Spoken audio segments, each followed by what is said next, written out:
Any objections?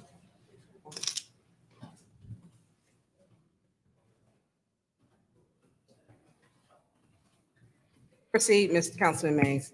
Okay, as I was saying, Woodrow Stanley started out as second ward council person, then mayor, then county commissioner, and then state representative. He was well respected not only in the city of Flint, but in the county and across the state. There was even national contacts with presidents and others. I noticed that in the news, the flag would fly half staff at the city of Flint, at the county, and even at the state of Michigan. So I spent a lot of time yesterday at the viewing with his family. Rita Stanley, she's done a heck of a job under the circumstances. Her and her daughters, Jasmine and Heather, and the grandkids, such grace, dignity, and poise in the middle of grief. I even look at Councilwoman Jerry Winfrey Carter as a family member based upon the relationship of now County Commissioner Charles Winfrey and Woodrow Stanley. I look at myself as a product of Woodrow Stanley. Him and Miss Stanley did friend of the friend cards for me when I won by 6 votes back in 2013. I worked on his campaigns, absentee ballots, and so forth and so on. So it's a big loss for me in the city of Flint and for others. Politically, he was a giant. And so I want to say publicly on the day that we attended his funeral, my heartfelt condolences, and he will be missed.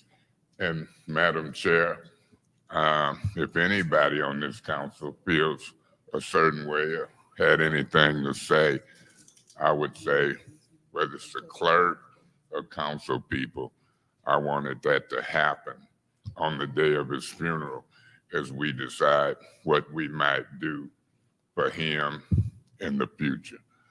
Thank you, Madam Chair. Thank you, Councilman Mays.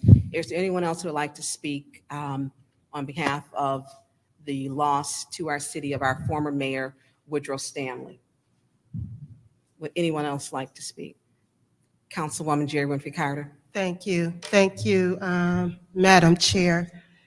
I would be remiss if I did not say a few words about former Mayor Woodrow Stanley, who I affectionately called Uncle Wood. God, there's so much I can say about him, but this city is really at a great loss. He was the man. If I could call anyone and ask a question about anything political, I would call my Uncle Wood. I will uphold his name.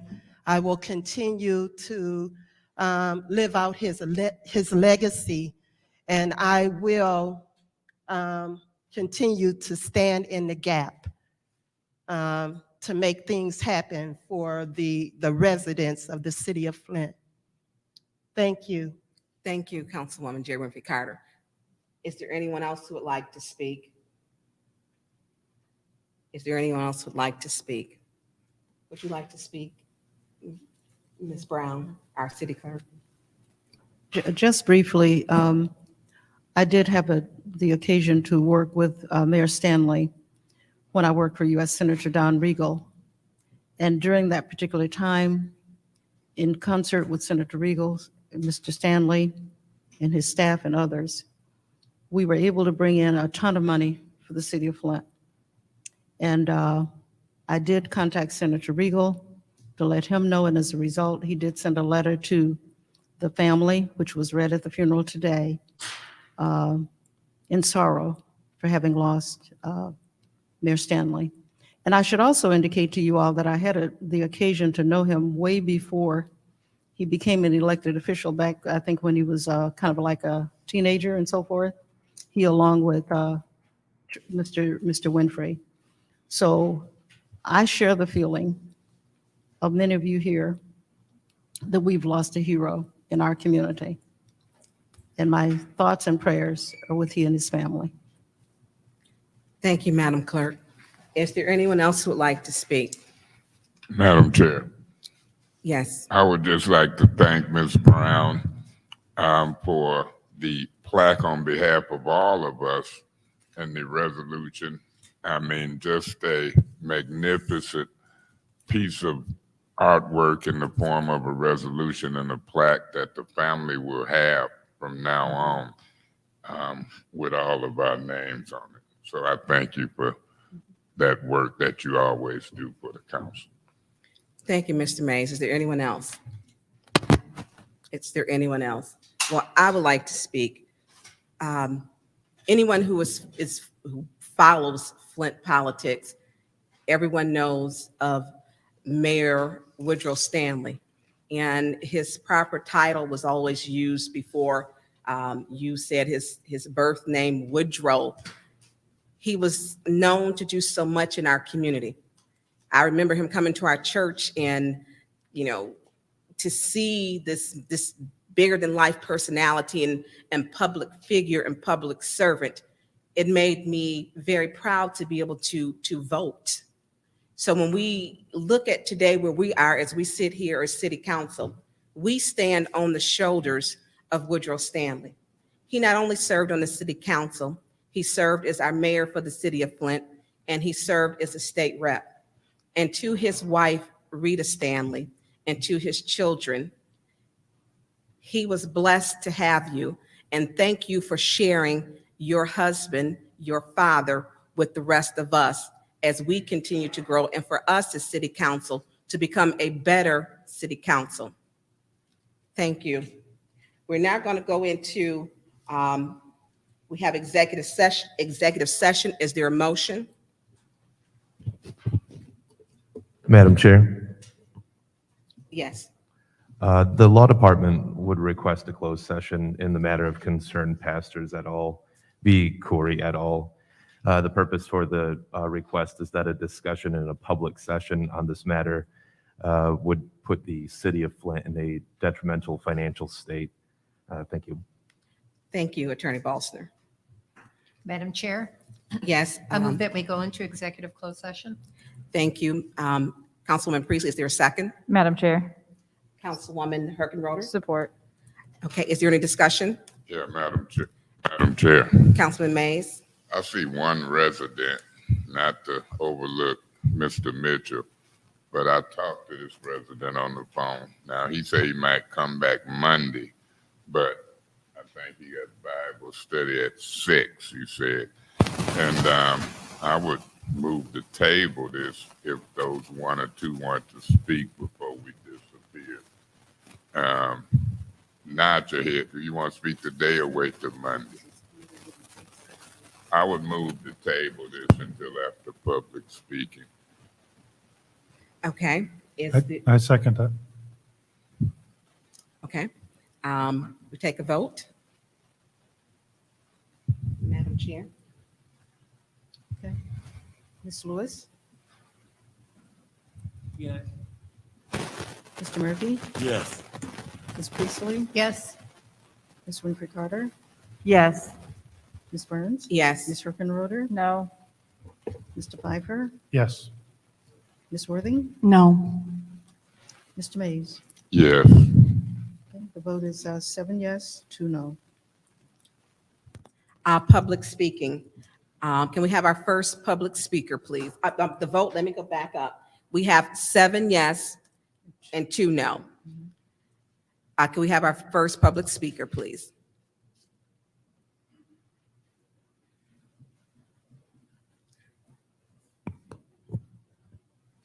Good evening. My name is Marion Mumford. I reside at 1451 Woodley Drive, Flint, Michigan, 48507. I believe Mrs. Worthing is my council person.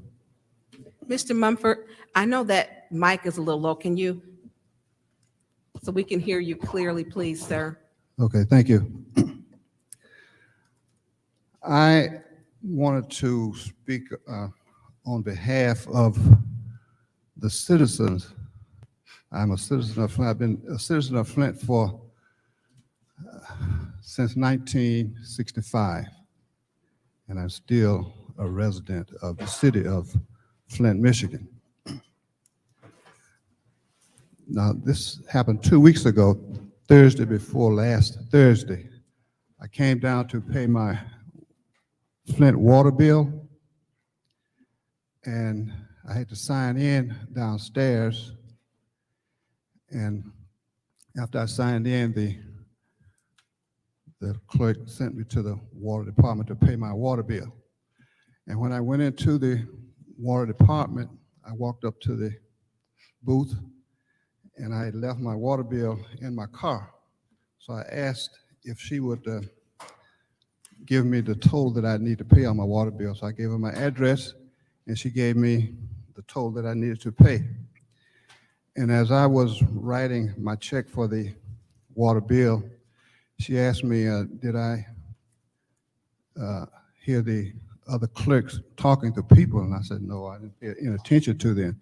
She said that they were explaining to people that they have to wait to be called to pay the water bill.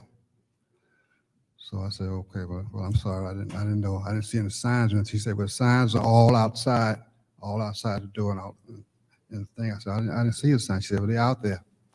And so I finished writing out my check. And as I was walking out, I was looking for the sign that said, wait to be called.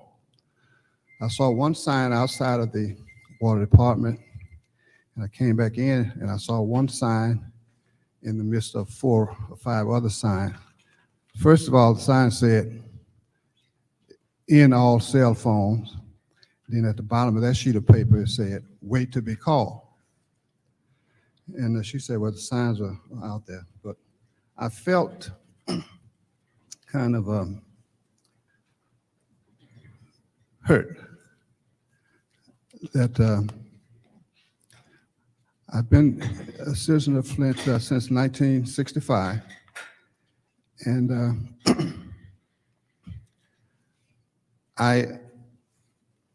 it hurt my feeling the way I was treated trying to pay my water bill, saying that, you know, the sign weren't clearly posted. But what to make a long story short,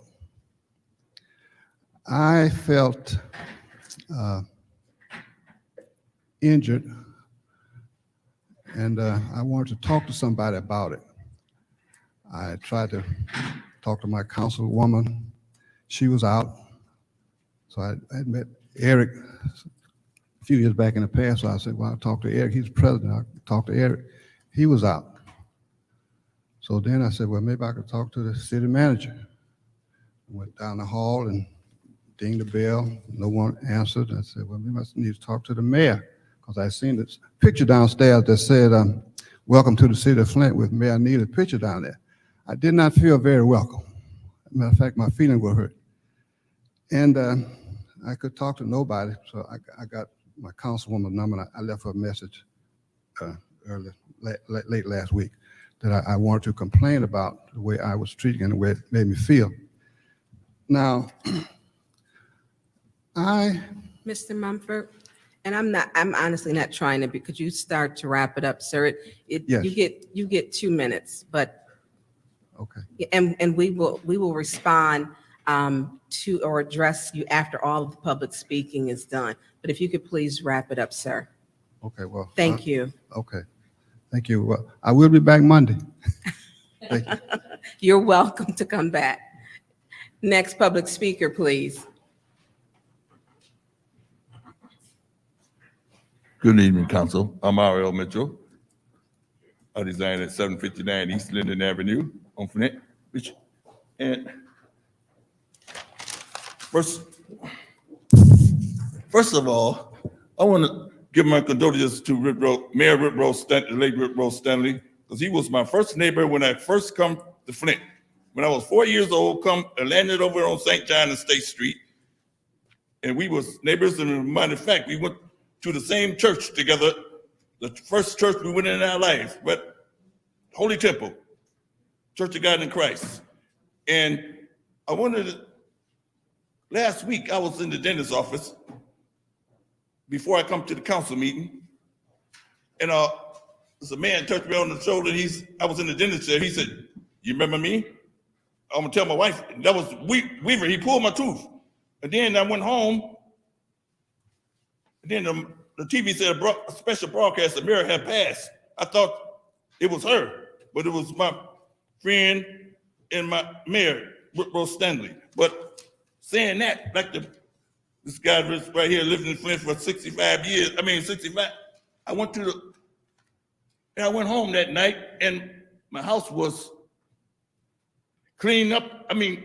Was rooted up, and because they was looking for a root in the root back, the water wouldn't go out. So I went over there this morning, right there a few minutes ago, and feel like he is, because they told me to call the rotor, but I called the number, but it was a car. It was a car, and they said, "You just called this number."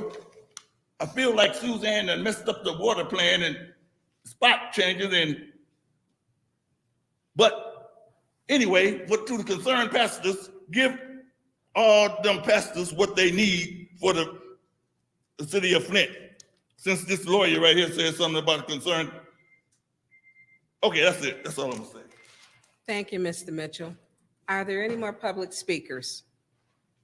Are there any more public speakers? Are there any more public speakers? Okay, this is council response. Would any council member like to respond? Yeah. Councilman Murphy in the third ward. Yes. In respect of the speakers, I don't know what we can do, but I had a problem hearing the speakers. And I think it's important that when the speakers get up and speak, we be able to hear, because for me, myself, I could be lost in actually hearing what they saying. I hit and miss what the gentleman was saying. So I really clearly didn't understand what he was saying. Some people speak and their voice carry. I don't know what we could do about the speakers, whether we could add some speakers in here, but I have problems hearing over here on this side. And I don't know if my colleagues agree, but I really couldn't hear what he was saying. I know he said something about customer service downstairs, and that's basically all I heard. So I really can't respond to what he was saying because I couldn't hear. Madam Chair. Okay, thank you, Councilman Murphy. Councilman Mays, you have the floor. Yeah, Madam Chair, I spoke to Mr. Mumford on the phone, correct? And so I know what he came for, and I welcome you back Monday and any days. Amanda, what this speaker spoke about, you don't have to get up. He spoke about customer service, and he spoke about whether it's clearly posted that you pick a number and wait to be called. And so what he was explaining over the years is that, he walk in to pay his water bill, and then he was embarrassed because he didn't see the posting about picking a number, and somebody from customer service spoke a certain way once he got up there to pay his bill, and it hurt his feelings. And so I don't know how it's posted in visible sight. A lot of people know to pull the number and wait to get called. Now there's one group of windows straight down.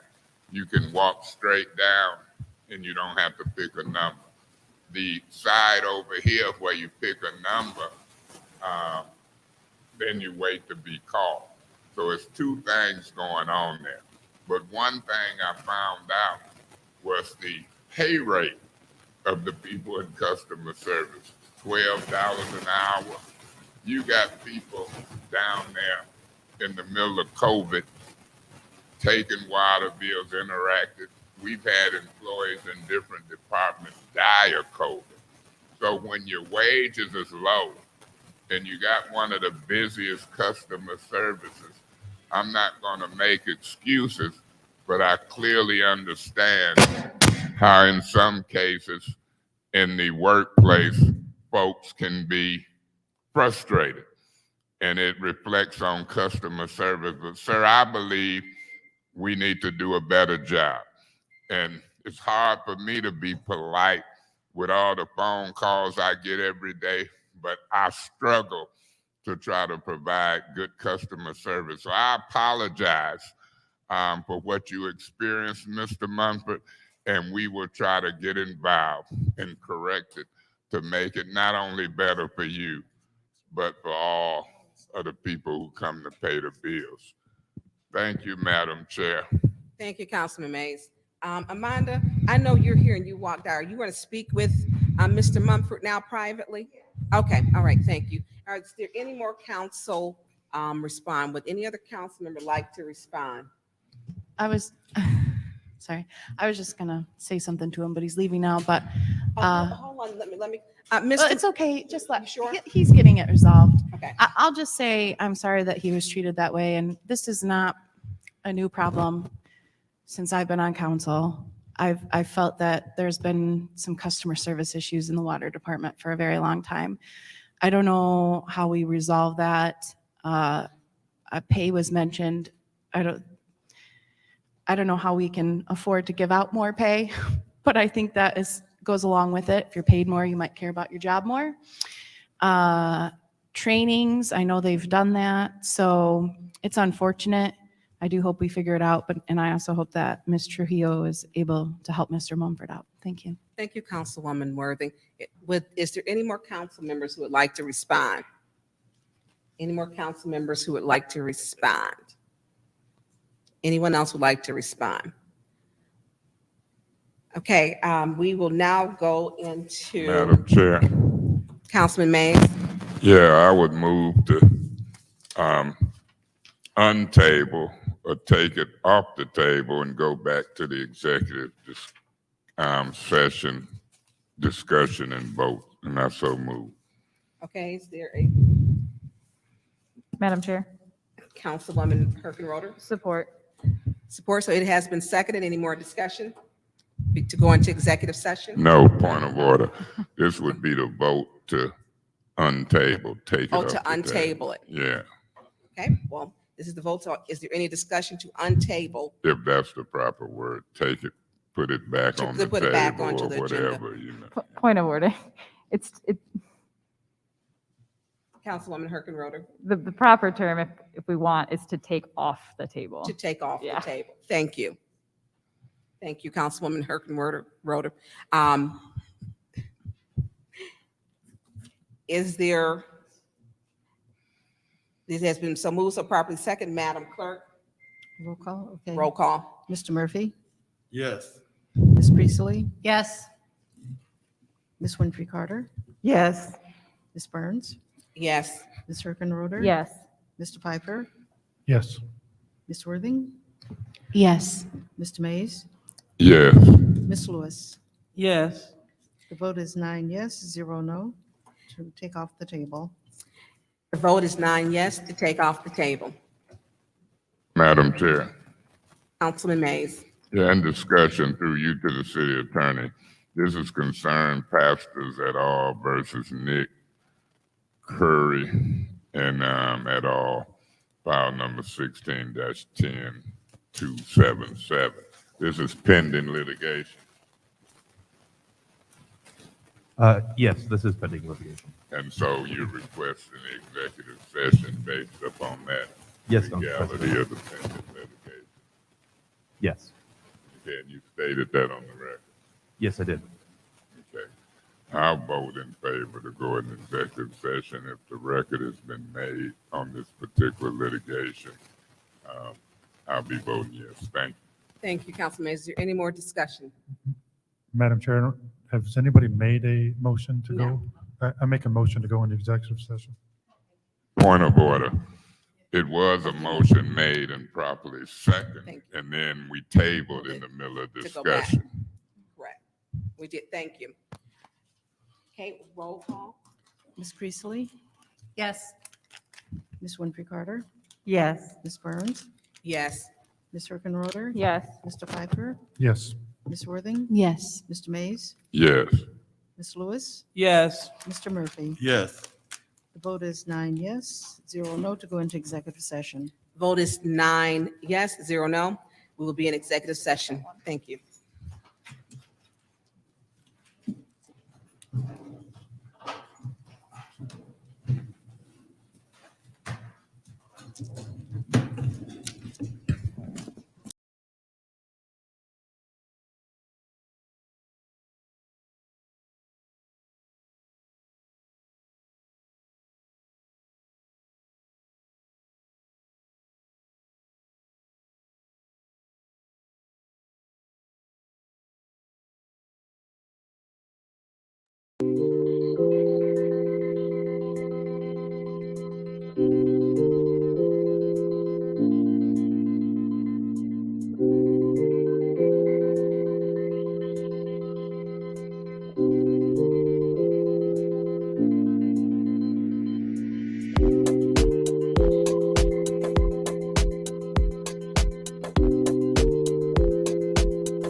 Settlement. So, no.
Well, yeah.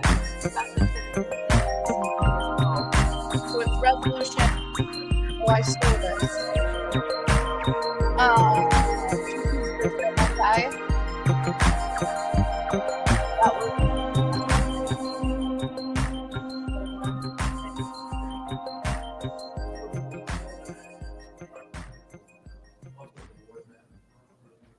No, this is not the.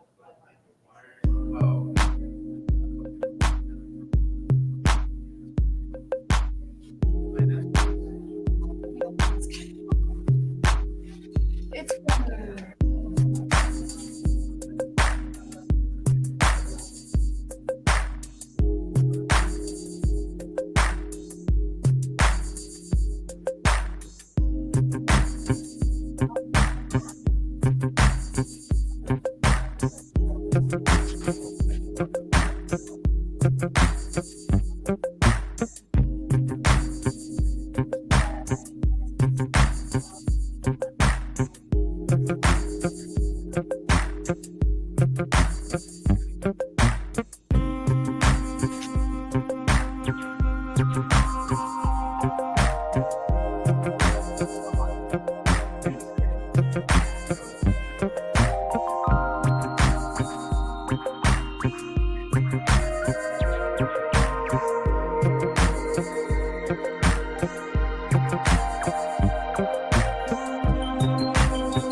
Pelosi, Republican, Democrat, doesn't matter who you are.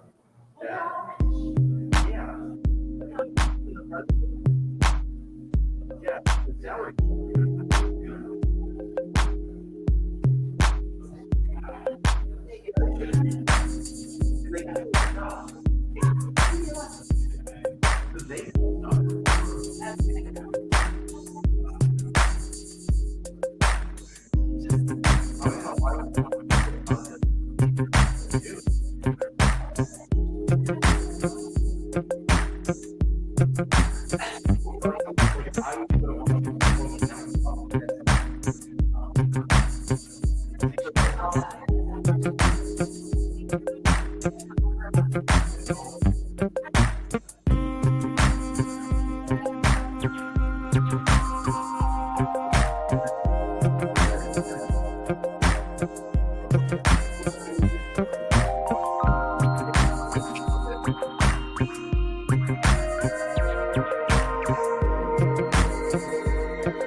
Lobbyists and all that.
Add-on resolution.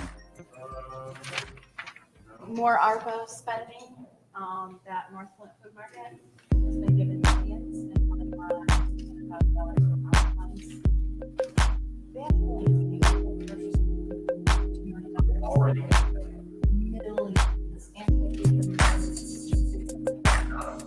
they're not going to say performance for years.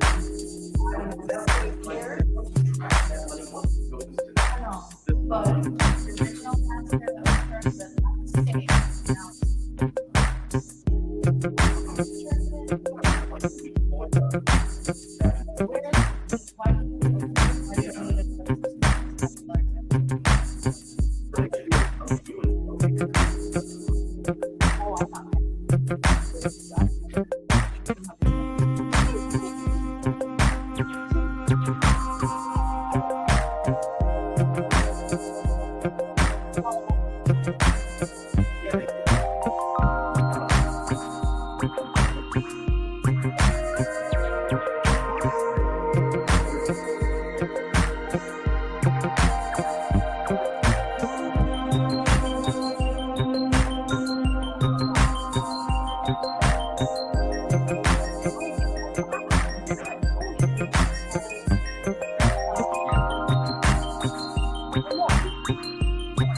Why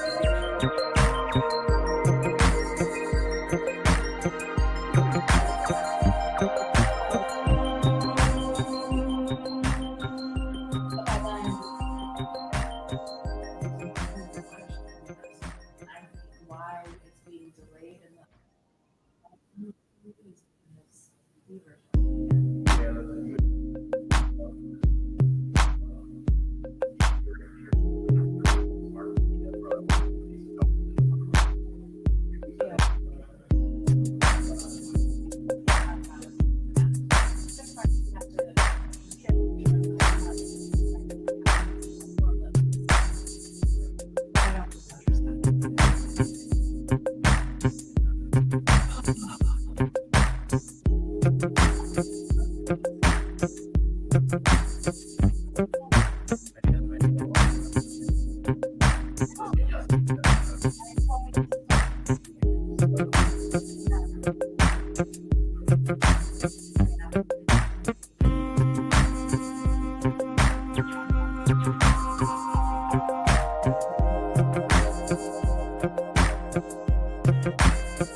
how to run a government.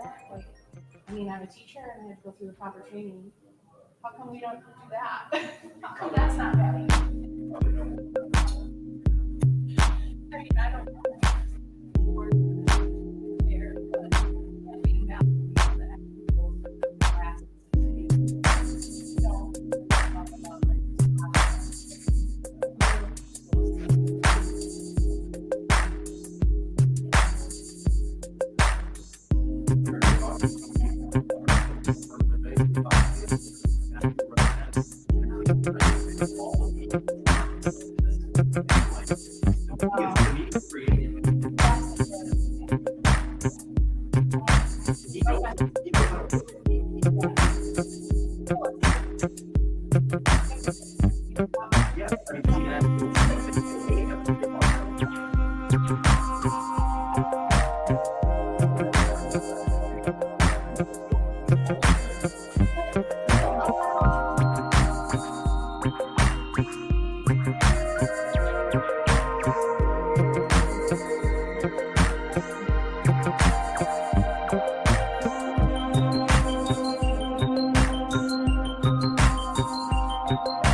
But the kid has, and that's why we try not to name his name or show his face.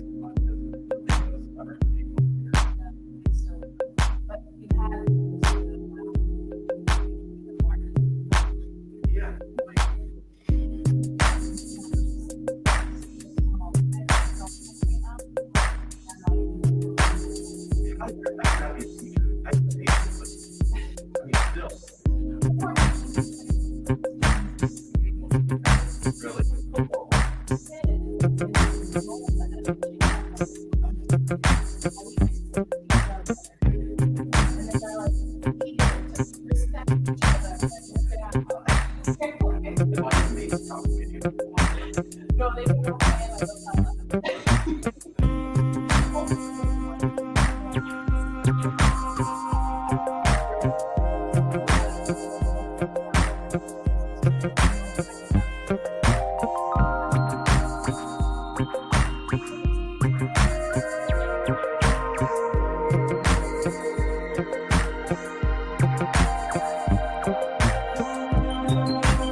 As soon as Instagram came online, like teen girl suicide went up like big time. My daughter's not gonna do that. Got it on the phone, but he's not. It's a girl thing, I think, more. They get a copy of it. 9-year-old.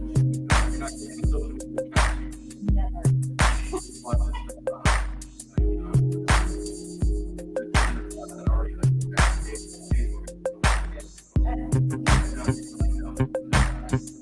No, I said I would take it all.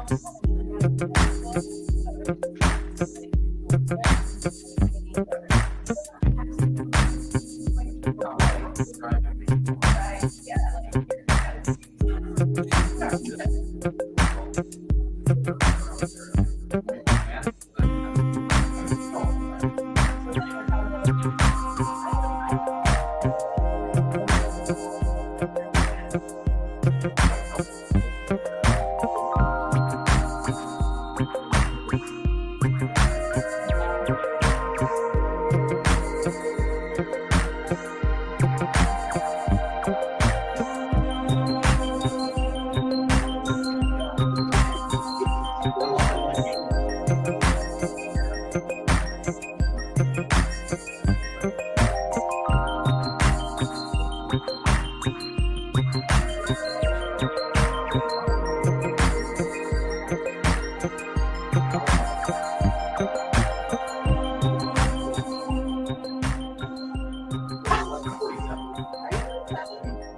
yeah, I'm 41, so I guess we I'm old. You don't look old. That's good. So I call my students something. Yeah, I didn't have a lot of dial-up AOL.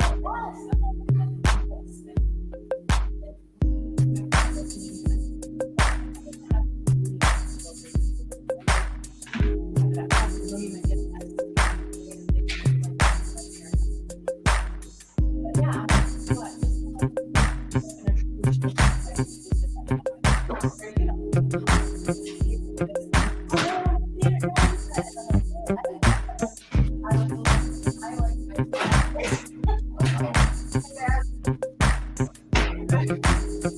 Are they?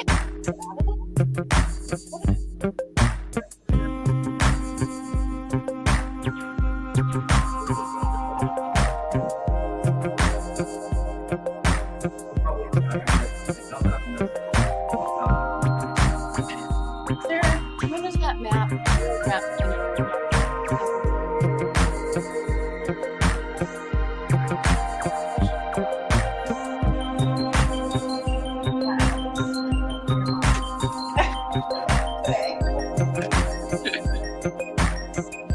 Getting all those ordinances. I'm just not.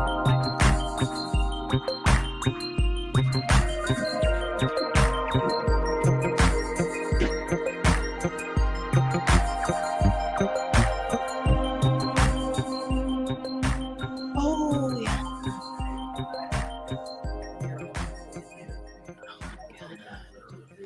I can't make it because I've used up all my days. I think I have one day left. When you have kids and you're sick, I feel like this winter is like one big illness. Did you ever stay COVID safe? Did you ever get it?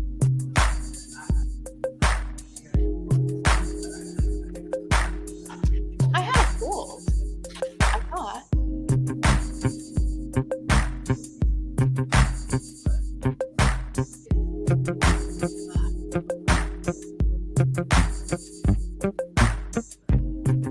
Gotcha.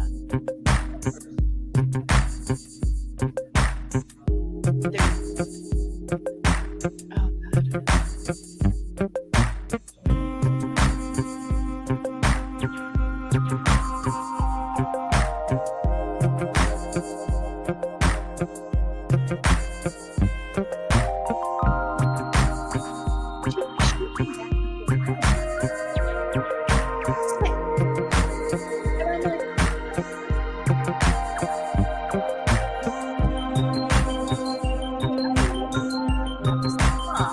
And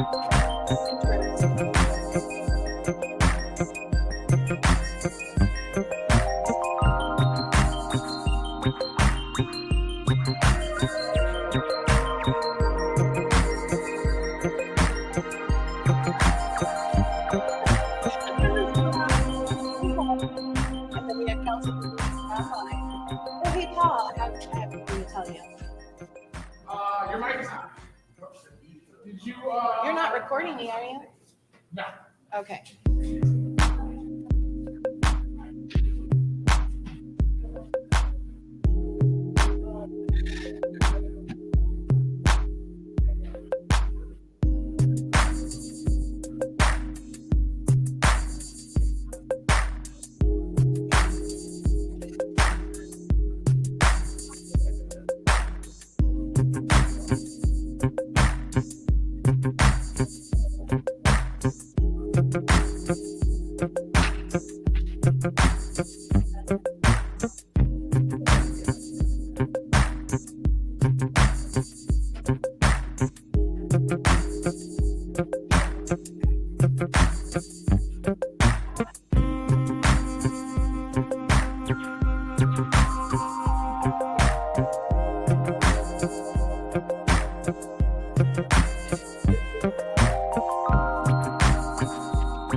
Sit there now.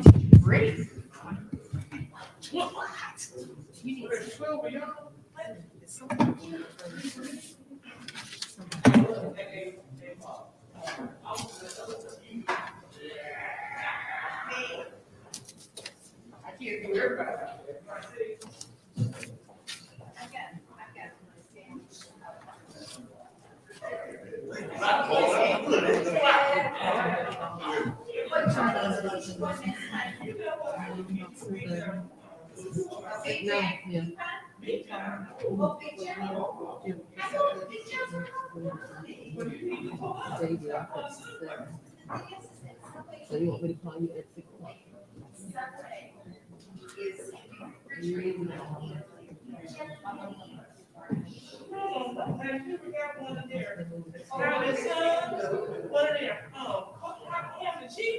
No, I don't think there's with mushroom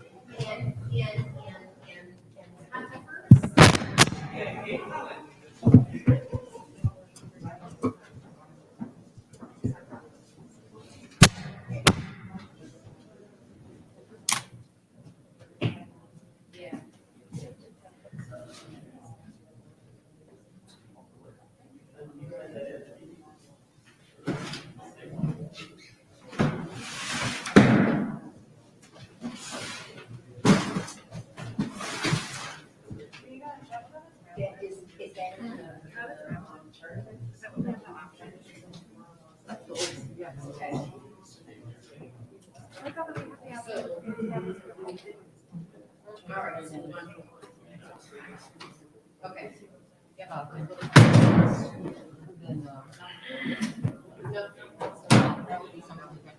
These came out of the city budget. Take out the council budget. So, yeah, we take advantage of it.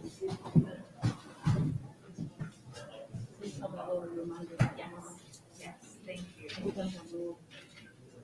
We're gonna merge it around 9 o'clock. And then we'll merge it again around. Y'all are neighbors, I get to walk there. It'll be 5 minutes.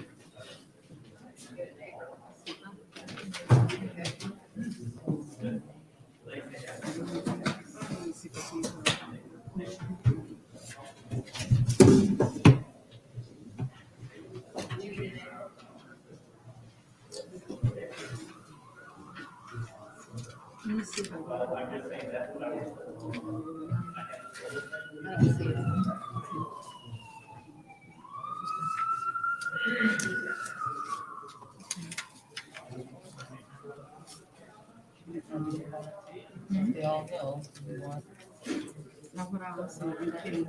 a meeting or no? Because we don't need it. That's why I come up. Bring this to a couple of, I think, this way, I think, this is the reason, or two of the members of the council. And therefore, I think this church, she's replacing the neighbors. And I already told them, that we're gonna look at the new research and Yeah. so they should just postpone. So I think it's going to be coming. Good. Okay, well, call me if you need to.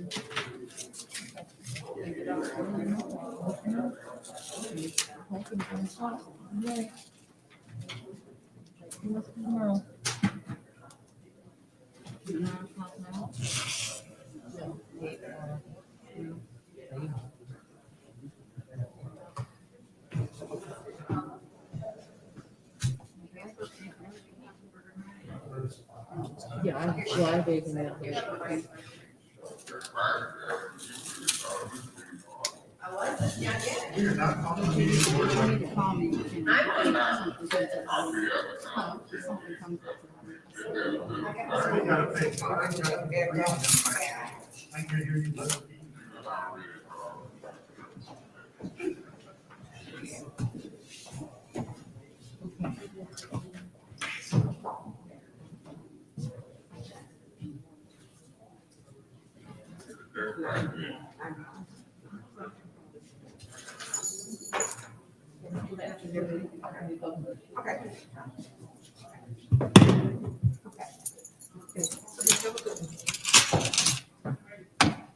We're waiting on Davina to get ready. So Ms. Brown is leaving, so she has to get situated.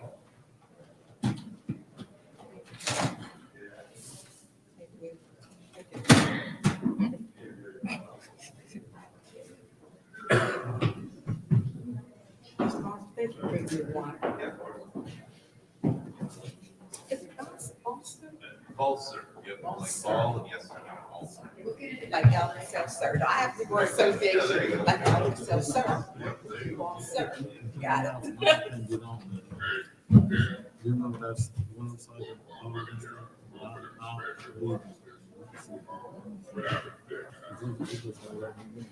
You talking about one, and you talking about number two, one, you talking about, which one?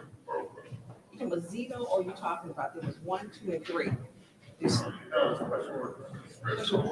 Oh, these.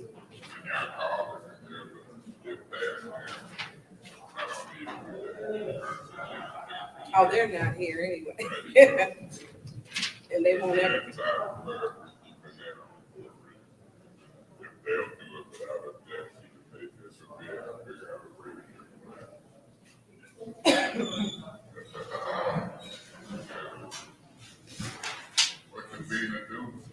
She got it situated. Remember, everybody got bad and stuff, council meetings could go fast, you see the reality. No, I can't hear you. Long, so. I did too.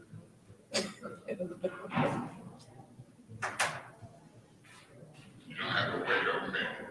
Well, wait a minute, take your time. That's okay. I'll be fine once they. So when we bring that up, which when we get to it, 220, right? That's what we should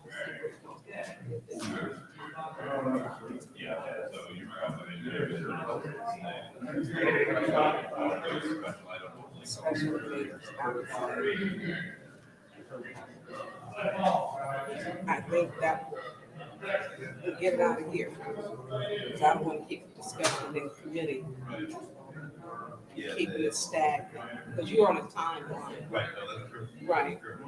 So if I send it to committee, they voted 6-2, voted for the council, then we can make it, because you have a time. Right. I want to vote on for that there was an executive session held regarding there's still important information that Well, yeah, no. I basically. Oh, I remember that one. Yeah, and told basically if there are any questions. I'll take them. Well, yeah. Yeah, but mine was old prior, and it's like 7 years old, so it's a while.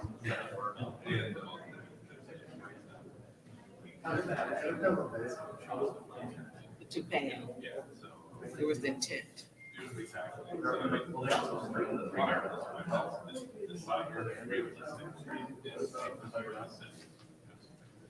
And be done. Any questions?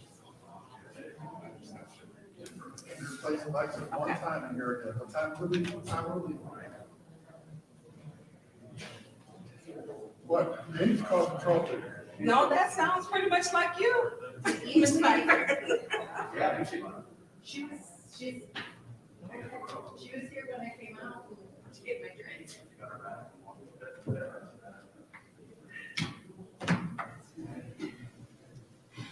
You ready?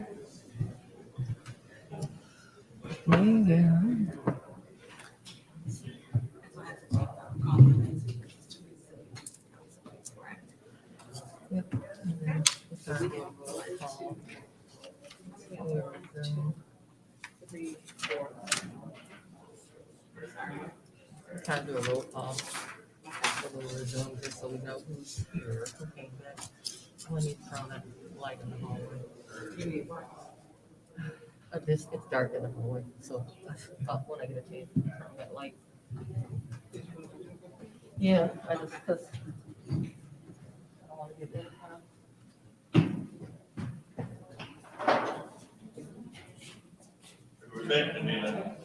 Hold it up.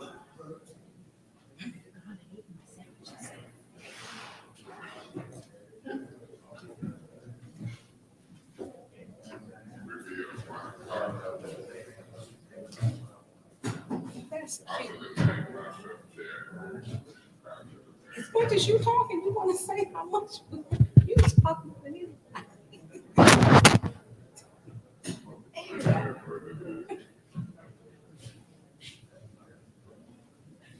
She come.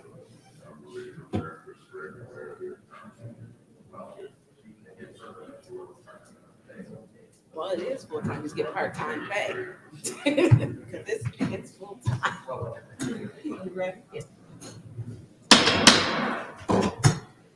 It is 7:57 PM, February 23rd, and this is committee meeting, and we are taking the vote to resume. Roll call, please, Madam Clerk. Mr. Mays.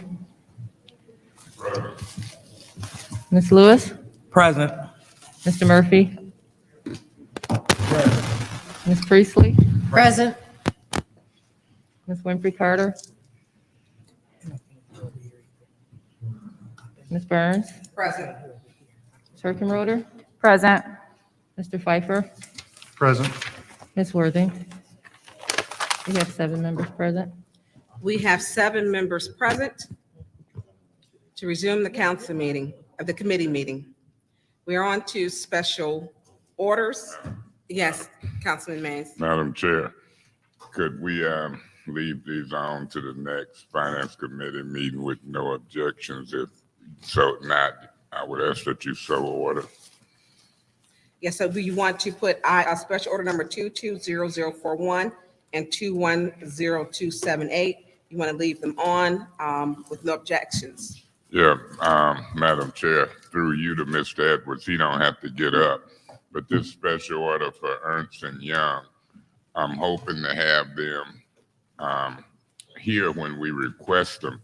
We paying them $1 million. They're not just working for the administration to spend time out at community meetings. We are a legislative body, We approved them for $1 million. Our meetings are regular. I had Finance Chair Burns request their presence. They're not here. They're barking up the wrong $1 million tree with me. And if they think they can get an extension and is not responsive to council's request to be present, they're barking up the wrong $1 million tree with President Mays. So I'd ask that this be, put back to the next Finance Committee meeting if there's no objections, and you so order it. But I wanted to make sure I articulate that message loud and publicly. Thank you. Thank you, Mr. Mays. For item number 220471, 220041, and 210278, it is so ordered without objections to be sent back, to stay in committee, to be sent back to committee. Madam Chair, Yes. I'd like to make a motion to move the master resolution to council. You want to do a master resolution for 220093, 220094, 220095, with any separation. Point of information. what's your point of information? You said with any separation, but you're not including the add-ons number 1, 2, and 3. I missed you. Yes, that is correct. They're not including those add-ons. You're not. Okay, so you want to do items number 22093, 22094, and did you say 22095? Yes. You like to move those to council. Point of information. Councilman Mays, Through you to Ms. Priestley, I mean, we can come right back with an amended master resolution. You are opposed to adding 1, 2, and 3 with any separation? I haven't had a chance to look at those. I've looked at those. thank you. So we're going to, there's a motion on the floor to move those items, 22093, 22094, 22095. Is there a second?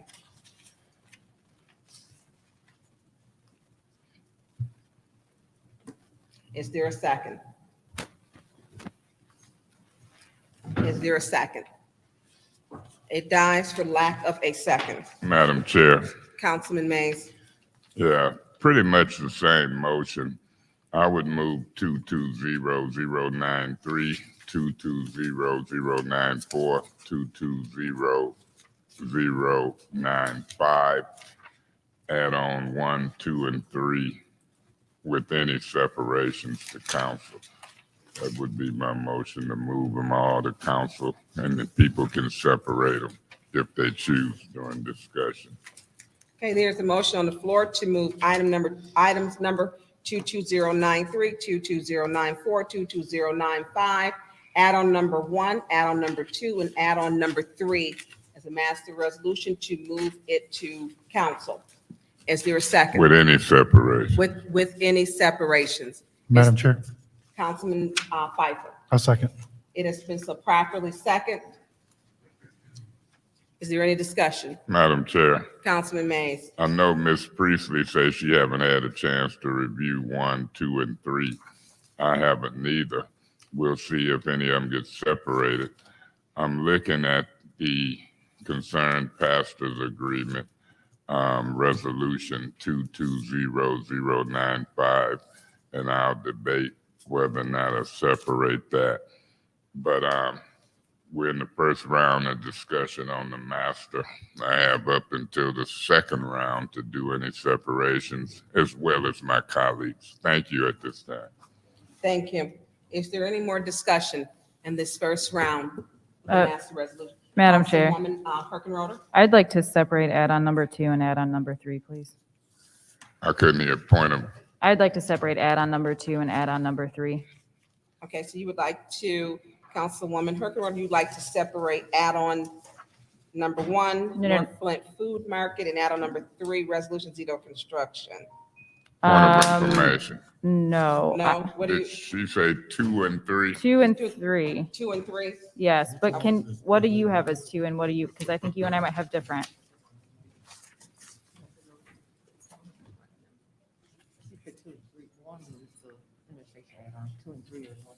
North Point. I have. Point of information. Is resolution, Zito. Okay, so I have for, yeah, what's your point of information? I'm Through you to sorry. Ms. Herkenrode, what is 2 and 3? From what I've gathered, I believe number 2 was North Flint Food Market and number 3 was Zito. I can't Yeah. hardly understand what's being said. She said that number 2, add-on number 2 is North Flint Food Market. Okay. Add-on number 3, the resolution for Zito Construction and Spalding Miller Road, D. Decker Miller Road project. So you would like to separate those two? Yes. Okay.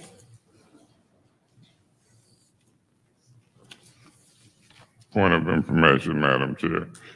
Councilman Mays. So your records would show that the add-on number 1 is the professional services for the project management service line and replacement. Correct. My add-on number 1 would show, correct, which would be the road professional services for project management service line replacement and restoration.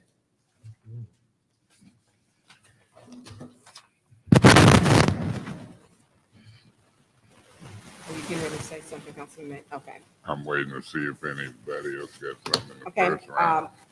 we have, it's a motion on the floor to separate add-on number 2 and add-on number 3 from the master resolution. Is there a second? Point of order. Separations don't need a second. You don't need a Oh, thank second you. for that. I'm sorry, thank you. So we're separating add-on number 2 and add-on number 3 from the master resolution. Okay, we are back to, is there any more discussion for the master resolution? Point of information is the first round. First round, correct, we're still in the first round. Is there any discussion for the master resolution? Is there any more discussion for the master resolution in the first round? Okay, we're to the second round.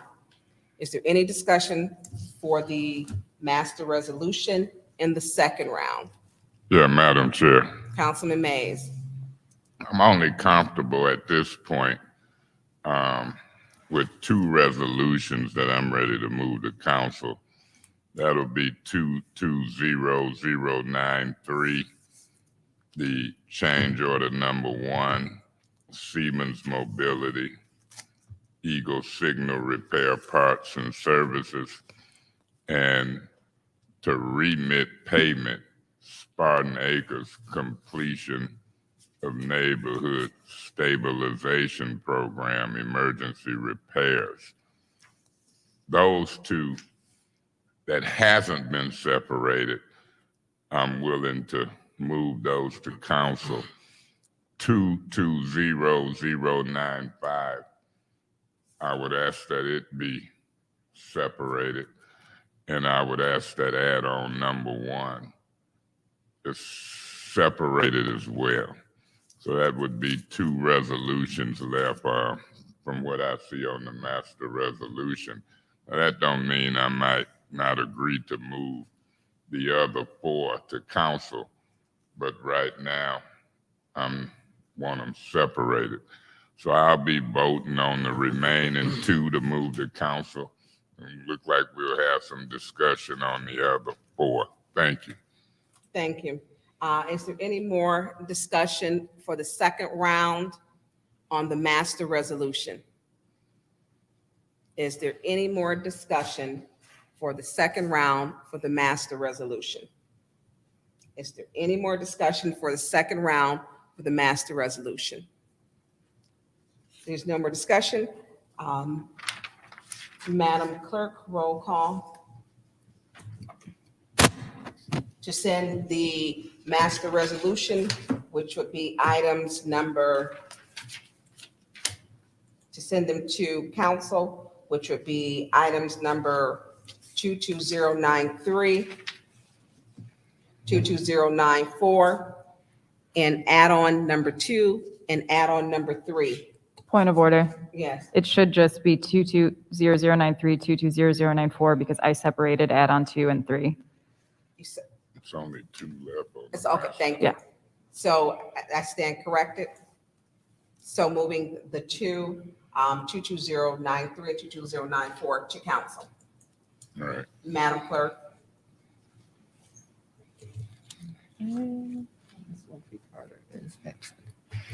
Okay, Ms. Burns, Yes. Ms. Herkenroder, Yes. Mr. Pfeiffer, Yes.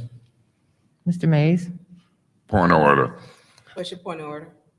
I want the clerk to call every council person, whether she viciously see them here or not. I want the whole roll call. And if they're not here and don't answer, we move to the next one. Thank you.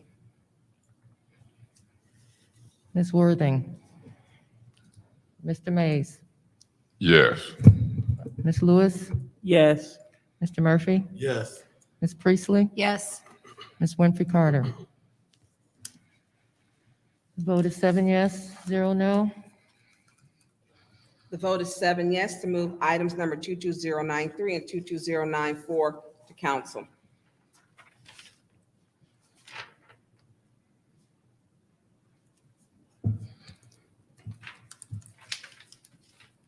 Okay, we have item number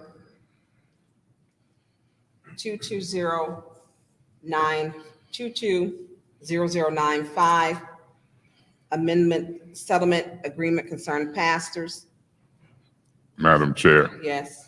I'd like to make a motion to move 220095 to special affairs. Okay, there's a motion on the floor to move 220095 to special affairs. Is there a second? Madam Chair. Councilwoman Herkenroder? Second. It has been so properly second. Is there any discussion? Madam Chair, Councilman Mays? yeah, we was in a closed session on this matter. I want to give the council the opportunity between now and Monday to ask any questions of legal and anybody else. And we'll see what happens to it. If it gets to special affairs, will it move forward to council or come back or what? But I'll be voting yes to stop it off at special affairs. Thank you. Is there any more discussion? Is there any more discussion? Is there any more discussion? Okay, item number 22095. There's a motion on the floor to send it to special affairs. Madam Clerk? Madam Chair, Yes. if I may, I would also like to amend that motion and send add-on number 1 and 220095 to special affairs. So I move to amend it to include add-on number 1, stopping at special affairs as well. Okay, so there's a motion on the floor for amendment to send item add-on number 1 and item resolution number 220094 to special affairs. Is there a second? Point of order. Yes, It's 22095. sorry, 22095, thank you. Is there a second? Madam Chair. Councilwoman Herkenroder? Support.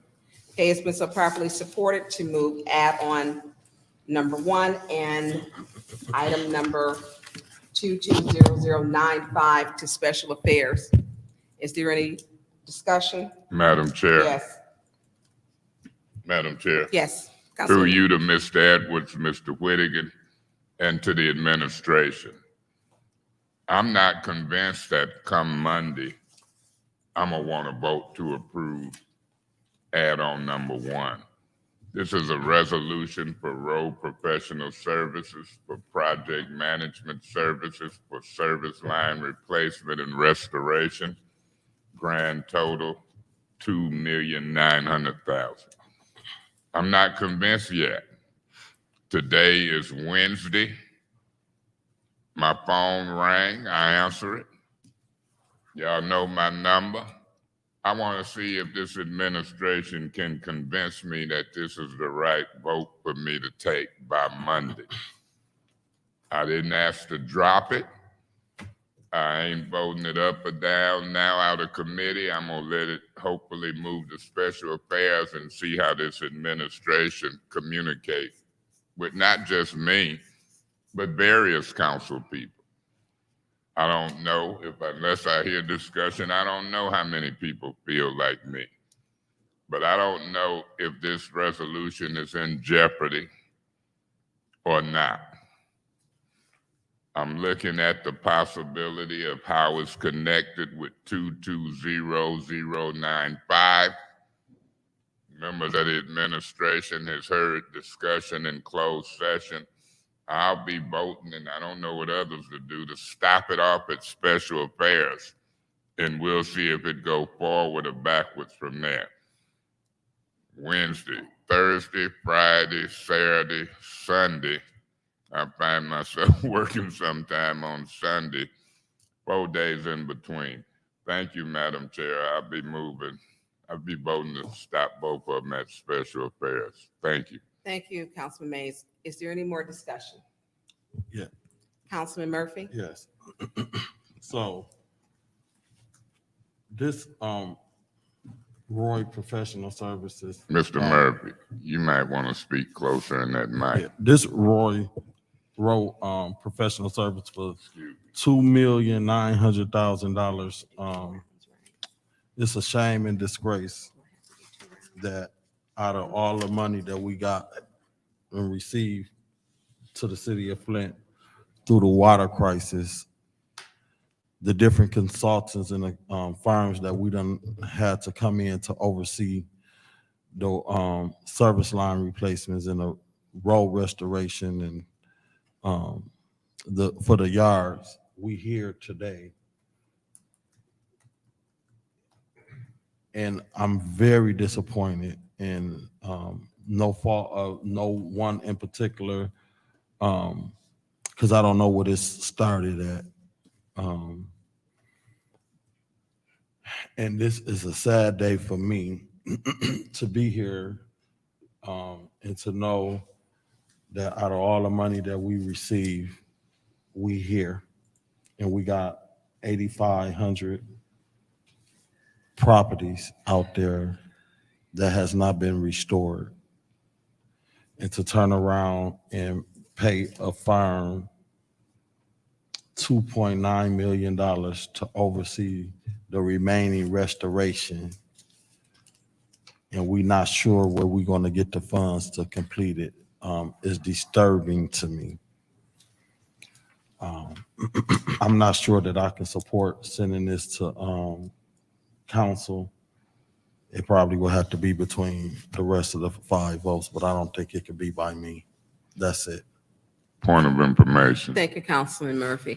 Councilman Mays? Through you, this is to special affairs, not the council, but maybe you knew that. Did you know that? Thanks. Thank you, Councilman Mays. Is there any more discussion? Is there any more discussion? Is there any more discussion?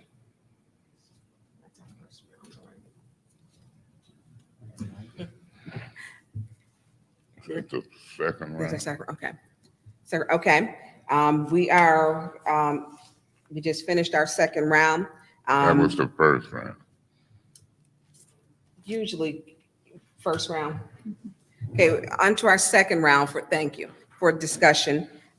Is there any more discussion for to send to special affairs add-on number 1, and then item number 220095? This is our second round. Is there any more discussion? Yeah, Madam Chair. Councilman Mays. Yeah, I'm appealing to Mr. Murphy as it relates to special affairs.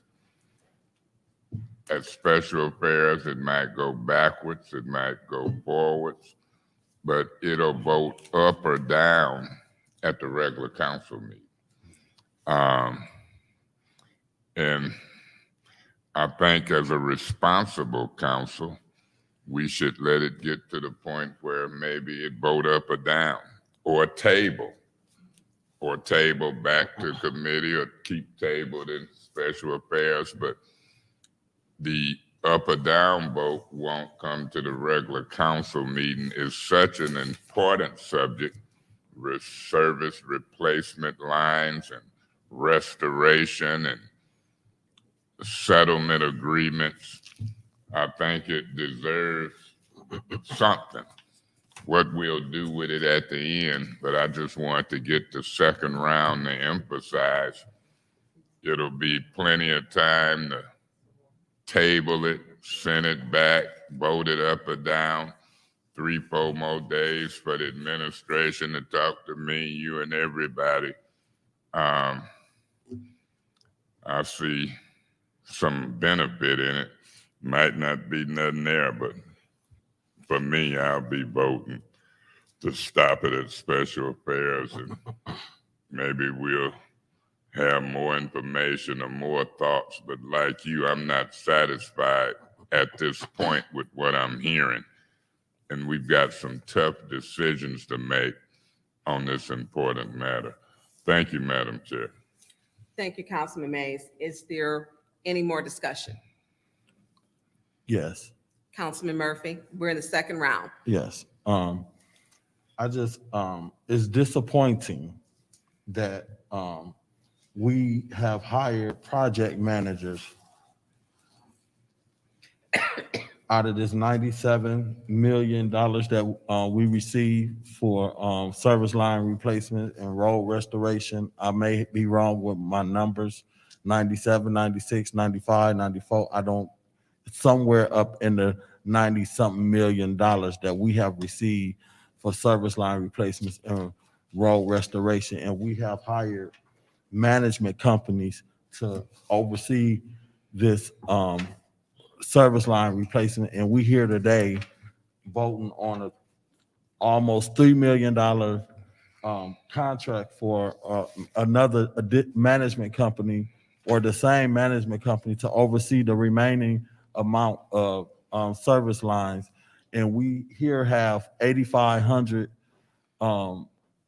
yards that's not been restored, that we don't know where we're going to find the funds for, when we had $97 million, and this should have been included with the service line replacement. And I don't see how we missed that. That's a big problem for me. And I hear you, my colleague, Councilman Mays, that we could move it to special affairs and still have further discussion. And I'm not blaming one person or another, but somebody is at fault at this, and somebody ought to be held responsible for the city of Flint receiving that much money. And here we got 8,500 yards that not been completed, and we trying to figure out how we going to get the money. And as my colleague Pfeiffer stated, here we is finna vote to give a management company some close to $3 million when we done had management companies from day one, when the money first hit the city of Flint, when we was up under the water crisis. And here we is got 8,500 residents that yards has not been replaced, or they not been made whole. I have a big problem with that. Point of information. What's your point of information? Yeah, through you to Mr. Murphy. This vote won't determine whether or not we approve that. You understand that? Yes, I am just using my opportunity as a councilman to speak on this particular issue, because it is disturbing to me that we even here today. And I don't have no horse in a race on who I support when it comes down to who was right or who was wrong, whether it was this administration or the previous administration. But we are here today, and $97 million is a lot of money for us to talk about. We ain't got enough money to restore $8,500, and we got to figure out where we're gonna get the money and it's a possibility we may have to use some ARPA funds to cover a cost that should have been paid for out of all the money that the city of Flint received. I have a big problem with that. Thank you, Councilman Murphy. Is there any, Councilman Pfeiffer? Thank you, Madam President, or Madam Chair. Mr. Murphy, I 1,000,000% agree with you. I can't support this either. I'm not going to support $3 million for a consulting firm or a project management firm when we don't have money for these restorations or for the amount or for the work that they're going to so-called project manage. It doesn't make sense.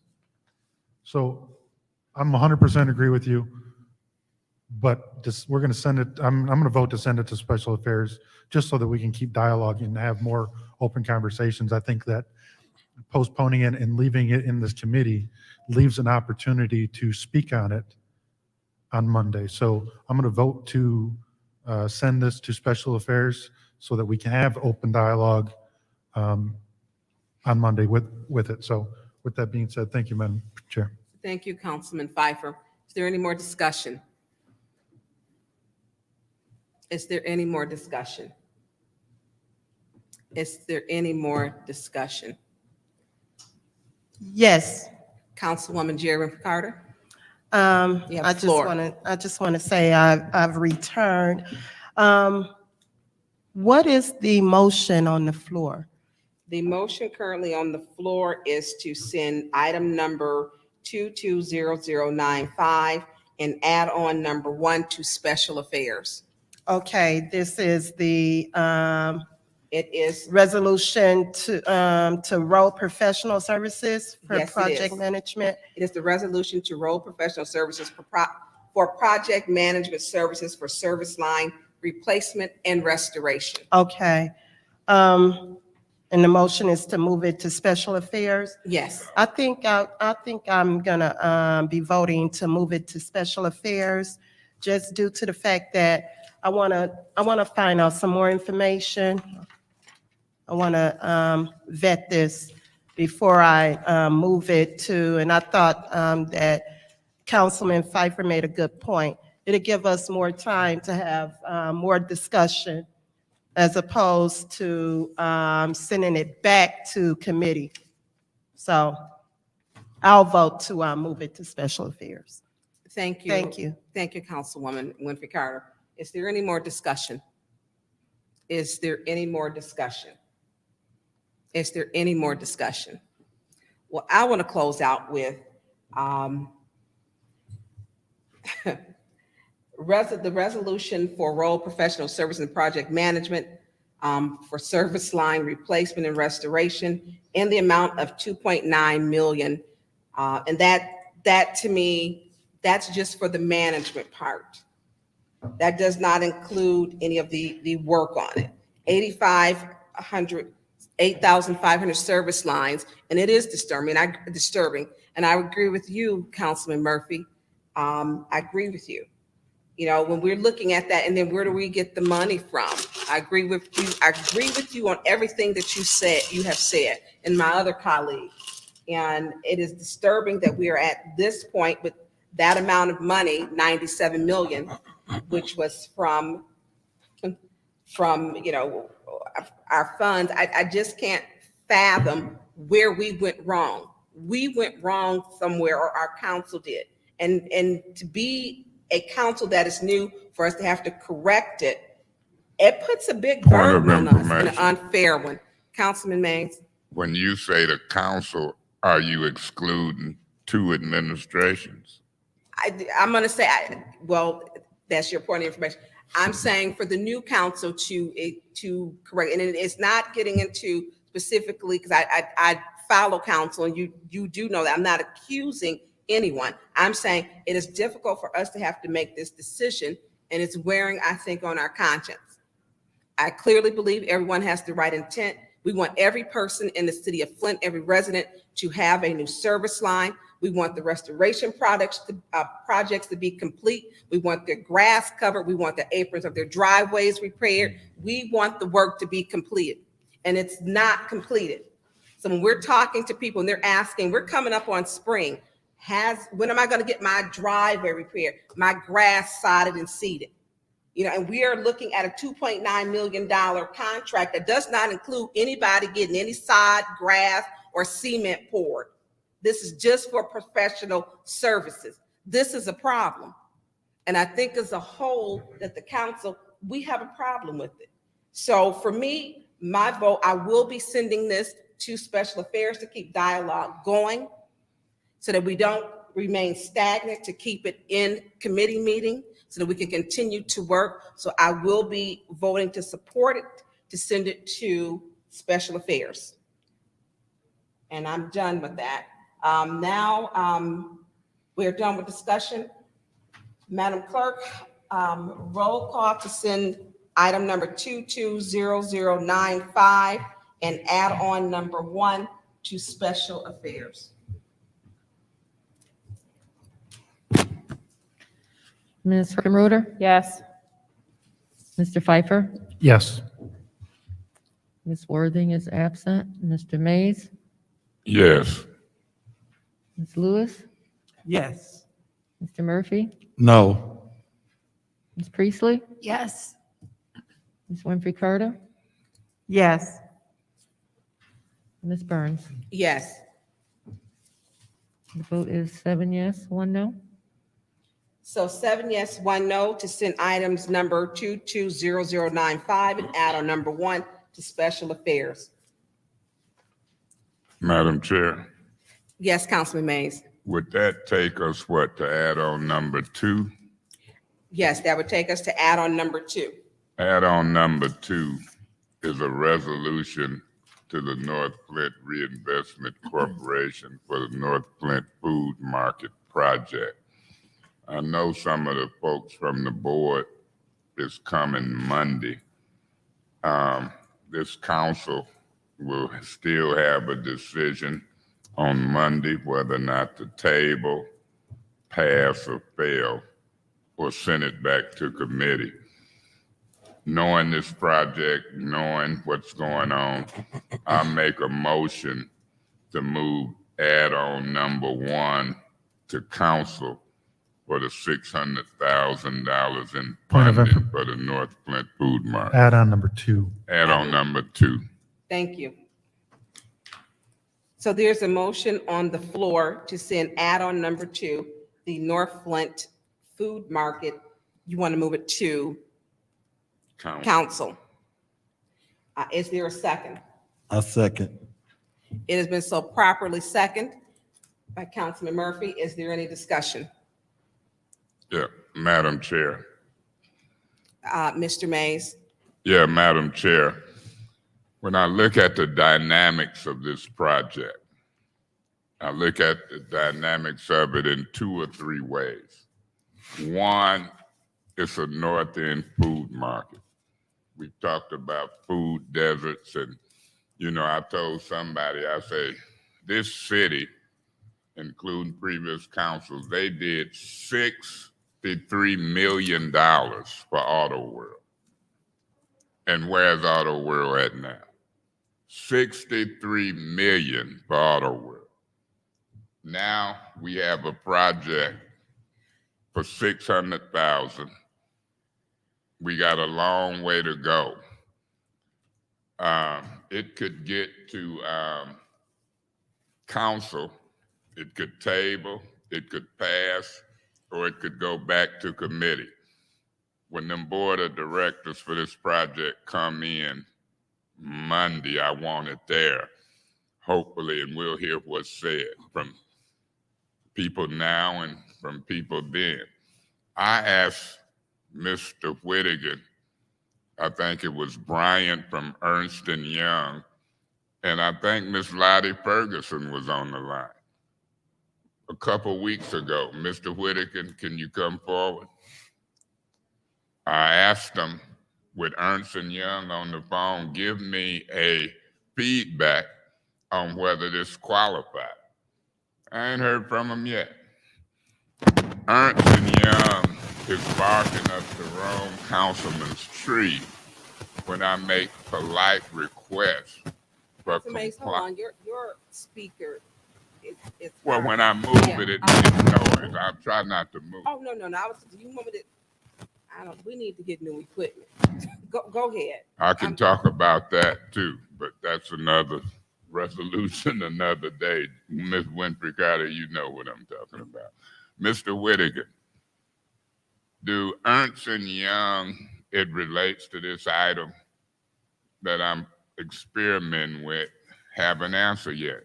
Before you answer that, isn't it a fact that I talked to you, Brian, and Lottie Ferguson on a conference call? You did speak, wow, this microphone works great. You did speak to us on a call. And how long ago backwards was that? I would have to check my notes. I would think over a couple weeks ago. And that's one project. Now, if we agree to spend $1 million, Mr. Whittaker, have you seen the form that the council created? Yes, you handed it to me last council meeting. And so it's residents and profit and nonprofit folks using this form. We might still have confidence that Ernst & Young will create a similar form or something, but we haven't seen it yet. We out in the community doing listening sessions, and the form has come in handy. We've had some people turn it in. My theory or my vision is that we'll take them in, we'll put those forms and requests in the permanent record of the city. That's with the clerk. She's the permanent keeper of the records. And then we'll make a copy and send them to Ernst & Young to vet them. But now I'm getting concerned because in a test, you know how on TV they say this is a test. I tested Ernst & Young out 2 weeks or so ago on one project and haven't heard back. Yes, sir. If he made, Madam Chair, he held up one finger. That means something. Mr. So it is correct that we did speak on the phone. However, when we ended the conversation, we made it clear that we were requesting this organization to send over their data. It took probably 3 weeks to get the data. And now we are looking at it, but we just received the data to look at. So to say we've been waiting on Ernst & Young for 2, 3, 4 weeks isn't exactly accurate. Okay, well, And whether, the if city- I may, you made your point. Go ahead, continue. to I'm just the, trying to move fast. I'll be quick. To the form for the public that Ernst & Young created, it's right on our front page of our website, cityofflint.com. On the right side of the website, you can see the survey where you can fill it out. and When did residents it can fill out. become available? After we created a form or before? I would have to check my. Well, I bet you it came after, but I don't go on the website.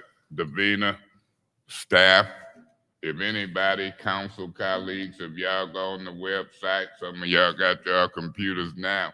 When y'all find this form, I want to know if it's 1 page, 2, 3 page. I want to see the format. If it's sufficient, maybe we can get some in our office and do away with ours. But I don't want people having to go on the website. You got some old school people like me. Some will go on the website. Some will get the hard copy. I want a hard copy or 2 in my box, if when y'all see it. Ms. Burns, all the computer folks. You say it's where? On the front page of the city's website. On the front page of the city's website is a form that folks can fill out. Am I understanding you right? To apply for ARPA funds. There is a form to fill out, just like your form, and similar to your form, to make suggestions as the administration is going through their tour. We just had a meeting last night. Councilman Murphy and Dr. Lewis were in attendance to gauge the residents on how they would like to see these dollars spent. So you say Dr. Lewis and Mr. Murphy was where? We were at one of the 4 public forums on ARPA spending. And so that would be 2 forums. One was at Mott College, and when was this one you referring to? Where was it at? Last night at the Sylvester Broom. Last night at the Sylvester Broom Center. And was you there? I was. And was Ernst & Young there? They were. And who sponsored that? Was that the mayor and Don Jones? It was someone from our office did the questions with audience. Was that the one I seen the flyer, one of the ones Yes. with the mayor and Don Jones? That is correct. And so was Don Jones there? No, False advertising. she was If sick. I had a came to that forum and Don Jones wasn't there, I was gonna be let down and disappointed, sir. Don Jones wasn't there, Miss Lewis. I'd have been very disappointed. See, I don't like politics and wrong advertisement, but let me reserve myself. She could have been under the weather. Or maybe she came on right before the weather, ABC 12. This is home. My point is, it's a lot of stuff being said and done. Was the form there for folks to look at the form? Did y'all advertise the form that's on page 1 of the website? We had printed copies of the PowerPoint presentation and the form for people to fill out. Well, good. Have you got a printed copy for me right here and now? I don't, but I'm sure I can walk one up to you tomorrow. Point of information, Yeah. Council. I was at Mr. Whittigan at the one at Mott. There was no form. There was a form, yes. I asked Mr. Jazinski, and he was not allowed to speak. And I asked, we did not get a form at Mott College. There was a form at my Okay, we did not get a form. It was on all the tables in the I Yeah. was there. Okay, I didn't hear nobody call no point of order. It wasn't no funny stuff about point. So, but I want to say this. I'm serious, but I'm sarcastic. I wouldn't care if there's 12 more forms out there. I don't care if Don Jones, Ron Fonga, or one of them national news. You can bring Rachel Maddow. But we gonna continue to have forums as well. So the word is spreading. How many people did y'all have last night? Do you know, Mr. Murphy, about how many? 2 more. No, about how many people was in attendance? Oh. More than 20, less than 50? About 40. About 40? Okay. No, I ain't talking about all the staff that come in with them. I ain't talking about that. I heard about that.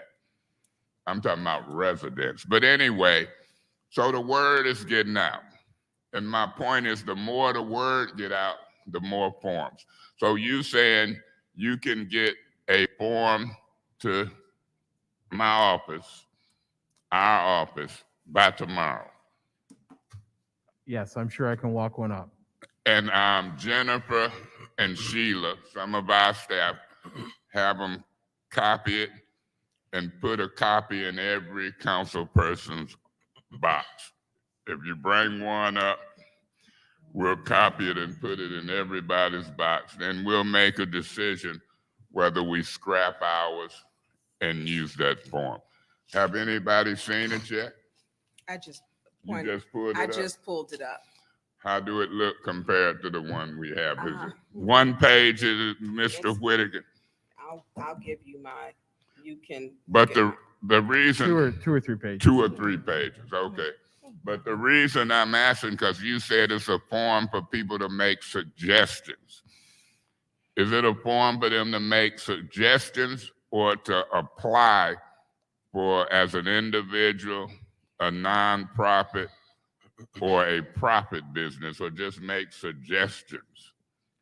This is to make, so back in October, with the former council, we went over the funding categories, the buckets, as I call them, for ideas on how to spend ARPA dollars. This is to engage with the residents, get their input, and see if we missed anything. Okay, well, we got a different form. We better keep our form, because our form is specific to individuals, nonprofits, and for-profit businesses to make individual suggestions. So we might be on two different paths. Y'all still getting overall suggestions, and we doing some specifics. So I look forward to the form.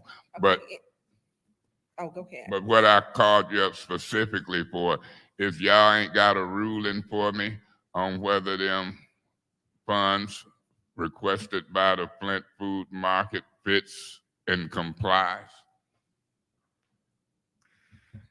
Again, at this time, we are engaging with the public on Okay. hearing how they would like ARPA dollars spent. So in the the answer is community. no. So what I want to do, you ever heard a test? You ever watch TV say, this is a test, and then they say, boop, this is just a test, but this might be for real.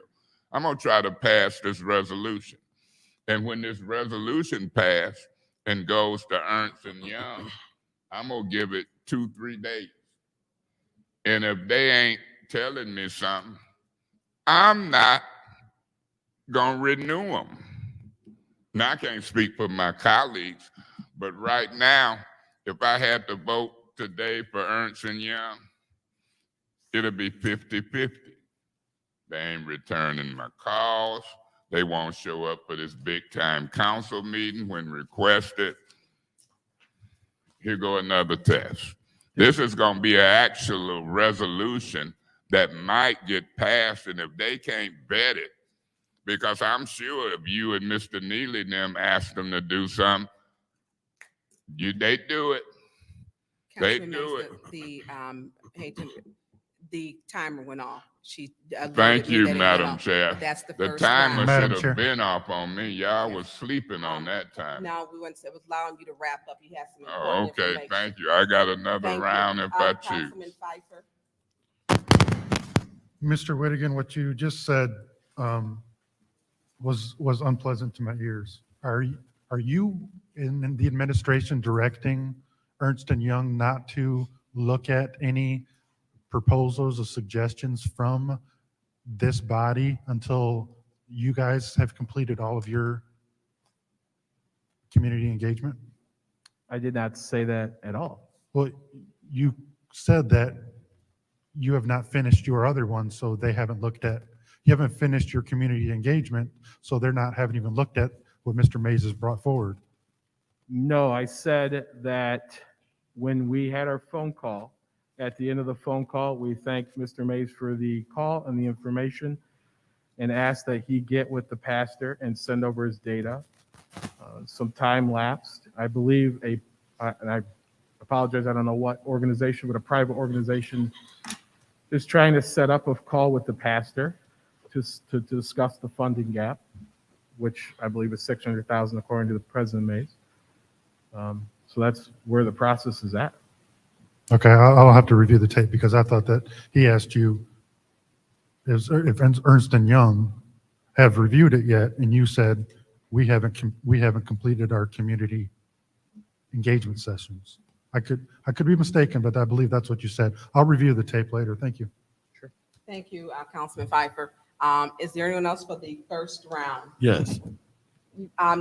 Councilman Murphy, let me get, I Okay. saw her first, I'll get you. Councilwoman Herkenroder? I will be voting no on sending this to council. I think that anything, and I've said it before and I'll say it again, anything related to ARPA, I believe should be allocated prior to any resolution, one way or the other. So I will be voting no on this. I don't think it's appropriate to send it to council at this time. Thank you. Councilman Murphy? Yes. So here's I attended the meeting, me and Dr. Lewis at the Broomston. It was really a good meeting.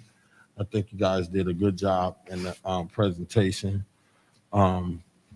What concerned me a little bit with Ernst & Young is I supported them. And I was one of the ones that was advocating to this council that I thought we needed a compliancy firm, and I wasn't willing to go any other kind of route but to support. And I did come up with a compromise to do a 1 year for the $1 million. And if you guys heard me before, I always said that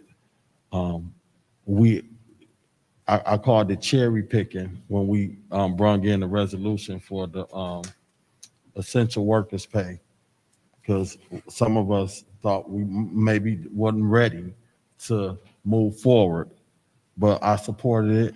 I support the police officers and all essential workers.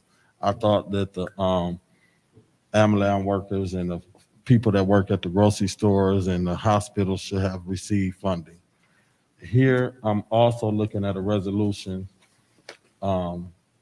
This resolution, they say the American Rescue Plan Act includes provision to support local government, and this is a resolution to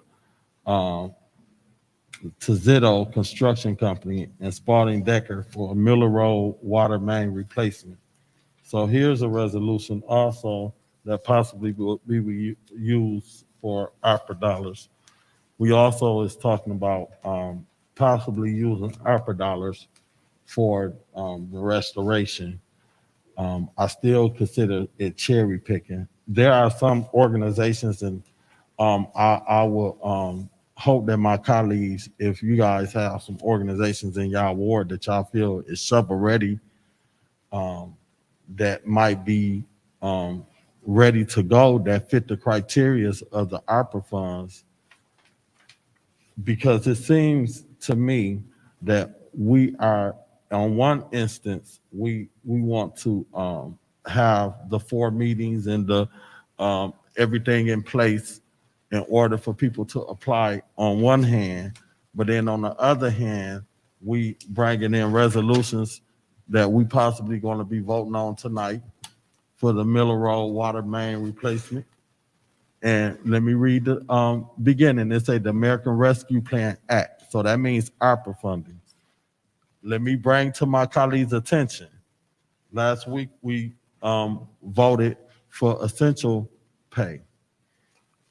This food market has been in place for a while. They moving forward on the construction. They already in the middle of some things. It was because of some of our community, and let me bring back to y'all attention, when you looked at some of the reason why we even received the money that we received for the city of Flint when it comes to ARPA funds, was because of poor community. This man has been working for a long time with this food. It's a whole bunch of investors, so it ain't like we funding the 100% of his project. I think that he's ready to move forward. What concerns me that I would like to see, I'll be supporting this motion to move to on Monday, but I would like, because I want to be fair and I want to work with the mayor and administration and the compliance firms and everything to make sure that it fit the guidelines.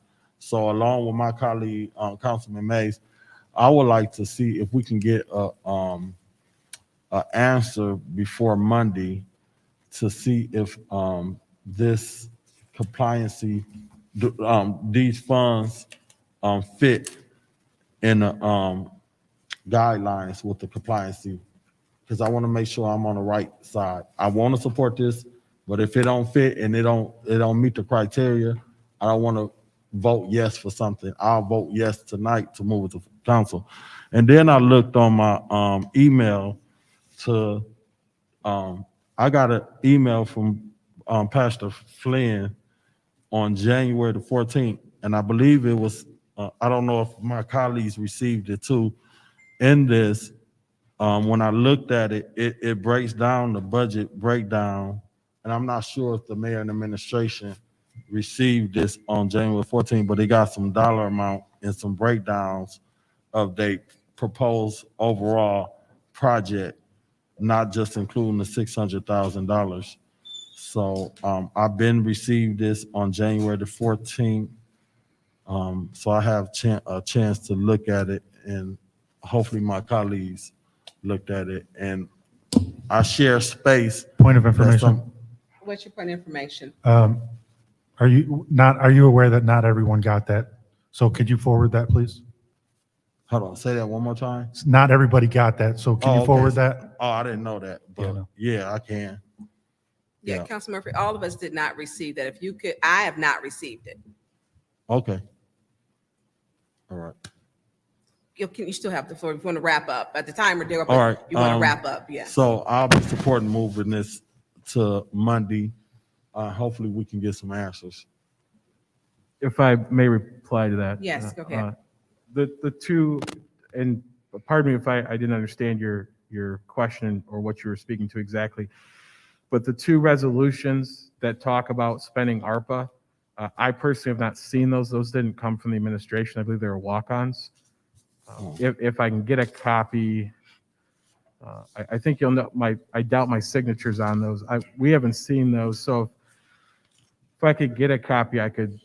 Is you talking about the copy of the Miller Road? Yeah, that's not from the administration or me, so I don't know if. Oh. Okay. Madam Chair, Yes. are you done? I'm done. Are Okay. you done? I cannot back forwarding this to council.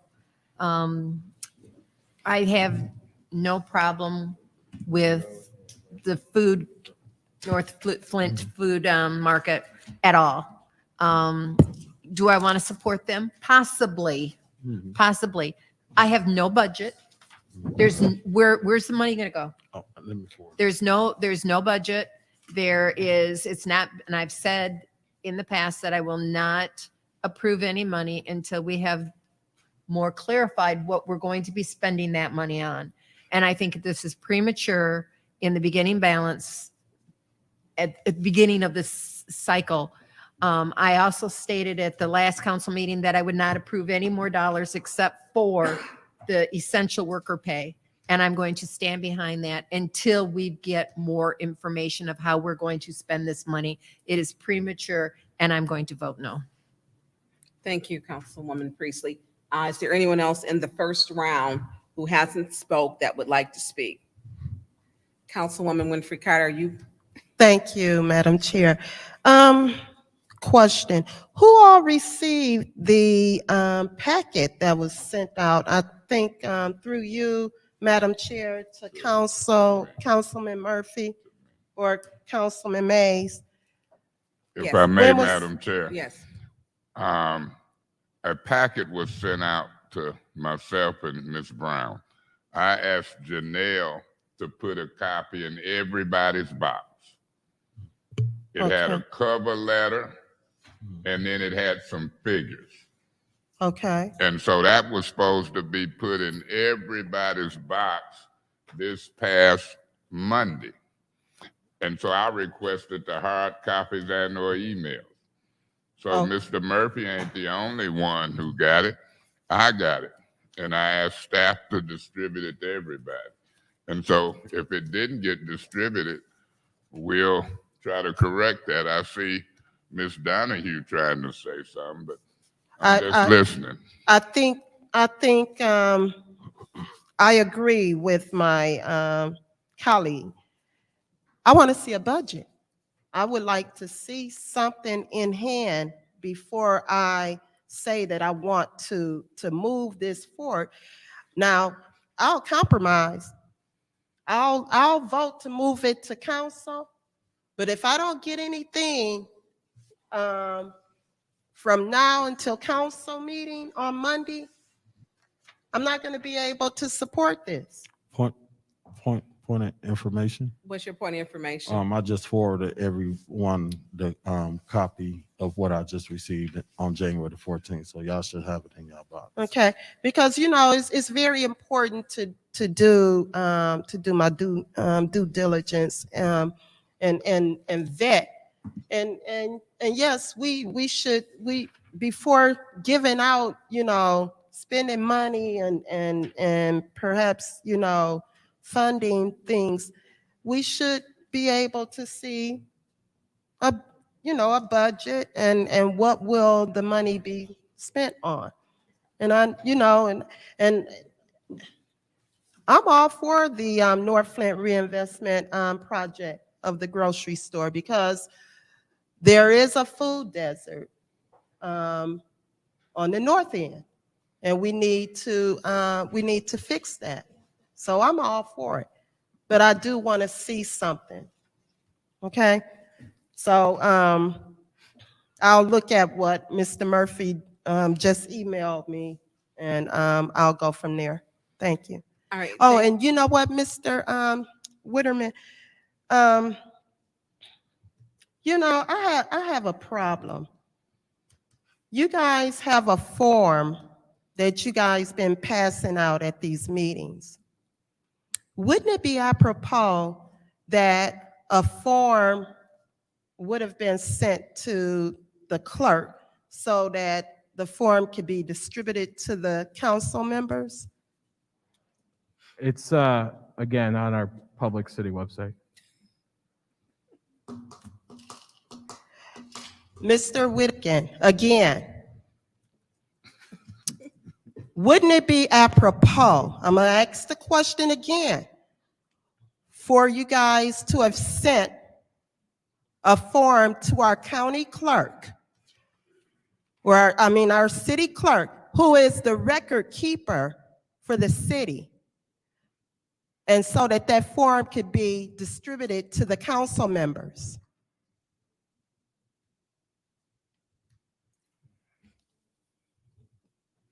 I'm sure that we can get our copy. Yeah, this should have happened. I mean, come on now, we gotta start following protocols. And I'm sorry, this administration to me has been way out of line as far as following protocols. Thank you, Madam Chair. Thank you. Is there anyone else who would like to speak in this first round? Is there anyone else who'd like to speak in this first round that hasn't spoken? Anyone else who would like to speak in the first round? I'm going to speak in the first round. Mr. Whittigan, I asked you for a phone number. You stood before me probably 2 to 3 weeks ago. I am still waiting on that phone number for Ernst & Young. We have agreed that we need to be in compliance. You stood before this council and you stated that you were not comfortable with handling the compliance yourself because you were not staffed properly. I can't get anything as basic as a phone number. Your responses are absurd, sir. They're absurd. A phone number is a simple thing. You told me you would get that, and I've emailed you. In regards to the form, we cannot continue to say the administration and the council, we need to work together when we're not working together. We want to make sure that Flint is successful. So if you have a form, we have a form, combine the forms, or if your form is greater, because I asked specifically at my college, I went there and I asked, was there a form? Because the residents and people and nonprofits, they're asking us, what is the application process? You haven't given that to us. I emailed and asked you, can Ernst & Young be here? You sent me back an email stating you'll get back with me when they can be here. But they seem to only be available to the administration, and that's problematic for me because you stand here and we represent 9 wards. That's every resident in the city of Flint. You come here with these absurd responses. That's not acceptable. And then you want to work in transparency. There is no transparency. I needed a phone number, a basic question, application process. How do you apply? People have a right to know this. American Rescue Funds, this money is for the Americans, the people who live in our city. And you aren't assisting and you aren't helping. And it's not funny to come here and be coy. I'm offended by it. I'm offended because it's not professional. I know you're professional. I know that you are, but to come here and be coy with us, don't do that. This community is hurting way before the pandemic. We have a dual crisis, a water crisis, and then a pandemic. And neither one of them have been taken care of that this council has to deal with. We have to do better. I need a phone number. I have basic questions for Ernst & Young. And I would like to get the number from you But let me tell you, I've had the number for 2 weeks. I'm waiting on you to give it to me because that's the proper channel. I have Brian's number. I never ask a question unless I already have the answer. You, sir, have a responsibility, me as finance chair, to give me the number. You haven't done that. I am fair to you. I'm fair to our community. And we have to operate in transparency. So the coyness isn't cute. And we have to stop that. If we want to work together, we need to have one form so that residents don't say, I have a form from going to this forum, and I have a form from this forum. We need to make sure that those forums are together so that we're not missing anything for residents. That's our job, to work together. At the end of the day, the executive branch and the legislative branch, we both work for the residents of the city of Flint. And that doesn't change on any day of the week that ends in Y. We are public servants, sir, myself, as well as you. You work for a public municipality. And this is disturbing because I know you're much better than that. I truly do. May I reply? Yes. So one, as to EY being at these meetings, as I mentioned in the email, it was a last minute request they weren't able to make tonight. That's unfortunate. However, in my email, I said, we will be more than happy to work with the clerk's office and council leadership to make sure that they are here on a regular schedule so that the council, the public knows when they'll be here. So as I said in the email, we'll set up a schedule that the council can have, and you will know when they will be here so that we can have all of our questions ready. As to the phone numbers, I, politely replied, and my intent was to be polite. I believe those emails were polite, that there's going to be one central point of contact, and we will be more than happy if any one or two council members wants to set up a meeting or have a Zoom call or have a conference call to get a hold of me. Let me know your availability, and I will be more than happy to set that up for you. Mr. Whittaker, so I need permission through you to talk to Ernst & Young to ask I'm not in kindergarten, so I don't need to pass a note to the teacher to answer the question. That's inappropriate, sir. Okay, well, I've explained the process. Okay, but I don't agree with your process, and it's flawed because you stood here before and you told me that you would get me the phone number. I don't know who you went back and talked to who said, do not give that number. Who told you not to give the number? No one told me not to give the Okay, but you number, and didn't I don't give it. recall saying I would get you a number. Excuse me, repeat that? I said, I don't recall saying I would get you a number. Oh, I it's explained on the record. You process. did. You Okay. did. So let's don't do the coyness. Is there anyone else who would like to speak that hasn't spoke in this first round? On to the second round. Is anyone who would like to? Madam Chair. Yes. Yeah, Madam Chair, I can appreciate what you said, Ms. Winfrey Carter, as far as moving it to council, because it can move back, it can table, whatever. I'm gonna vote to move it to council, particularly under the circumstances of what I'm hearing. It's unfortunate that this council, who can introduce resolutions and ordinances, believe that we have to walk lockstep on the delays that has been happening since last May from this administration on ARPA funds. Ms. Priestley, Ms. Herkenroder, maybe you'll learn. I've been here 8 going on 9 years, and I've learned that if council don't provide leadership in some ways in its co-equal branch of government role, some stuff will never get done. You can look at pipe replacement. You can look at restoration. I can give you a number of them. The police department being fixed. I'm past that. We are a co-equal branch of government. We act by resolutions and or ordinances. Read the charter. Some stuff the community can't wait on. I've known in administration the delay in politics. I know folks who will get called down and feel important. You know what makes me feel important? When I call the administration up to my conference room, to my office. The door swing both ways. I told the mayor just the other day, I already know what you look like. I ain't got to come and sit with you. Talk to me on the phone. Hell, I've been at church with you for 30 years.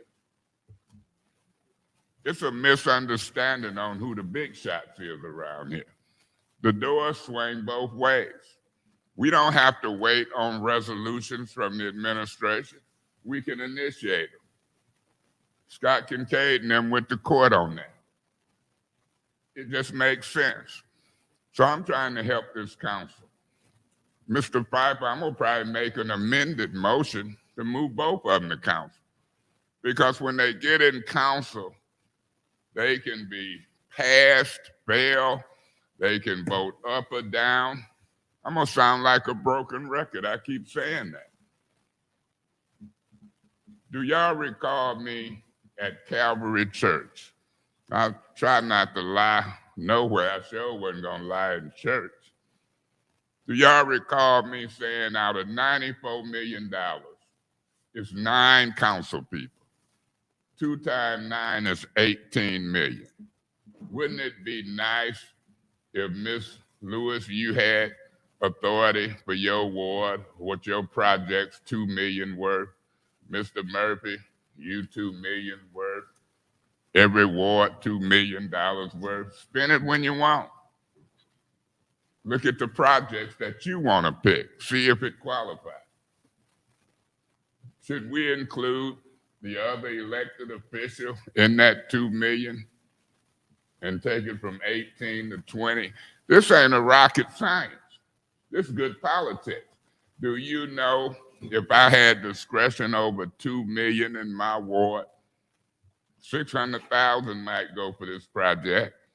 I might put 400,000 in blight and cleanup.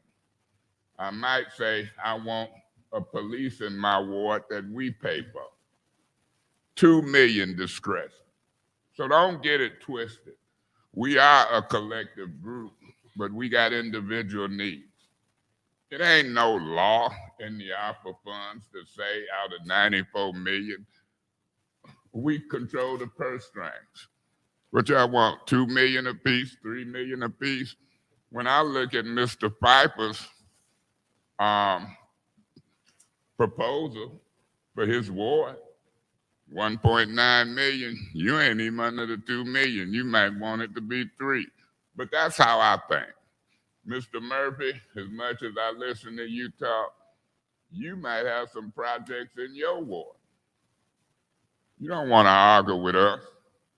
You want to do $2 million worth. You might want to put $1 million in St. John Street project. But that's how I think. We don't have to bicker on some things. So y'all think about that and hold that bill, because that's how I'm thinking. The leadership I'm providing, I'm not going to let us bicker. Now those who don't vote for the 2 million apiece, don't do nothing. But if 5 or more vote, that ain't but 10 million. If all 9 vote, that's 18 million. But it's gonna still go in the same city. It's gonna still be in compliance. And if Mr. Neely and them play ball and quit, I almost cuss. If they play ball, maybe we'll get them a sole discretion of 2 million. But right now, I ain't giving them sole discretion because they're inviting preachers to the dome and shutting the door on me. Preachers to the dome and preachers coming saying I wasn't invited. I'm finna try to highlight a preacher. You might better come talk to this city council, because that's who's gonna control the purse strings, 5 or more. If you was in the dome, Mr. Whittaker, was you in the dome with the pastors? Was Pastor Flynn there? I am not sure. Mr. Edwards, was you in the dome? Don't know nobody who was in the dome. You don't know Pastor Flynn, do you? No, I do not. See? You got to know the north side. You got to know the pastors. I tried to peek my head in the dome, and that one lady, Tommy Johnson, shut the door and said it was because of me. I wasn't finna stay. I had a meeting with Angela Wheeler. Councilman Mays, she's made aware of the time that you're about 3 minutes over. You want me to show you how to get more No. time? I'd like to No, if make you a get- motion to amend my motion to send both add-on number 2 and 3 to council, and I so move. Okay, there's an amendment to the motion to send item number, That's how you get more time, Ms. Luke. yep, because item number Add-on 2 and 3 to item council. 2 and 3 to council. Madam Chair, Councilman Pfeiffer. support. There is a second, it's been properly second. Any discussion? Yes. Yeah. How you, go ahead. Yes. That's how you get more time. So my colleague on, this resolution for, Miller Road, could someone explain where this come from? I'll yield the floor to, my colleague. So this resolution is coming from me. As most everybody's aware that we have a road construction project to replace Miller Road. But we are going to replace the roads without replacing the water lines underneath them that are beyond their lifespan. So this is an emergency resolution so that we can replace the water lines that might go, might break 2 weeks after we replace the road, and that's just going to come out of our pocket, right? So this is a fix so that we can right that wrong so that it saves money in the long term. And I think Mr. Brown is here, he can speak more to it. But this was something that we did not have money for, and they were just going to repave the road, and it does not make sense to repave over a road with pipes on it that are 20 years past their lifespan. So I brought this forward so that hopefully we can fix that. Thank you, Ms. Pfeiffer. Do you still you yield it to him, Okay. Councilman Murphy? Thank you. This is for, through you to the speaker, Mike, is this for service line replace? Oh, no. Is this for service line replacements too? Because I do know we was gonna, do Miller Road without, replacing this. And there's no funds available, to be able to do this where we need to use ARPA funds to, complete this project and make it a full completed project. 'Cause That is correct. The wind fund money that we had for small and water mains has already been spent, in fact, overspent in that. We don't have the money available in fund balance and such.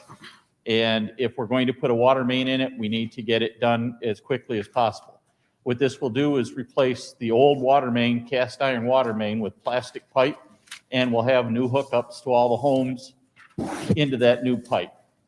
Okay. All the way down Miller Road for all of those homes that are attached to it. And it will make it so that, as Mr. Pfeiffer said, 2 weeks, 2 months, 6 months, there could be a water main break at any time on that line because it's well past its prime. Okay. And if we don't do it, we're going to be then repairing the street because we'll just have to put a patch on it and patch after patch after patch. And it'll be back to being a rough road again.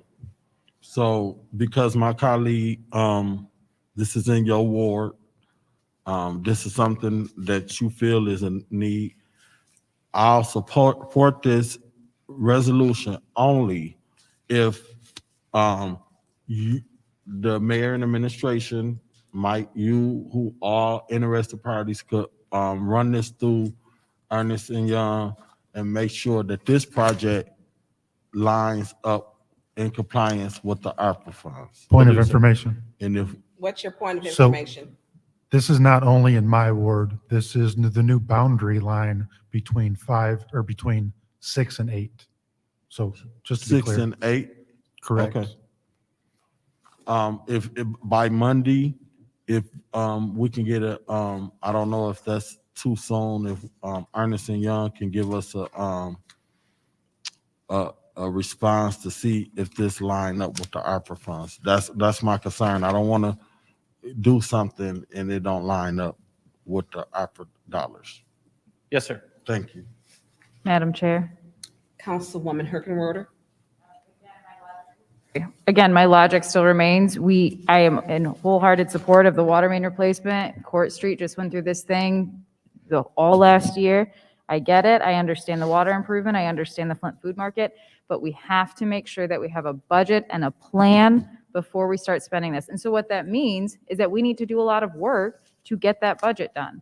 That doesn't mean putting these on hold. It just means not sending this forward and piecemealing all of this stuff together through ARPA, because we have the opportunity, your favorite word, to leverage funds and opportunities and other programs, for example, broadband infrastructure. Maybe we could lay fiber while we're doing this too. We cannot do this if we don't have a big picture of what we're doing with these ARPA funds. That being said, I cannot vote yes to send this to council. It has to go to the ARPA committee first with a budget. Madam Chair. Thank you, Councilwoman Herkenroder. Councilman Pfeiffer. And I've spoke in nauseam about the leveraging. This is the closest thing we're going to get to leveraging to incorporate it with the existing road repair. Because if it breaks 2 months after we redo the road, where's that money going to come from to repair the road and the water lines?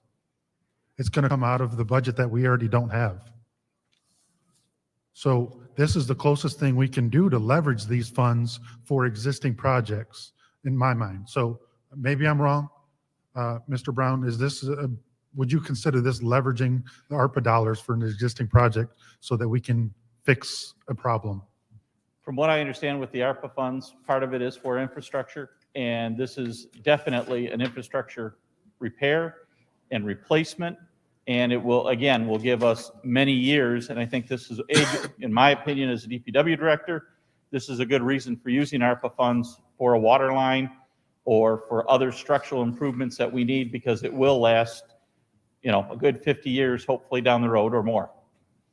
We've been lucky with the one that we have currently. Exactly correct. We're on borrowed time. Yep. You have somebody else with you. I have Mark Adis. This Okay. is our city engineer. And he's the one who works directly with the engineering companies for the MDOT projects. Thank you. Mr. Adis, can you speak to the current state and the age of the existing water lines underneath Miller Road and what the potential impact is if we have a major? The current, if I may speak? Yeah. The current pipe is from the 1960s when it was put in. It's cast iron. Is it Zados? Mark. Zados. Because you're so tall. Can you? Yes. I'm sorry. Sorry about You were that. blessed with height.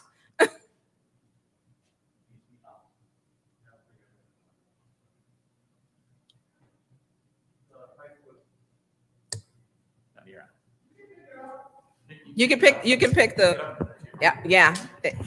How's this? Yeah. The pipe was put in the 1960s. It's cast iron. The lifespan of that's usually about 40 to 50 at the maximum. So we're past the maximum on it. We've had multiple breaks already on that pipe, according to our water service center. And they really don't want to put a road down and then tear it back up. This is also very time sensitive.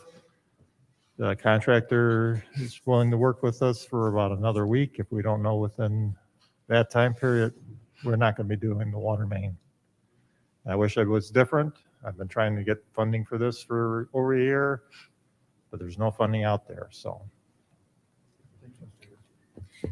We are in the first round. Is there anyone else who would like to? Madam Chair. Councilwoman Priestley. This is exactly where I anticipate funding going, is for this type of project, which kind of almost makes you go, uh-oh, what did I just say? I wasn't going to spend any money. And I can understand the time-sensitive issue on this.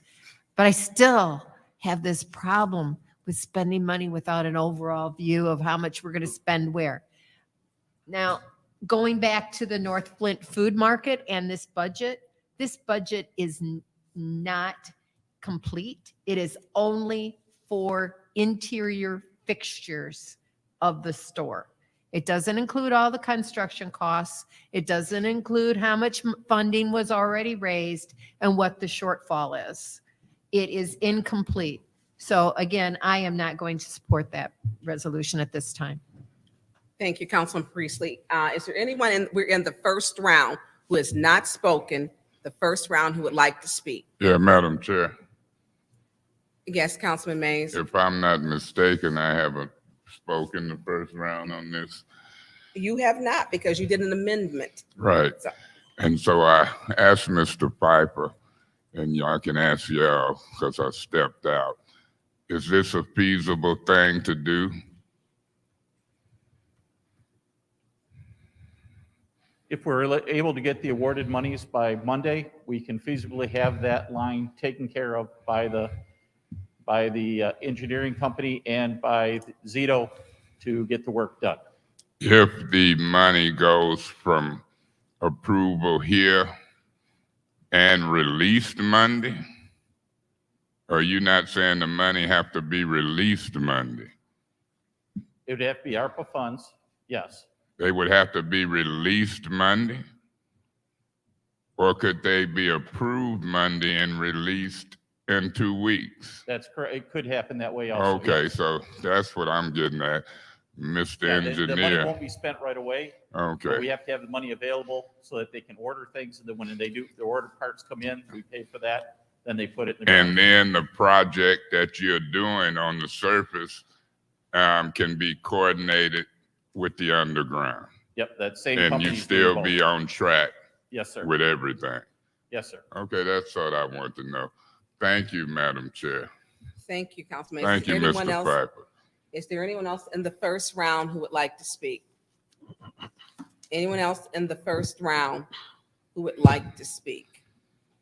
Anyone else in the first round who would like to speak? I am going to speak in the first round.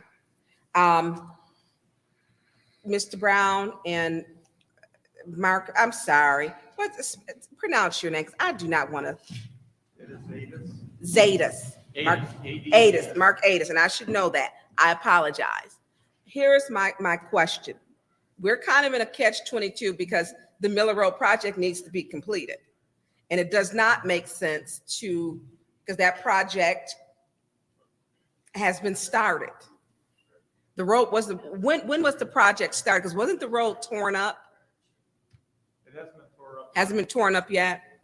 We have had one pay item on it for bringing I'm up. sorry, hold on, I can't hear you. I said we have done one pay item because we had to have it started by the end of last year.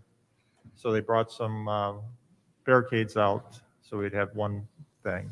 We're working with the contractor. But the actual tearing up the road will start in, they were hoping for April, but they can push that a little bit, but not a whole lot. Okay, so the project was not started. Not officially it is, but it isn't. No Okay, work has been, it hasn't broken Okay, ground. hasn't broken ground, but you brought out some of the barrels to prepare it. And when was that start date? Was it in the fall, was it? It was December of last year. Okay, because I remember that. I remember there was no money to complete that project, which the water mains that were at the end of or beyond their lifespan now. We could not get it on the MDOT contract because we didn't have funding at the time. And so it does not make sense to pave the road, but then not replace the mains when the road is already torn up. Because Right. replace the mains, you got to tear the roads up. And the I roads agree. are in very poor condition on Miller Road anyways, which need to be repaired. Am I correct? Correct. So when this was budgeted, when was this originally budgeted For the road, for this project? Because my question would be, was this project budgeted for the mains and roads at the same time before? Or did you, when we originally designed it, we had the water main in it, but then we found out we didn't have funding, so we had to pull the water main out before Okay. sending it to MDOT. It's an MDOT project. It's an MDOT project.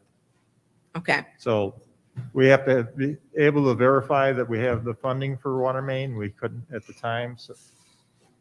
And if we didn't use the money before, or at least get the project going and dedicate it, we would have lost the money for the project. okay. Thank you, gentlemen.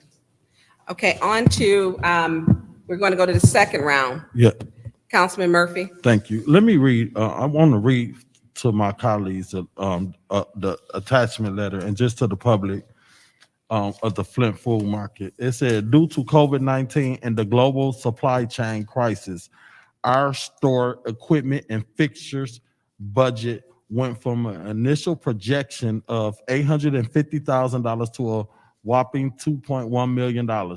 This has left us with a $1.25 million gap. However, we recently have been able to secure additional funding for equipment and fixtures totaling $650,000, $250,000 CO CARES Act funding, $200,000 from the USDA NIFA, and $200,000 from the Michigan State Leo Enhancement Grant. This currently leaves us with a $600,000 gap for the procurement, delivery, and installation of the grocery store equipment and fixtures. Can the administration and council approve authorizing the American Rescue Plan funding to help us close the gap and ultimately cross the finish line on the project which is underway? You guys know it's been a long and horrendous journey to expand access to healthy food and create jobs in North Flint. I've done my very best in the past 7 years to identify the financing and funding for the project. I read that briefly just for y'all to understand that there are some leverage in this project, and he ain't asking for $600,000 to complete the whole project. I will be supporting this for years. In our community, for those who are not familiar with living on the north end of Flint, there has been a disinvestment in our community over the years. We have seen lack of funding year after year. We have watched in the last 30 years over $1 billion come into the city of Flint, and as a result, we done saw the water crisis funding come in here. Now we got these COVID cares, the ARPA funding coming in the city of Flint. And when you look at our community, not only that, when I can go back and look at NSP 1, NSP 2 dollars that have came into the city of Flint, and as a result of all the millions of dollars that done came into the Flint, when you go and you look and go far deep in the north side of Flint, you see absolutely zero to nothing when it comes down to redevelopment. That's one of the reasons why I'll be supporting this development over in the north end with this food Flint food market.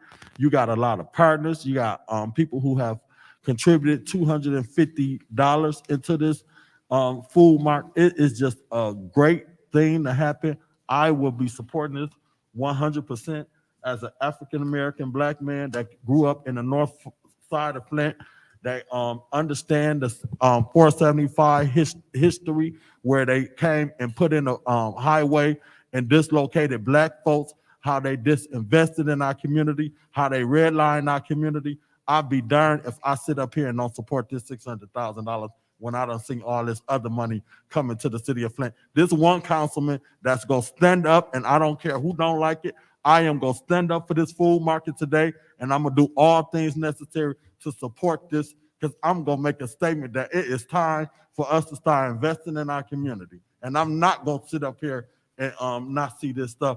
I just read y'all and sent y'all this letter that talks about the diverse money that has came to invest. I am not sitting here and no voter. Y'all can do what y'all want to, but I am supporting it. Thank you. Thank you, Councilman Murphy. Councilwoman Winfrey Carter. Thank you, Madam Chair. Councilman Murphy, through you, Madam Chair, to Councilman Yes. Murphy. I don't think, I support this 100%.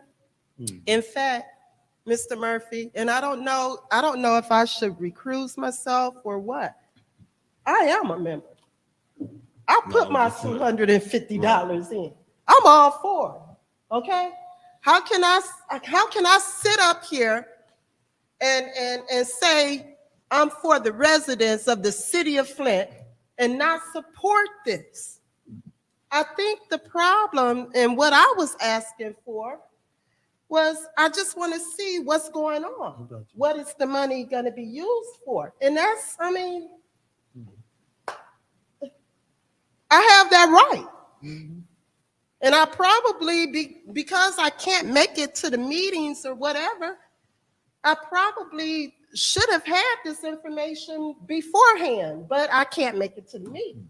So I don't think that's the issue.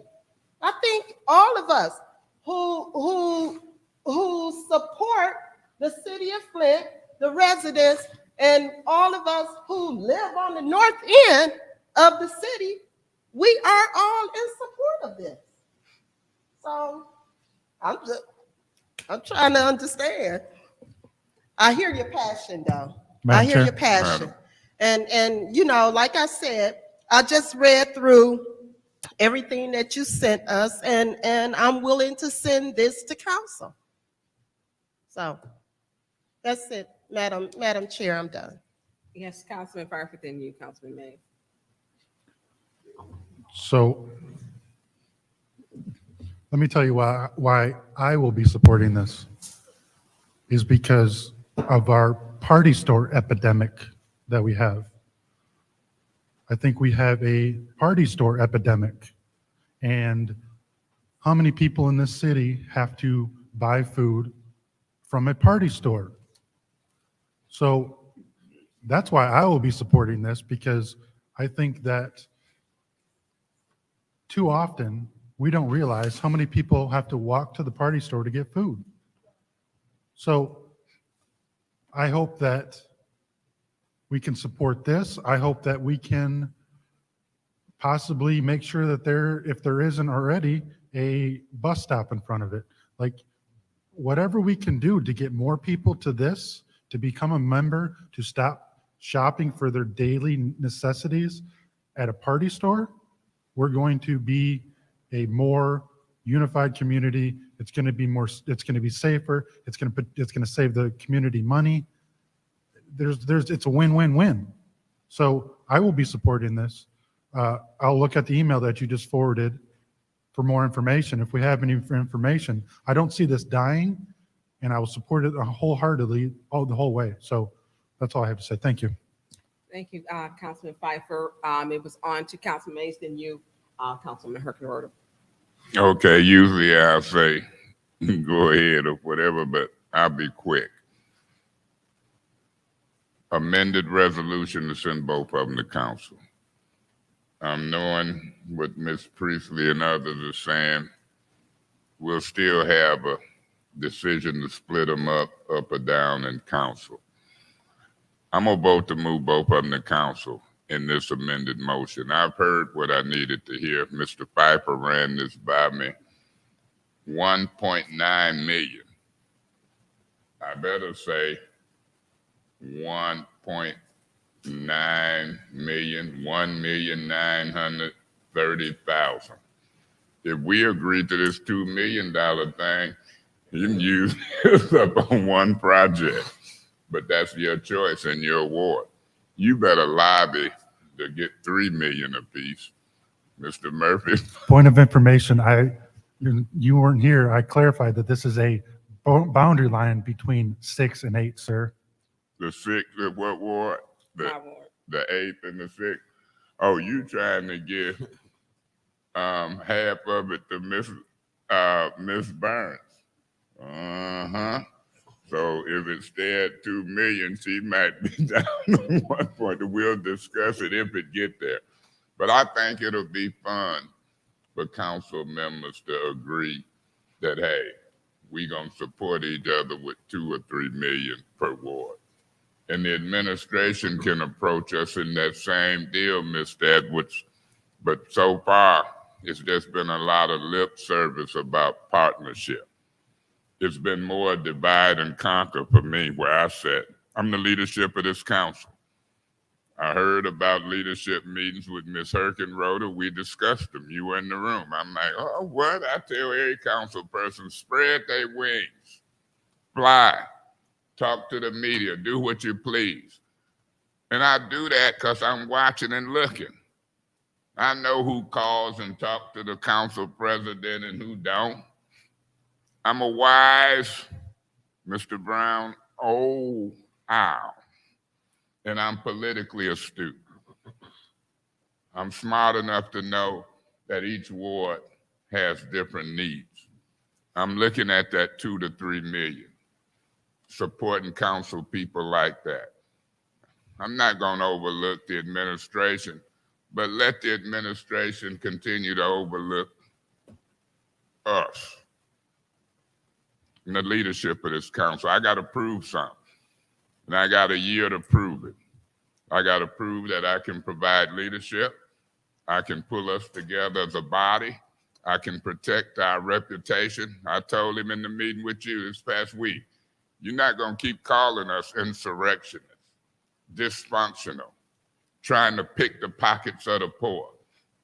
You know what an insurrectionist did? They tore up the windows and was hitting folks at the Capitol. We're no insurrectionists. We're not dysfunctional. Since I've been here, we got emergency managers out, $24 million surplus, fixing to try to fix this projected $17 million deficit. I'm looking forward to budget hearings. You know, we got 3 so far, and it could be more, but I see 3 good financial people on this council. Ms. Burns, Mr. Pfeiffer is a gem, then we got an accountant, in my opinion. And I ain't a slouch on adding money up. You got a master's degree lady sitting here. Ms. Herkenroder seemed to be a certain way. And I think that Mr. Murphy and Ms. Lewis, don't let them continue to work as a team. So believe me, I'm heartfelt. I'm sincere about these ARPA funds. And I wish people would change their mind, because these are some good tests. Through you, Madam Chair, to Mr. Pfeiffer, if you didn't ask Mr. Whittaker to get us an approval on the expenditure of these funds from Ernst & Young, Mr. Edwards, you still here? Maybe by Monday we'll know, because 2 resolutions might be getting ready to move. Y'all gonna have to give us good reason to hold them up or postpone them. God bless the residents of the city of Flint. Pray for us to do wise things with the ARPA funds. Amen. Oh, thank you, Madam Chair. Thank you, thought I was Councilman. in prayer. Councilwoman Herkenroder. Yeah. I also want to echo the sentiments of my colleague in the 5th Ward and the 3rd Ward. And I mean, everybody who's spoken, we all want this to happen. Like, we all are in total support of these programs. And I want to make that very clear. The reason why I consistently have been pushing back on this is because if we don't have, and this is on me for not explaining this better, and I apologize, but when we have that full budget, when we have that full picture, we're able to better identify, okay, we can't put 600,000 toward the Flint Food Market, but we can put 550,000. We're able to still fund the project, but if we, let's say, for example, we have $600,000 from multiple nonprofits, you know, other public health entities, what have you, and then we spend all of that down so that a whole other community program doesn't get funded. Whereas if we say, okay, let's cut a little bit here, let's cut a little bit here, let's cut a little bit here, so that this program can also be funded. Is it partially funded? Yeah, but it's still funded. And it's a lot easier to find $50,000 in grant funding than $600,000 in grant funding. So that's why I continue to advocate for that big picture, because that's how we can say, okay, you can't get your full amount, but you can still get a partial. We can still get the road done. We can still get the food farmers, or excuse me, the food market up to date with everything that we can be as much as possible. And we can be able to work so that everybody is still able to get that, so that we're actually able to fund more projects by doing that, instead of, you know, leaving these 7 projects or whatever fully funded and 3 projects not funded at all. That's where I'm coming from with this budget. I apologize. I probably have not made that very clear to a lot of my colleagues, and that's on me, and I'll own that. But that's why I will continue to say no on voting for anything for ARPA, even though, yes, these are both eligible, one for water infrastructure, one for public health supports for the north end of Flint and for the food desert. And that the food market is actually also in an opportunity zone. So there is another opportunity for funding that way too. But that's why I continue to push back, and that's why I continue to urge this council to let's look at that big picture so we can make sure that all of these resolutions get funded. Thank you. Thank you, Councilwoman Herkenroder. Councilwoman Jerry Winfrey Carter. Wait, hold on a second. Are you, because this is the second round. You've already spoke. Is this the second round? Yeah, we're in the second round of the amended motion. Oh, And you speak did I miss the first round? Maybe. You just speaking this, go Point- ahead. Okay, Point thank of you. order. You have spoken in the second round. It looks like you did miss the first round. Who are you? Are you taking? You the record keeper now of the council meetings? Did I speak in the first round or did I speak in the second round? You did not. We had the original motion, then we had an amended motion. And in the amended, for the second round, I do have you speaking right after Councilman Murphy for the second round. Okay. I do. And then after Mr. Murphy was Pfeiffer, then Councilman Mays, then Ms. Herkenroder. For the second round. For the second round. Okay. So what happened to the? I don't know. Were you walking in or? Yeah, I think. So. Okay. Is there anyone else for the second round that hasn't spoken? Madam Chair. Councilwoman Lewis. Thank you. So I'm also, I guess, a owner of the co-op as well. And it's an essential piece to the north side. I totally get it. But this is my concern. We're going to begin giving out monies and we don't have any criteria in place. We haven't finished any ARPA listening sessions. And, and I'm already getting messages saying, hey, is this a priority? We're going to fund this first. And then, and I guess I don't want to set a bad precedent of everybody just coming to us for money right now. And we haven't even set out our criteria. We don't have anything in place, but we dishing out the money. Now, supporting our public safety officers, that was essential because a lot of people, they have got paid and ours have not. So I totally understood that.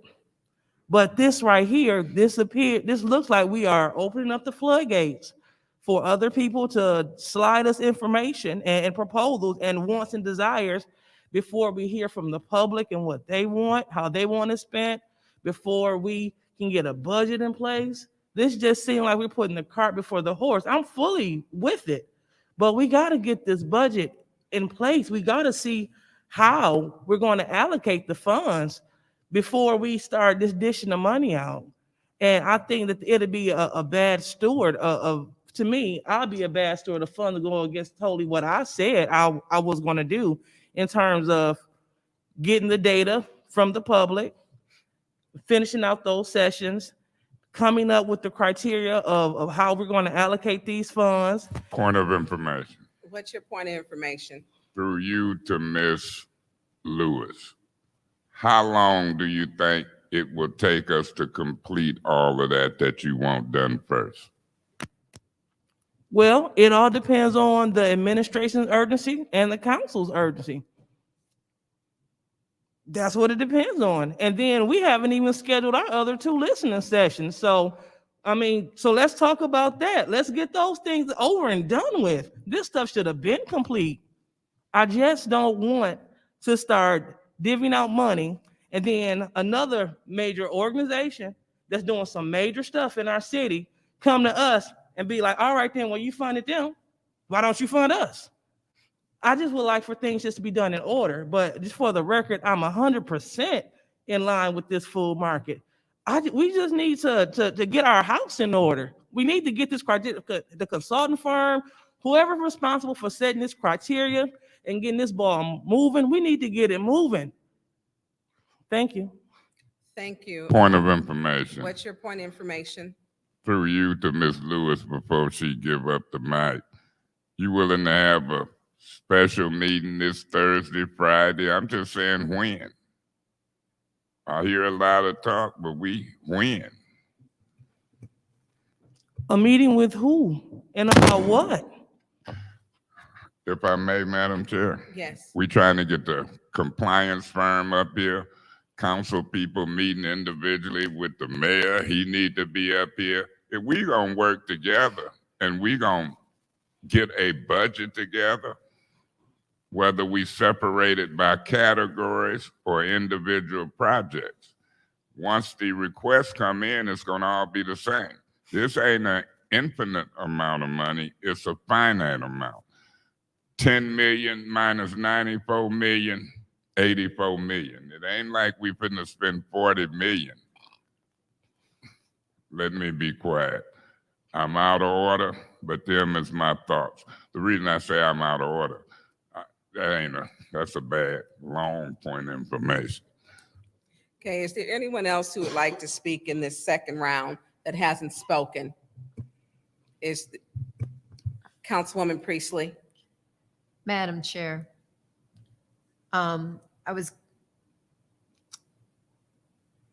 as I was explained to Ms. Winfrey Carter, I grew up on the North End. I walked to the bowling alley around the corner and bowled every week when I was in junior high school. When I was in high school, I walked up to that area all the time. I bought my first furniture from the location that store is at. So I agree with Ms. Herkenreuter and Dr. Lewis. It's hard to divvy up money if you don't know where it's going to go. I mean, can we fund $600,000 here? And I know Asbury wants to put a kitchen in to help the kids in that neighborhood. I don't have a budget amount yet. I haven't gotten anything. I don't even know if they want ARPA dollars, but I know that's one of their wish lists. So how can I sit there and say, yeah, we can do that. How much money do you need? Oh, and then somebody over here wants money over here, and somebody wants money. We got it together and we don't have any money. We've spent it all. You know, I will. But so we do have another listening session scheduled. It's been, I was going to announce it tonight. So it is March 2nd at Asbury at 5:30. That's Wednesday. And Mr. Murphy and I worked together to coordinate that. So that's going to be announced. Well, I just announced it. So, but it's important that we get this all done. Yes, What's your sir. point of information? Thank you. What time did you say? 5:30. So that's my feeling. I want to vote for your project really bad. I've got to do a lot of soul searching on that. Is it out of order for me to make a motion to separate resolution number 2 and add on number 2 and number 3? We're in the middle of a motion right now. And there was an amendment to the original motion because Mr. Mays. Okay. So we're almost done with this one. All right, so I'm going to yield the rest of my time. I've explained how I feel, and I would like to see the buckets that we talk about. Give me money in each bucket at least so that we can sit there and say, okay, we have this much money for infrastructure. Let's allocate this much money for the project on Miller Road. I don't feel I have that. Point of information. What's your point of information? Through you to Ms. Priestley, you have a desire for these to be separated. Seem like you want to vote yes for one and no for the other as far as moving the council. More inclined to do that than not.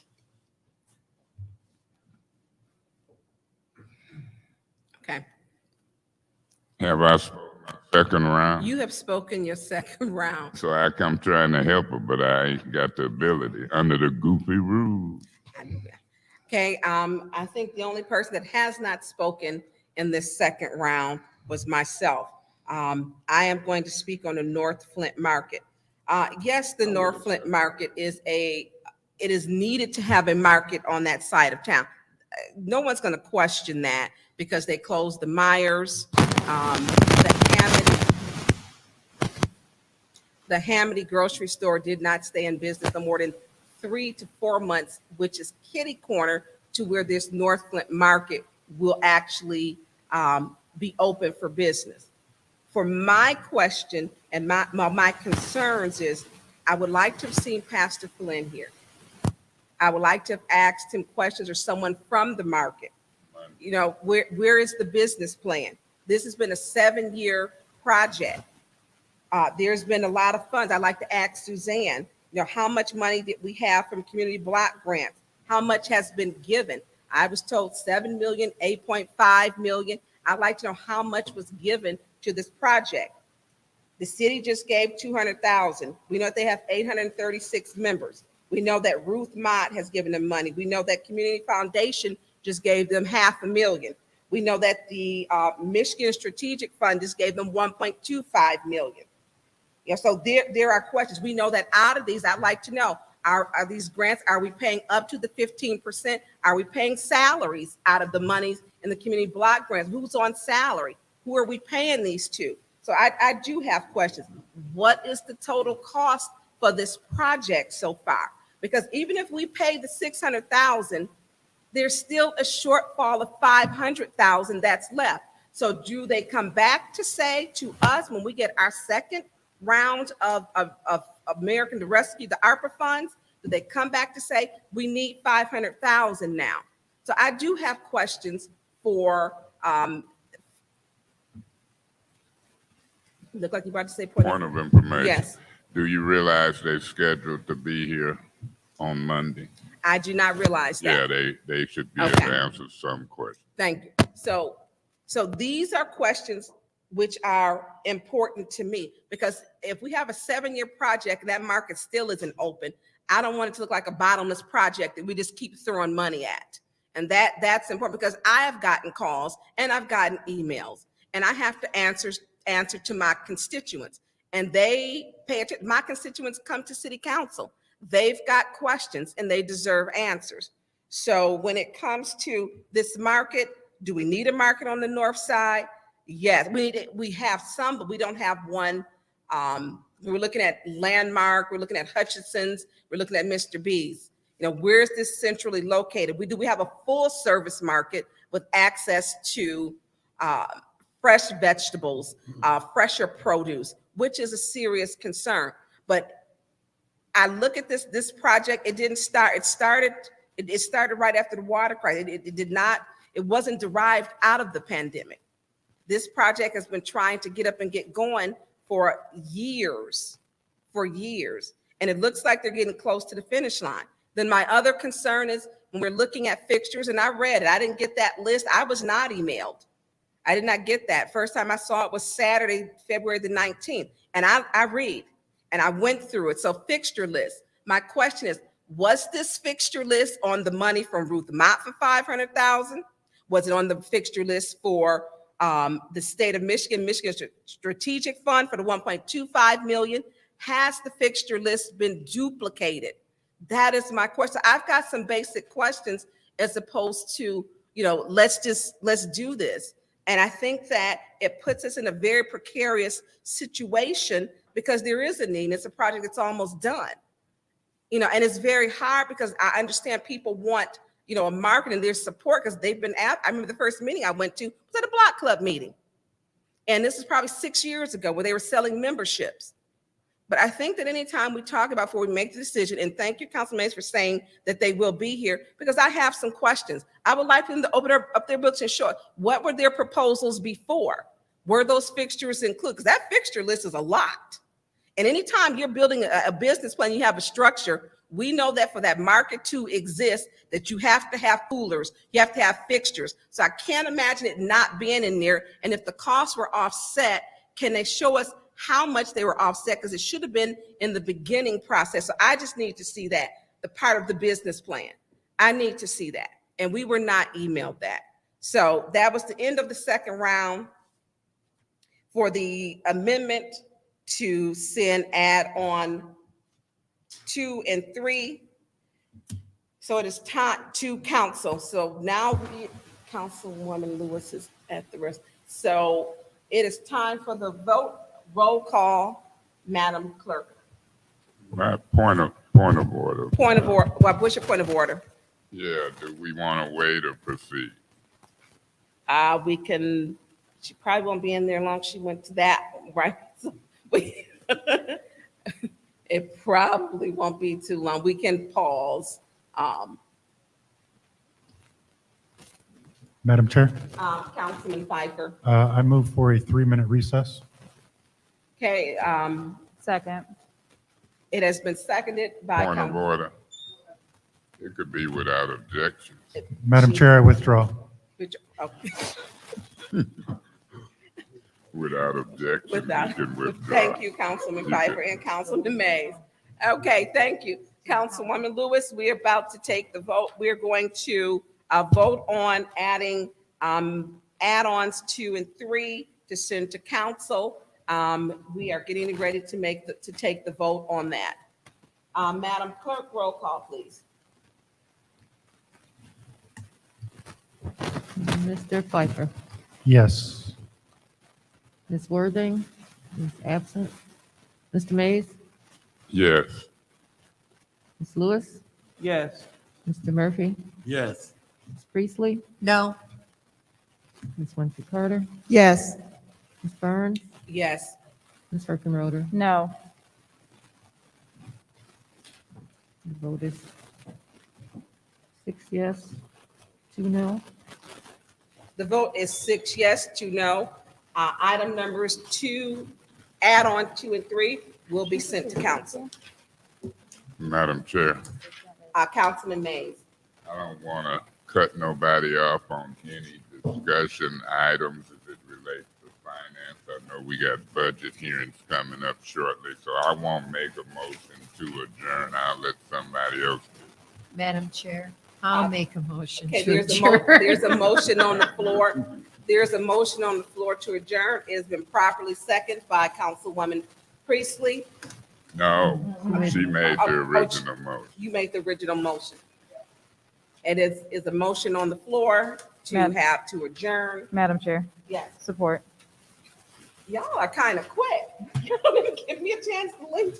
It has been so proper. It has been supported. Roll call. Mr. Mays, Yes. Ms. Lewis,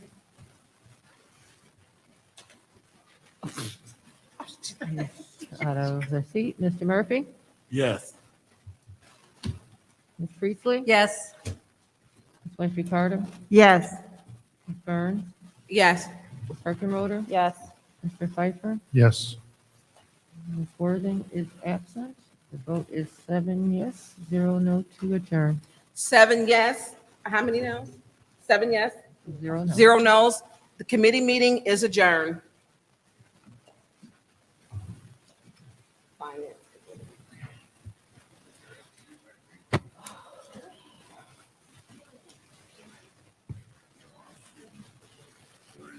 It's nice always sharing space with you.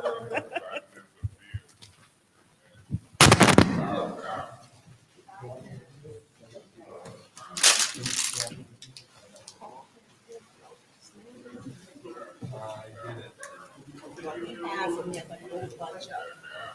So, let me grab some. Take advantage of that break.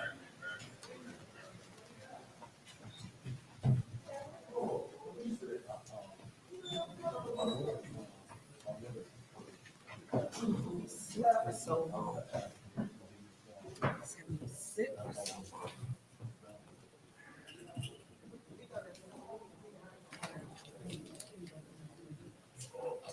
Yeah. Whatever charge you're gonna get in at first, my feet are down. That's just the way it is. I'm going to go get some flats.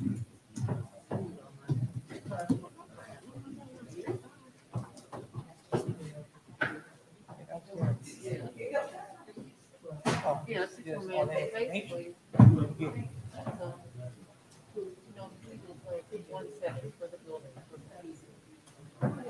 So it's a reduction. They probably do it by the time it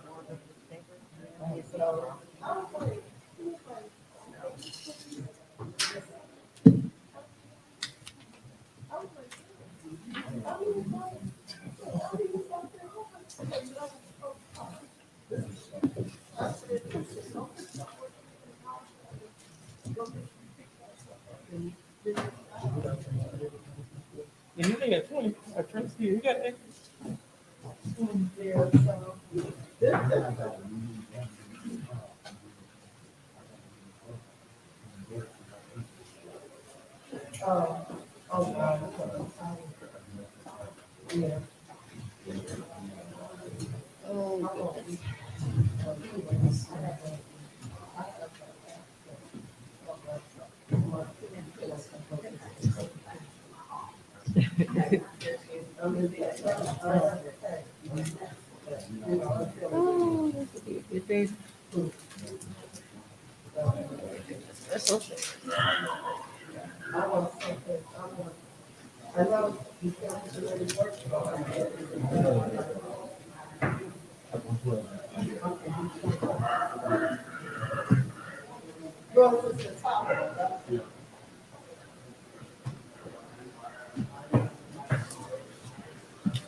Yeah, governmental box. Now let's, Liddell wanna, share. Hopefully it'll.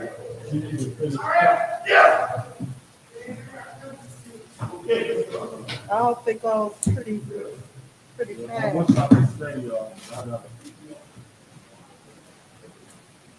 Go to work, and I gotta go home and change clothes. See you later. All righty. The things we do is public officials.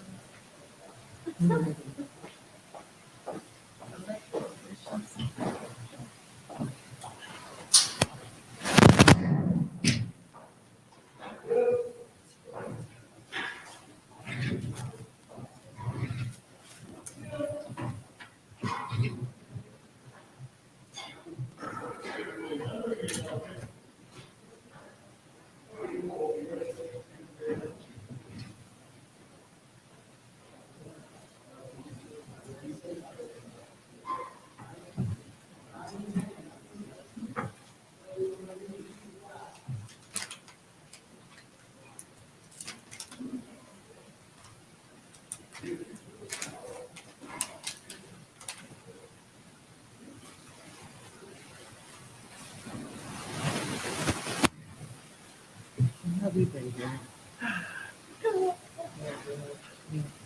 Working. Working. It's sad, looking. I do hospital tomorrow. Don't do it, but.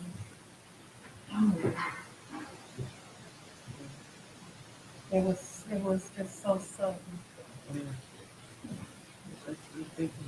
Hmm. And that's young, man. It's what? People are, you think about how old. So, where is everybody?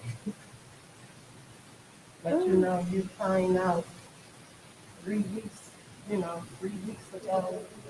you got Mm. cancer. Wow.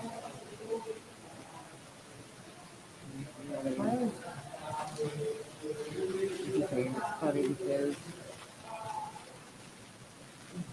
I should have done this, I should have said this, now, so it is school. And they said, the governor will fly like that. Mhm. I'm like, that's important. It's not like it's not Palmer, I respect all police officers. He was just special. Like, he was always, he was just tough and hot. Like, he was nice. Like, you know, like, wow. What's his name? Tom Bernie. Yeah. You know, and then so like the rest of them. Yeah.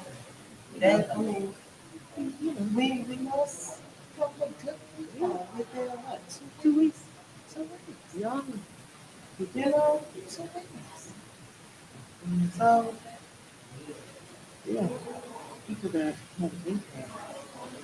Now, I know Mayor knew. I don't know how you how people really felt.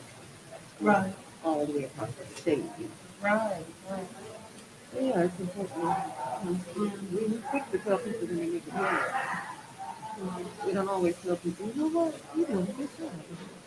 I just want to say thank you.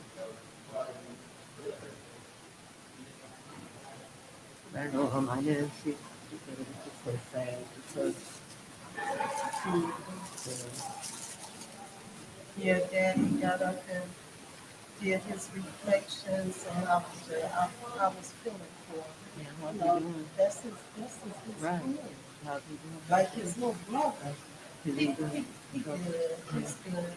But that's gonna be a big void in his Right. life. Because he talked to Uncle Wood every day. Yeah. You know, they talk every day.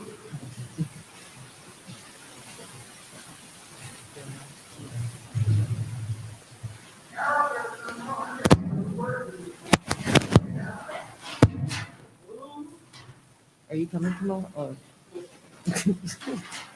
I'd like to address the I council. said I already knew they were saying that daytime stuff, you know. I'd like to address the council. They already did public speaking, sir. But the late. goofy rules don't allow me to come out of my seat and address the council.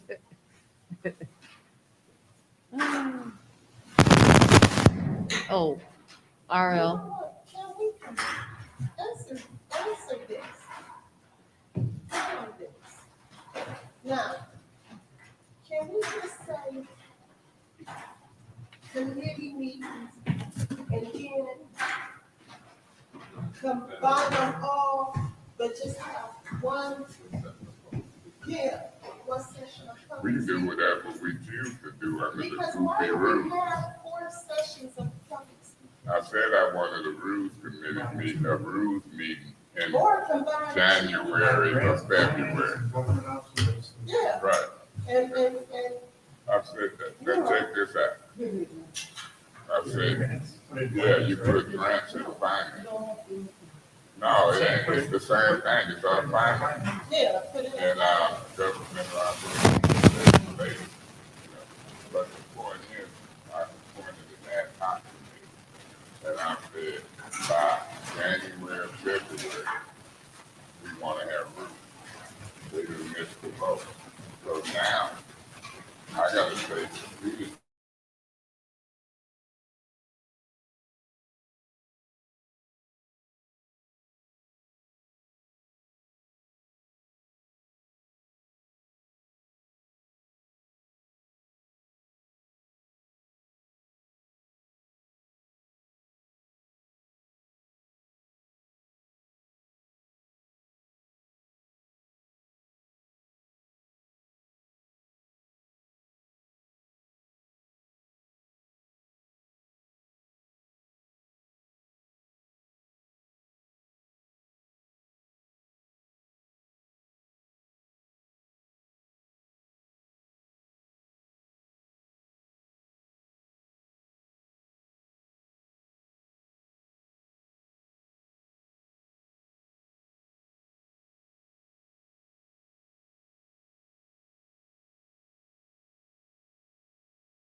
take care of business like stop filibustering around as a citizen, and because I'm a water warrior, and that's what I want to say about that. Thank you, Mr. Ariel. Any other public speakers? Any other public speakers? Public speaking is closed. Next, we'll have council response. Do I have any response from council members? Madam Chair, real quick, Yes, Councilman Mays. through you to Al Mitchell. Al Mitchell, come get this form. And then we'll talk about it later, and we'll call and see if the problem that you have is on the private side or the public side. Yeah. We'll continue to talk. Thank you, Madam Chair. Thank you. Any other council response? Any other council response? Moving along. We have special orders.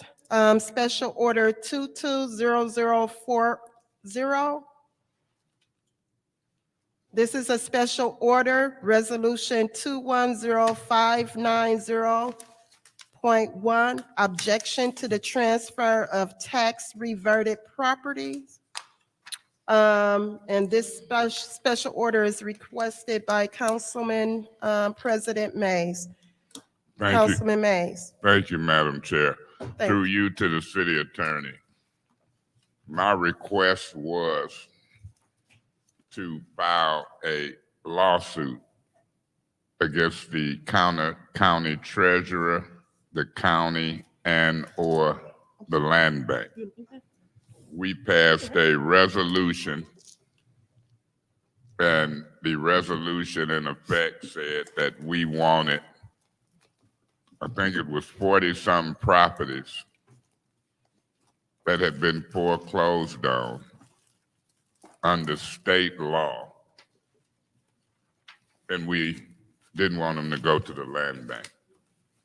The resolution was time-stamped, delivered to the county prior to Christmas in December of 2021.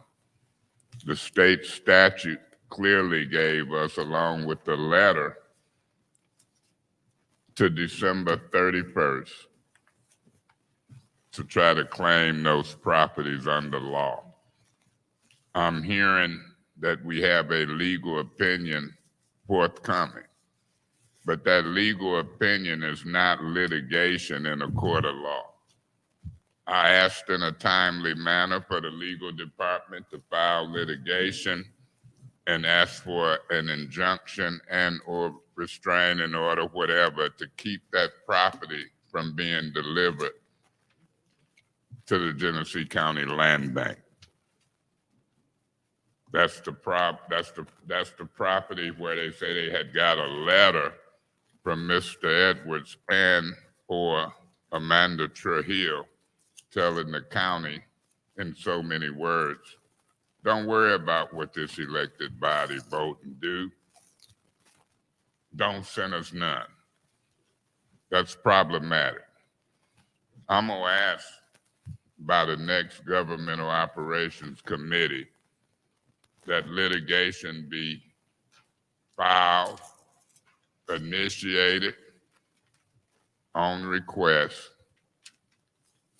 or at least talked about with this council president. And if we need a resolution, I'm asking the legal department to have a resolution drawn up by the next council meeting where we can vote to see if the majority of this council is ready to sue. Now, if this legal department don't move on it, I'm asking for independent counsel. This has went on too long. Madam Chair, I'm gonna ask that this stay on another 2 weeks without objections. And if you can order that, and there's no objections. If there's objections, then we'll discuss it and vote. But I'm not gonna turn my back on this. Property is valuable. the projects for housing in this city is valuable. I remember when they criticized Mayor Stanley in University Park. Is a beautiful thing. I've listened to the listening sessions. I see a group of people who can repair houses. I know we can build nice houses on empty lots. And this is the council that I hope can spark that. But I'd be doggone if I'm gonna have the county treasurer, who is the chairperson of the land bank, and anybody in this city conspiring to keep us from obtaining property inside the city limits unlawfully. So I'm asking that you take notes on what I've said here and that we have an answer and some action. And that the resolution, regardless of what legal opinion is drawn up, that the resolution for this council to vote on to start legal proceedings on these matters be before us in the next committee meeting. Madam Chair, can you order this to stay on Yes. without objections? If there's objections, we'll vote. So ordered. Madam Clerk, did you get that? We're going to leave 220040 on the agenda. Are there any other discussion for this special order? Any other discussions for this special order? Special order is closed. Thank you. Now down to resolutions. Madam Chair, Yes, Councilman Mays. I would ask that 220038, scheduling a public hearing, I would ask that this resolution stay in Governmental Operations Committee for at least another 2 weeks. And if you could order that without objections, that's what I would like to see happen with that resolution, if this council agrees. I would like to order that without objections. Are there any objections?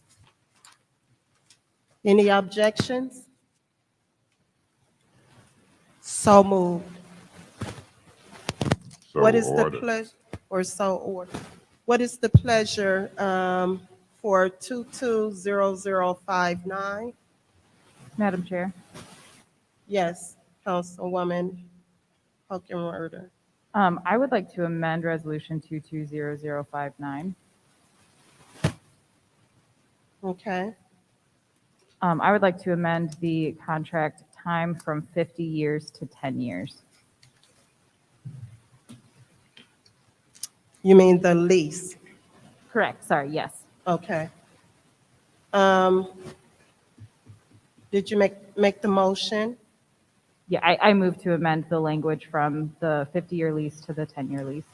Okay, The do I have a support for her motion? Madam Chair, I support that motion. Okay, so a motion has been made and supported to, for the language of 50-year lease agreement with Mott Park Recreation, to have it changed to a 10-year lease agreement. Any discussion? Madam Chair, Yes. my major reason for not having a 50-year lease is that I think that, especially in today's world and what's going on in our city and what hopefully will move on in the future of our city, I hate to tie us into a 50-year lease for anything. I think a 10-year lease is more than reasonable. And I think we all support the Mott Park Authority or Recreation Association for the wonderful work they've done down there. It's absolutely a treasure of the city that what they've done. But I do find 50 years to be extraordinarily long. And a 10-year is a much better lease for me. Okay. Do we have any other discussion? Madam Chair. I would like to. Councilperson in the 7th Ward. I would like to echo the sentiments of my colleague in the 4th Ward as well. I'm concerned with the sustainability of the 50-year lease. I think we can have, I mean, with the option to renew every 10 years, I think is more than fair. I know that there's a similar agreement with this with Pierce Park. I think it's only for 5 years though. So I just, 50 years is a very long time to be able to ensure that sustainability for our community. Thank you. Madam Chair, Yes, Councilman. I don't know that I can support a 10-year.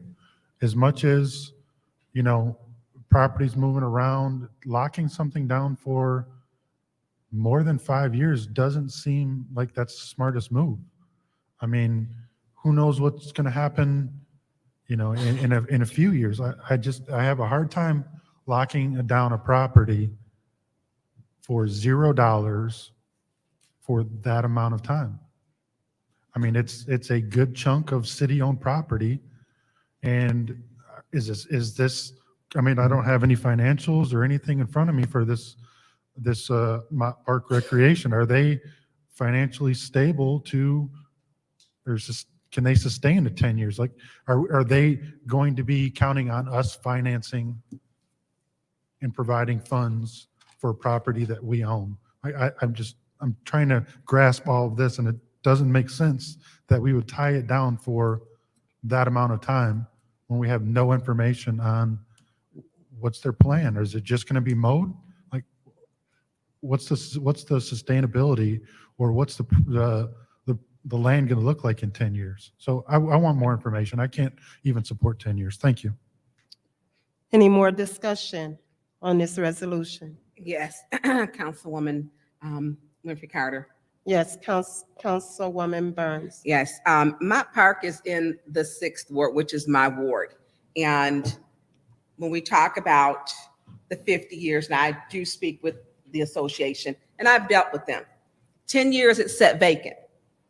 It was a golf course. At this point, the golf course will not be used. It is mowed by volunteers in the community, mowed, taken care of. It is staffed by volunteers. The volunteers have been dedicated to this to even make it to where it's, it is only,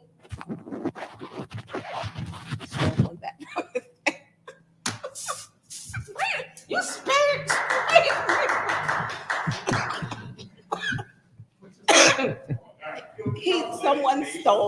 Someone took this off. You need to work on your spray, Councilman Mays. The community, Glendale Hills and Mott Park both share this park. And it borders Sunset, which is like University, and then also Mott Park, Nolan Drive. So that's a shared project that they both work on. It's set through emergency management. We know that they gave away all of our golf courses. So at this point, it can't even be used. The only reason why children are able to play there now is because of the volunteers. 50 years I spoke with them. 50 years it was, for me, that was a lot. I wasn't a part of that process. And when I spoke with them, they stated, you know, Tanya, just as long as we have a commitment, you know, because we have been volunteering. It took 10 years, it's set, and it was dilapidated. The building, the windows were broken out from the inside, so they had broken into it. The grounds weren't kept. So when we talk about who takes care of it, it's the community. And the community is committed, and they're homeowners. That area has a high, there's a high rate of homeowners who live there. And not just have a Glendale Hills, so it's shared that they take care of it. Not just that, when we look at what activities is happening right now in Mott Park, they have, number more, they have the sledding. No one has sled down those hills in years. Volunteers, people have donated sleds. The clubhouse is now open and it's been utilized. I was there, it was nice. The Black Club president just sent the pictures. He said, hey, did you get to see the window, you know, the new windows are in? And I said, yeah, I rode by and I saw them. It's a nice facility that the community is using. and it's a group of committed volunteers. I would like to have it for at least 20 years, because it took 10 years for it to be dilapidated. Those are homeowners. They're not going anywhere. And it's two areas within the 6th ward, and they work on it collectively. So we have children in the park. We have adults who walk. They walk around the park. You have activities that are there that weren't there because of emergency management, the years of Flint being stripped of everything. They took their volunteers and a lot of their funds to build back up. So it'll stay a community project, and that's what they would like. And is it an asset? It's beyond an asset, and it wouldn't be if it wasn't for these volunteers. The volunteers are the ones who worked hard, and it's a combined community. It's combined in between too, because it's centrally located and borders McLaren Hospital. And it's well kept. People think that the city keeps it up. It's volunteers who do it. And that's how great of a job that they do. So when we talk about having a place in our community, they've been doing this right. They've been doing it right, and I commend them on doing that, because we don't normally have parks. A lot of our parks are overgrown. So when we look at 50 is too much. 25 I would like, because it's in the middle of the community. And without the community coming together, there would be no Mott Park. If the community hadn't come together, we would not be having this conversation on whether to have an agreement for a lease on anything. It would be completely trashed like it was. And I know I used to take my daughter, who's 31 now, there, and you could play. It had the bullet playground equipment. It was nice, and it's returned to that. We have got people who have soccer fields now. They play soccer there. The tennis fields, the tennis courts. We're looking to put an ice skating rink there this winter, so we have the full season. They have regular meetings, Glendale and Mott Park. So this park is important in this community because people come from all over to use this park because it has great playground equipment, because the volunteers have advocated for this. So I'm asking my colleagues, vote your conscience, please. 50 years, I agree. I have went to the association. The association did state, Tanya, 50 years. You know, we weren't really set on that. I did speak with them about 10 years, but because it took 10 years to destroy, they were asking 25 so they continue to grow. It's in use now. It is. It's in use, and the community is using it. Thank you, Madam Chair. Councilman Mays. Yeah, thank you, Madam Chair. Well, I'm looking at it, and I'm looking on page of this agreement, the Mott Park Recreation Agreement. If you look at page 3 or 4, term and termination, the 50 is what the motion is to amend. And the proposal, I guess, was to amend that language. I know it's there in one place. I don't know if it's in others, but this motion is to amend the 50 to what? 10? 10. And so we got a 5-year term. We do. And I don't know how old or young the people in the Mott Park Association are, but I'm 63. I'll be 64 in September. I think Ms. Herkenroder might know better than that than you. But the point is, because she keeps telling me she's 12 days Point of on. information. If you're going to speak age, at least use the right name. I said Herkenroder. She ain't born in 58 with us. I mean, Priestley. That could have been a point of order. Point information. I'm telling you, I'm old, man. I'm looking right at you, and I'm Point saying of the wrong information. name. Don't call me. You are Piper. younger than me. Hey, don't call me Dennis Piper, and I'll be all right. But the point I'm trying to make is 50 years, I would be what? 114. I would be the longest serving council person as I vote on a 50-year lease. 5 years, our term, with an extension in the agreement. I don't see extension clause in here, whether it's 10 years or 50 years. Through you to the attorney, am I missing the extension clause in this agreement? Just one moment. So we want to look at that. You know how I talk, yo. I don't mind moving stuff to council, to special affairs, working on it. Don't know if I'm gonna vote up or down, but I'm curious at the Mott Association. Usually when a park is named Mott Park, the Mott Foundation takes care of it because it's the Mott name. The Mays Park, I wouldn't have no funding. But Mott Park, out of all the parks, if it's connected with Charles Stewart Mott, it should be easy to maintain. Who overlooking that? The Mott Foundation, the association. So I'm not hung up on allowing this relationship to happen, but I would like to see it maybe with a shorter term, with extension clauses in there. And I would also look at something else. It was also something that interests me on page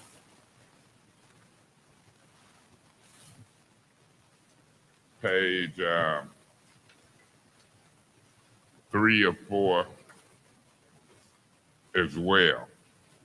In the term and termination section, the second sentence after the 50 years say either party may terminate the agreement with 30 days advance written notice to the other party. But when I look at the resolution, you've got the president of the board signed off on 1/12/22.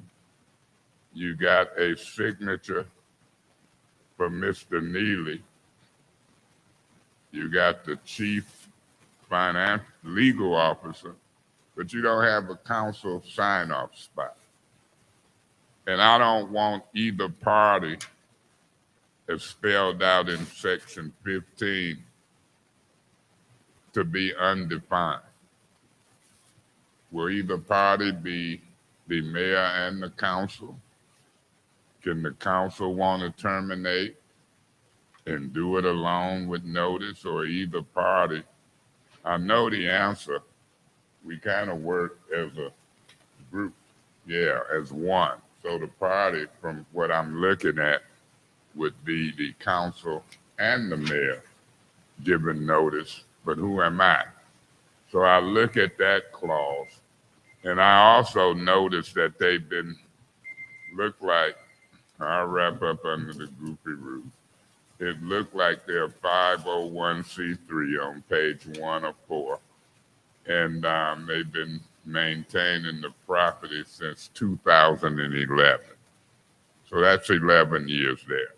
So my concern is shorter, an extension clause, whether it's 5 or 10 years, I prefer 5 and look at it again. And then this either party thing and no sign off on the agreement from the council. I'll reserve my thoughts and see how I vote. But this is a motion to amend to 10 years, correct, Madam Chair? Yes. Thank you. Any other discussions in the first round? Any other discussions in the first round? I have discussion. You know, I think, and I agree with Councilman Mays. 50 years is too much. 10 years, I don't know. I'm either or, but 5 years, I'm thinking 5 years and then come back for an extension and then get your extension and go another 5 years.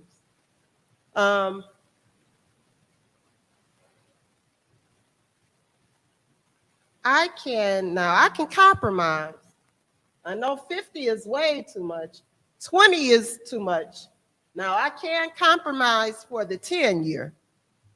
And we're looking at, they started taking care of it when, in 2011? Okay, and it's been 10 years. So I can extend for 10 years. I mean, that'll take us into, another term of new council people. But of course, if we did put the extension in the clause, in the contract, that would save us. So I'll be voting yes to send the 10-year lease to council. Point of information. Yes, This is Councilman. just a motion to amend the length of time. Yes, Okay. yeah. I'll be voting yes to amend the length of time to 10 years. Any other discussion? We're into the second round. Madam Chair, Yes, Councilman. through you to Mr. Edwards. Mr. Edwards, you could probably just stay there. Is there an agreement currently with the Mott Park Foundation or the Mott Park Recreation on this property?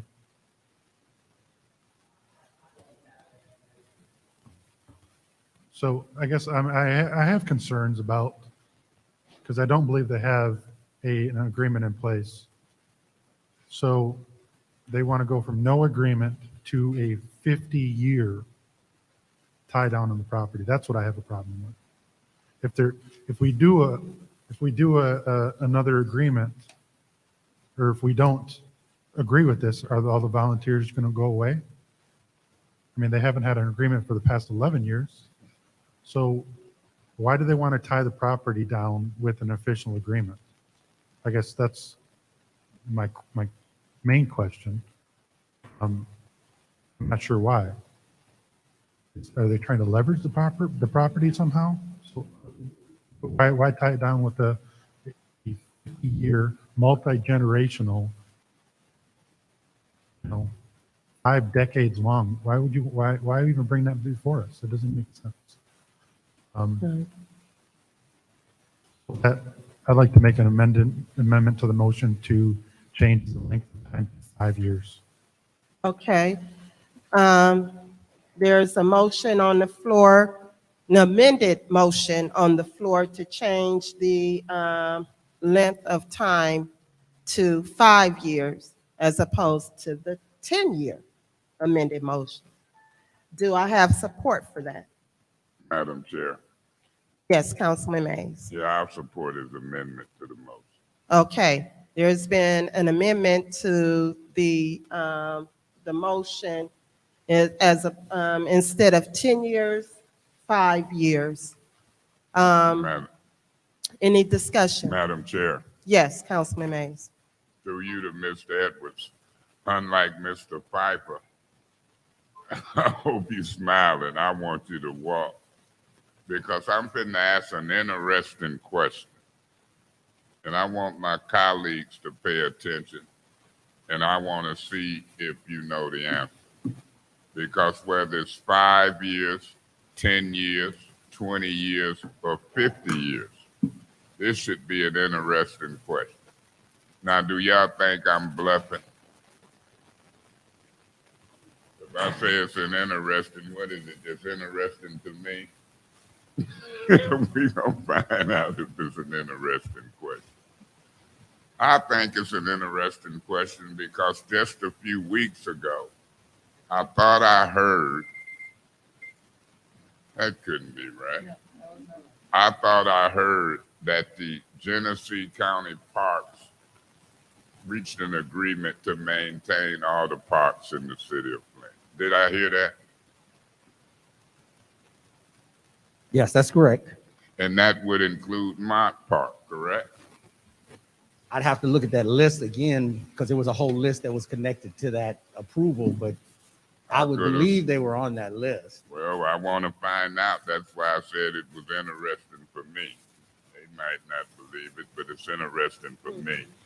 Does this agreement through you to the city attorney and to Mr. Edwards, do this limit or give them the authority who and how can use the park at what time?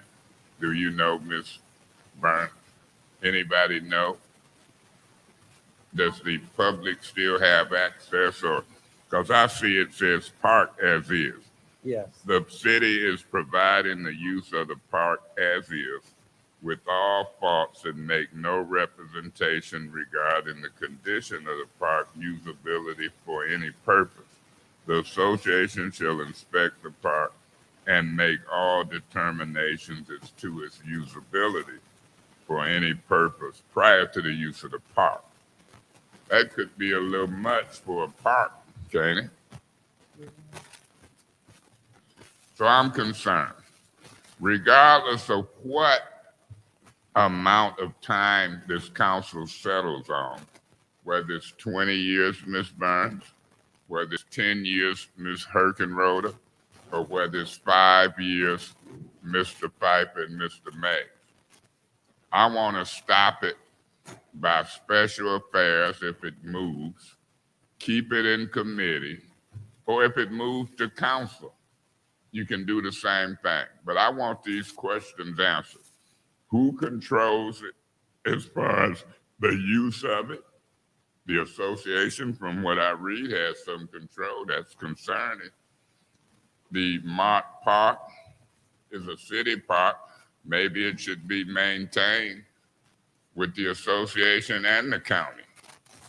But if the county gonna do something different than what they've been doing from 2011 to now, I thought that was an interesting question.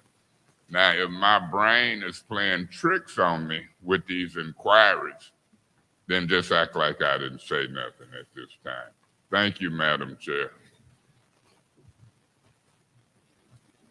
Any more discussion? We're on Madam the Chair. second round. Councilwoman Burns. Yes, they're not opposed to a 10-year. They did not also, we kind of in between attorneys. And Ms. Wilcox was supposed to make some corrections, she stated, about with the contract. Point of information. Yes. Through you, Madam Chair, to the speaker, do you think they're opposed to coming and letting us know, talking to us? I have no, they've been texting, I keep in contact. I also extend, I don't think they would have a problem to get, some of the board members, I don't think that would be a problem because they've been maintaining and volunteering.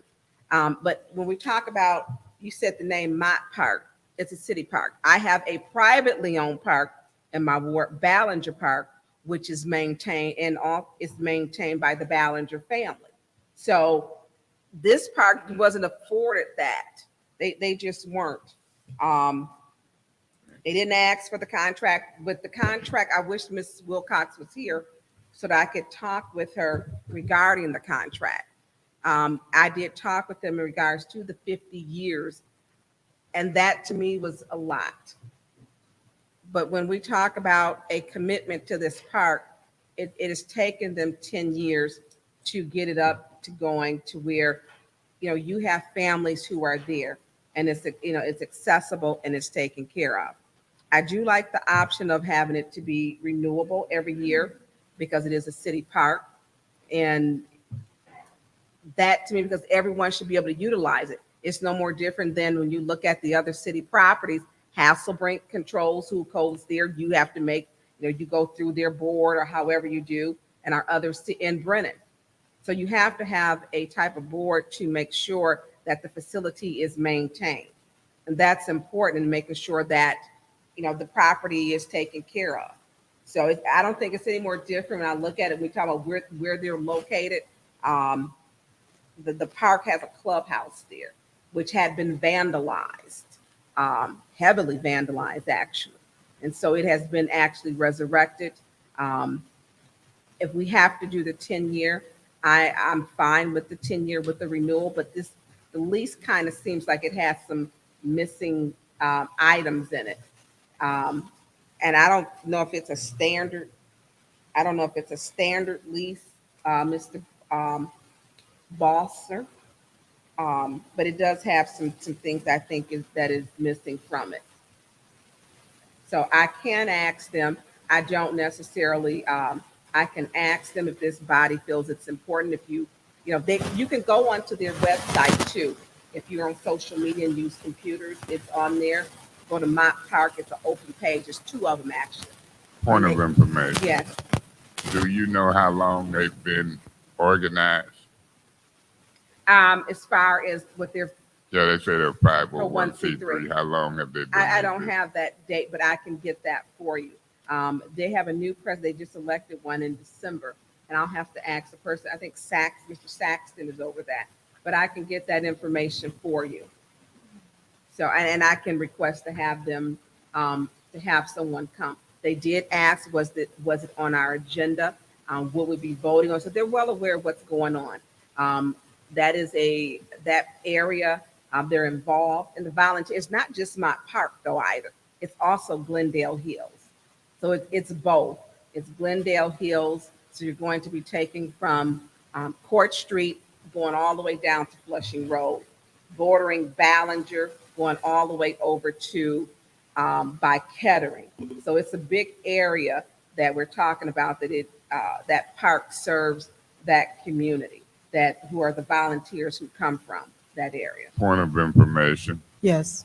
Through you, Madam Chair, to Ms. Burns, do you know if they've been able to lease and decide events and lease the clubhouse prior to now? Or this would be the first? They have just got, the windows just got fixed, were fixed. The first event that they had was for the community, and I was there Christmas time. There were boards on the window with spray paint from the vandalism that was still there. So the interior of it was not able to really be utilized. They're still working on it, and it's volunteer time. The outside was used this summertime. The outside where you could not use the inside. And so we were on the outside of it for community forum to have people to meet, because the inside wasn't ready. It has some serious conditions over the years from it being empty. And people when we have properties that are empty, they vandalize them. So to the part that I think Mr. Pfeiffer spoke to, what would they do? I'm going to wrap up. Would they leave? They're in this community, keeping some residents in and anchored. They're getting discouraged with a lot of the things that are happening. They're asking for something that the entire community worked on. And then to share this project or this building and this park with the community. So I think it's a fair assessment to say they've done the work, they're an association, and they did it not expecting anything for 10 years. And they did, and they've done a great job. Thank you. Madam Chair. Thank you. Yes, So Councilman Pfeiffer. this is on the list that we just signed over to the Genesee County. This park is on the list, and we just signed a 3-year agreement with Genesee County to maintain this park. So I guess I'm looking to legal on how we can sign this property over to a nonprofit, and would it not interfere with the contract that we just signed with Genesee County Parks? Point of information. I was just reading the resolution 220036, and I'm wondering if it's in violation of the grant from the CS Mott Foundation as well. In regards to the first question, if we've already signed over a lease, I think just naturally it's safe to assume that we can't lease out the same thing to two different parties. I would be happy to pass along the question to the acting city attorney just to clarify, because I'm not familiar with the fact that we've already leased this park out. And then I'm sorry, I missed what your question was. Resolution 220036 is where we accepted $500,000 grant from CS Mott Foundation. And there was a spot in there that indicated that we had to spend the money in accordance. I highlighted the number. Let me go back. Regaining my time. All right. So 0037 is actually the resolution that we entered into with Genesee County Parks. And they are maintaining all of these parks for a time period of 3 years. So why are we giving over a 5-year or 10-year to another person when we just contracted through this grant for Genesee County Parks to maintain it? I'm confused on why this is in front of this body. Thank you, Madam Chair. Yes. Madam Chair. Yes. Okay, resolution number 220036, and I'm sorry, Councilman Pfeiffer, for stepping on your time. 220036, as part of the letter to Mayor Neely from the C.S. Mott Foundation, it says that we agree to provide adequate maintenance, equipment repair, and debris removal in 70 parks and adjacent park properties. And that we are responsible for doing the mowing, et cetera, and patrol the parks and properties, and it goes on. So, and we also have to give them a financial report showing the approved budget expenditures. If someone else is doing that, did we accept $500,000 in violation of the grant? I mean, did we accept $500,000 and, you know, the county is supposed to be doing that? Is the county in violation because they're not doing it because the Mott Park parks for residents are doing that? I think we need some clarification between those two items before we can go any further with this resolution. Madam Chair. Councilman Mays. Yeah, I don't know if this is time sensitive or not, but we started out on the time limit, 50 years, 20 years, 10 years, and 5 years. And I always don't mind seconding a logical motion for discussion. But when I heard, I think it was Ms. Burns, use the analogy as it relates to Hasselbrink and or Brennan. We don't really have a lease with Hasselbrink, but we have one with Brennan. But I don't know if it controls the outside use of parks. For example, Hasselbrink. People come in and have picnics and they play basketball all the time. I know that people use the park and play basketball and stuff at Brennan. But when I look at this agreement, even on page 2 or 4, park reservations and special events, the association will coordinate facility reservations at the park pursuant to a fee schedule approved by the city. The association may retain such fees collected solely for reinvestment in the park, maintenance, operations, and improvement, facility rental. The association may rent the clubhouse and so forth and so on. I would love to reward them for what they've done, but I think I better take a closer look at this under the circumstances. And so I would ask legal, just like with Mr. Priestley and Mr. Pfeiffer and what we're doing, to let's take a closer look at it, Mr. Edwards. I want to help them. I appreciate them. I hope that the association continues. But, you know, if the players in the association change or break down, you know, they can get out of it, either party.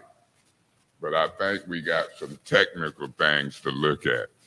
And when we compare the use of parks, Ms. Burns, it might be unique because I don't want nobody coming saying, I thought this was a park. I took my family over and then they said we didn't come through them to use the park.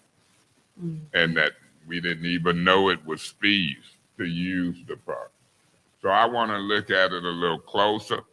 You can let them know, Councilman Mays supports them, want to reward them, want to see what we can do.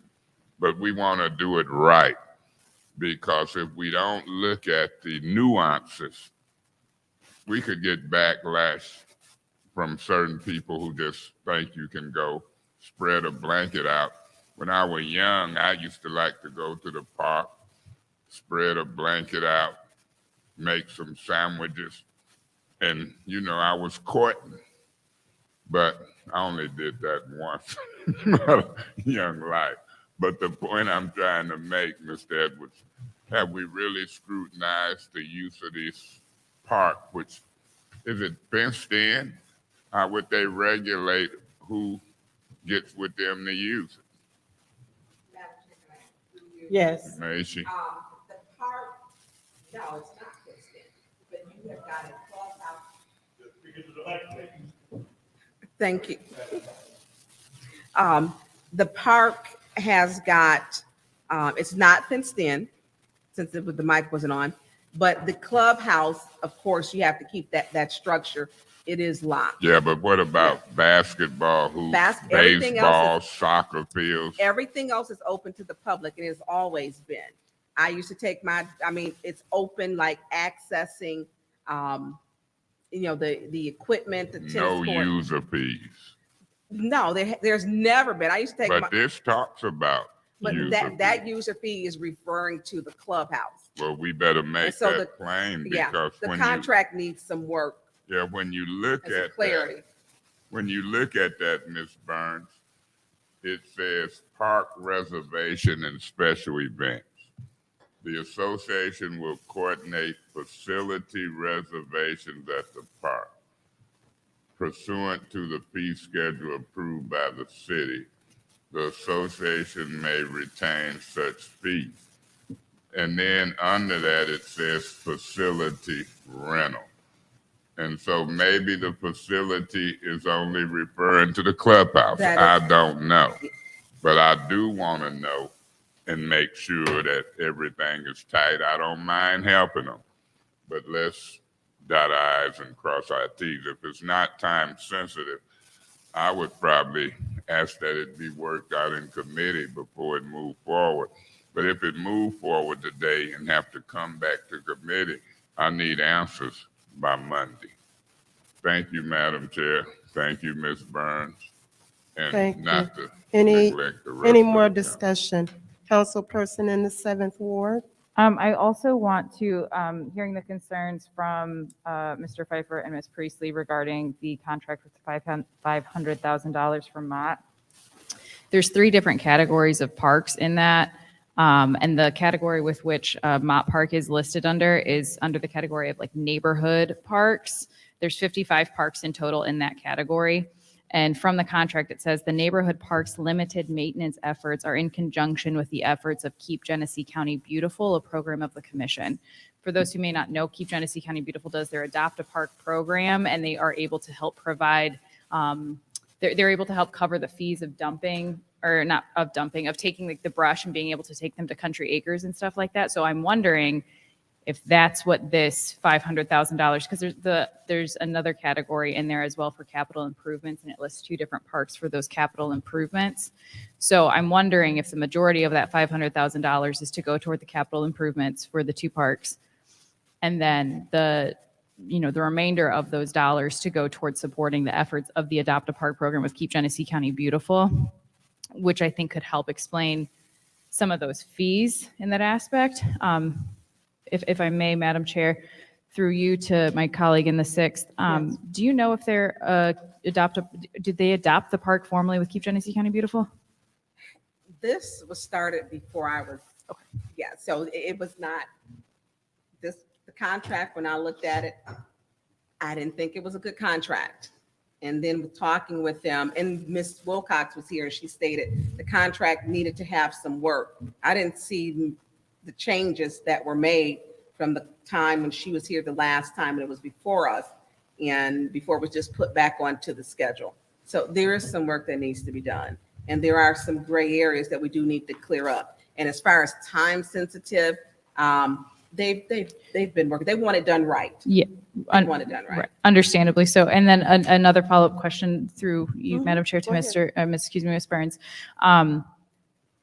Do you know who came up with this idea for the contract? And follow-up, I guess, or part B to that, why wouldn't they just go through Keep Genesee County Beautiful? And these are all questions just out of curiosity. Sure. Through you, Madam Chair, to Councilwoman Herkenroder in the 7th Ward. Yes. I do not know. Okay. And that was my question to Ms. Wilcox, which I wish she was here to answer those Okay. questions. This was before we were in office, or even elected. And I know the park because it's in my community. So the standard part, there were no changes to this contract. But she said there would be until it was put back on our agenda. And I wish she was here to answer these questions because this is what she presented and this was what she was working on. And it would have been prior to, would have been probably Councilman Winfrey. Mhm.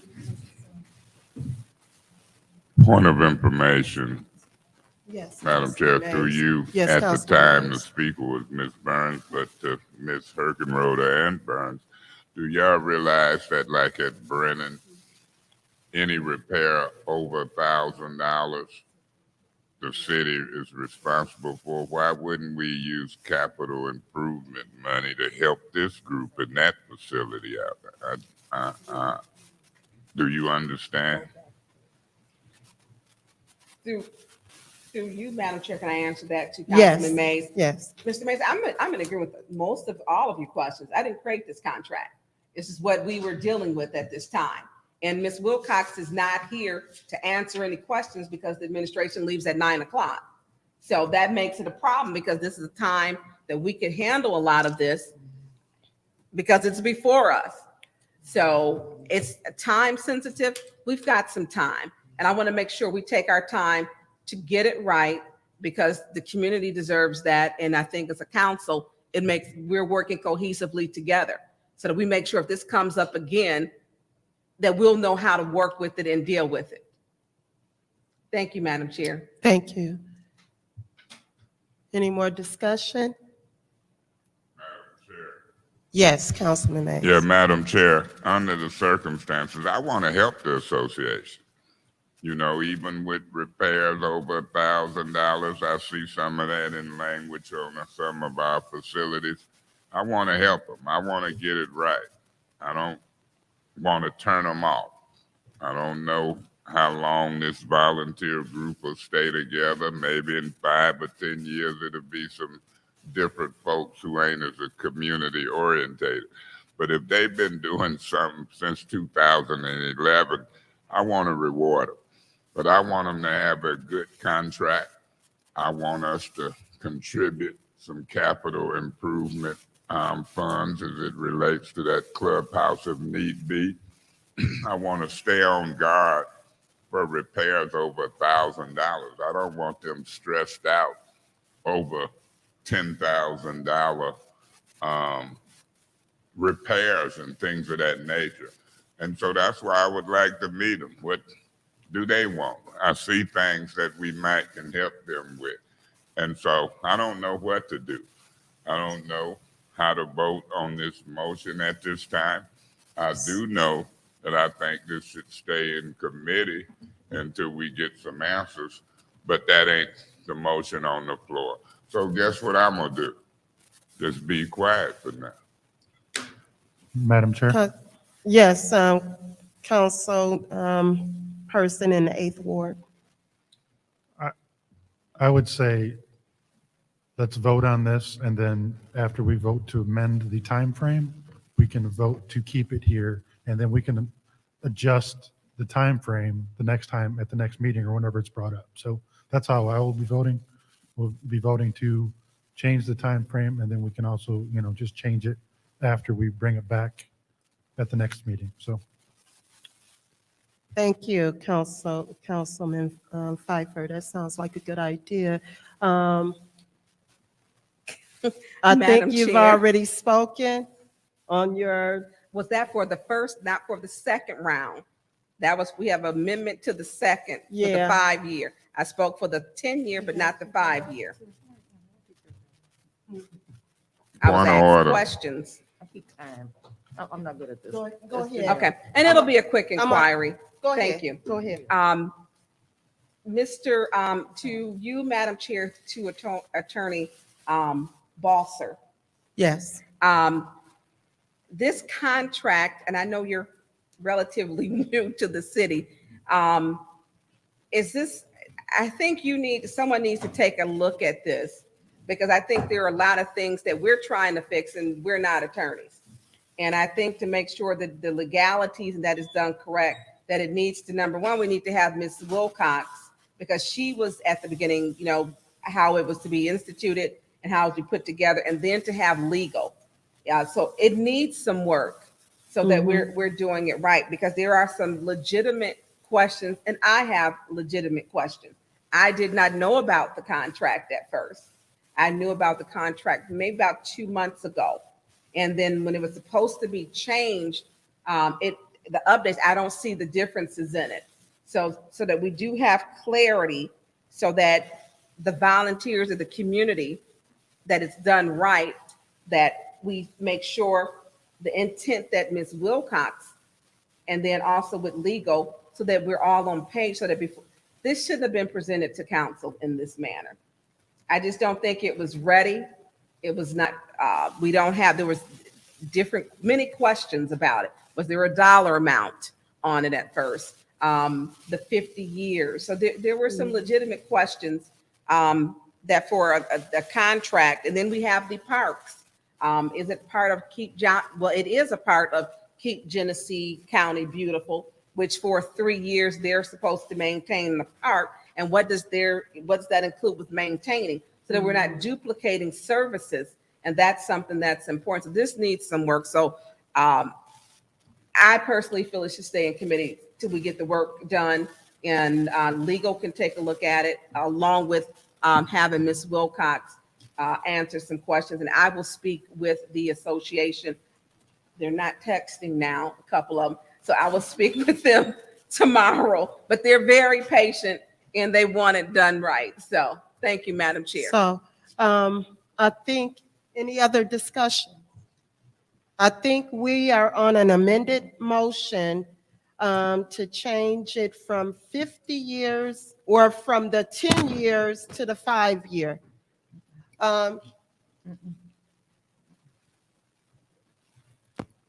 sorry. It would be from the 50 to the 5 years, because you haven't.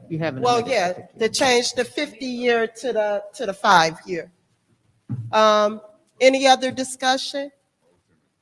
Councilwoman Lewis, did you have something to say? Have I spoken in the second round? Go ahead. I'd like to make a motion to table this till the next government ops. A motion has been made to table this to the Madam- next governmental operations Madam Chair. committee. Yes, I could support that motion. so motion has been made to table this to the next governmental operations committee and supported. Discussion, Madam Chair, yes. I won't be supporting that because we have a motion on the floor. 50 years is out of the question. So why don't we take care of that now? Even if it's changed in the future, 50 years is out of the question from my perspective. So we have that motion on the floor. We can easily vote on the motion that it's before us, before this table motion, and then table it. So it doesn't make sense to me why we table it now. Let's change it to an acceptable term and then deal with the motion. That's how I feel. Thank you. Madam Chair, Yes, Councilman Mays. yeah, my position would be, once it's taken off the table, those motions would come back into play. So many outstanding questions in the lateness of the hour. And then I don't know if we have 5 votes for a 5-year term. And then that would take us to vote on the 10-year term. I don't know if we would have those votes. And so I think it's smart to table it and then tackle all the birds with one stone, maybe when we get more answers, because if we don't get 5 votes for 5 years, then it go back to the other motion. And then if we don't get 5 votes for that, you know, we in a quagmire with no answer. So I think the cleanest and simplest way, time-wise, is to table it. But, you know, I'm the one that stay up and go to the after hours. I'll go to 6 in the morning. Thank you, Madam Chair. Any other discussion on tabling? Madam Chair, Yes. I would prefer I will be voting to table it. I don't want to fix a part of it and keep coming back. Let's get it all together, fix everything, and then we can always come back. I don't want to fix part of it because there are some issues that we clearly need to deal with, the 5-year, the 10-year, the Genesee County parks. So there's a lot of things in between time that we can work. So when we fix it, I like to fix it all together and not keep having it come back up on the agenda to fix every little thing. So I'll be voting to table it. Thank you, Madam Chair. Any other discussion? I have something to say. I'll be voting to table as well. I count very well, and I know we had a little discussion between the 10 years and the 5 years, and from my count, either or will fail, 10 years, 5 years. So I'll be voting to table as well. Any other discussions? Real quick, Madam Chair. Yes. When it takes off the table, we'll be back to those year discussions regardless of what happens. So we'll have to, Ravina, we'll have to remember that too. Okay. All right. I think it's time for the vote. We are in a vote to table 220059, to table it to the next Governmental Operations Committee. Roll call, Madam Clerk. Mr. Mays, Yes. Ms. Lewis, Yes. Mr. Murphy, absent, Ms. Priestley, Yes. Ms. Winfrey Carter, Yes. Ms. Burns, Yes. Ms. Herkenroder, No. Mr. Pfeiffer. And Ms. Worthing is absent. The vote is 5 yes, 2 no. The vote was 5 yes, 2 no. This will go back to Governmental Operations. Madam Chair, Yes. in regards to Resolution 220060, I'd like to table that until the next meeting. There is some concern over whether there are supposed to be 2 council people on the Economic Development Corporation or not. And so we're trying to get more information on that. So I'd like to table that to the next without objection. Point of information. Do that include her ordering it to stay on here without objection? That'll be work good, whatever the hell. Well, I would like to order 220060 to stay on the agenda without objections. Any objections? This is the appointment for the Economic Development Corporation Board of Directors of Maltese Wilson. Point of information. Yes. Did I hear Ms. Priestley correctly? Who are the 2 members of the council that's on it? Like, obviously Maurice Davis, who's the other member? If there needs to be 2, that means somebody here. There must be. Right?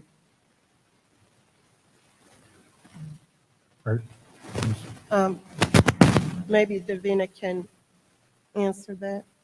This was, Ms. Brown asked me to have that tabled, so. Okay.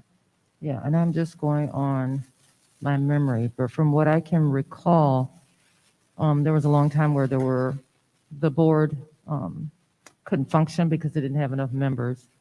And the appointment resolution that appointed Mr. Davis in the first place, he was filling a vacancy at that time. So I don't think there was an emphasis on it necessarily being the correct number of council members or whatnot, but now when we're doing the research in the past, we found that used to be in the past 2 members of council, and I think there was no emphasis on it. They were just trying to get people on the board so they could meet at that time. So we are just trying to make sure that if it's still in the rules, that that's what is taking place, that there's 2 members. Thank you. Any other discussion? Any other discussion? So I would move this to stay without objection to stay on the agenda for governmental operations. So move. Okay, discussion items. What is the pleasure of this council? Point of information. Yes, Councilman Mays. Do you know whether Ms. Lewis has an inkling to discuss 220096? Yes, Councilwoman Lewis, would you like to discuss 220096? Discussion item, Marijuana Advisory Committee? Sure. You have the floor. Okay, so we see that we're getting a lot of requests for dispensary permits, and I also heard the sentiment of my colleagues stating that we need a cap, that we don't want the new the marijuana dispensary to become the new liquor store flat. And that's something that we must take serious because the residents, they have those concerns too. So I'm definitely all for the proprietorship and the establishment of new business, but we really got to keep this in mind. And so I would like to look into establishing a marijuana advisory committee that could guide us as we put a cap on that, as we explore putting a cap on that, in addition to ensure that these dispensaries adhere to the future community benefit agreements that we were looking to establish, that we've been talking about in council, because it doesn't look like that the administration or just the council, that we can physically monitor those things, but putting forth a committee in place, I think that'll really help this out, because what it looks like marijuana is here to stay.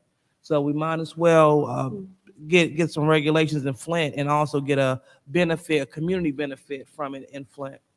So that's my discussion. Thank you. Any other discussions on the discussion item 220096?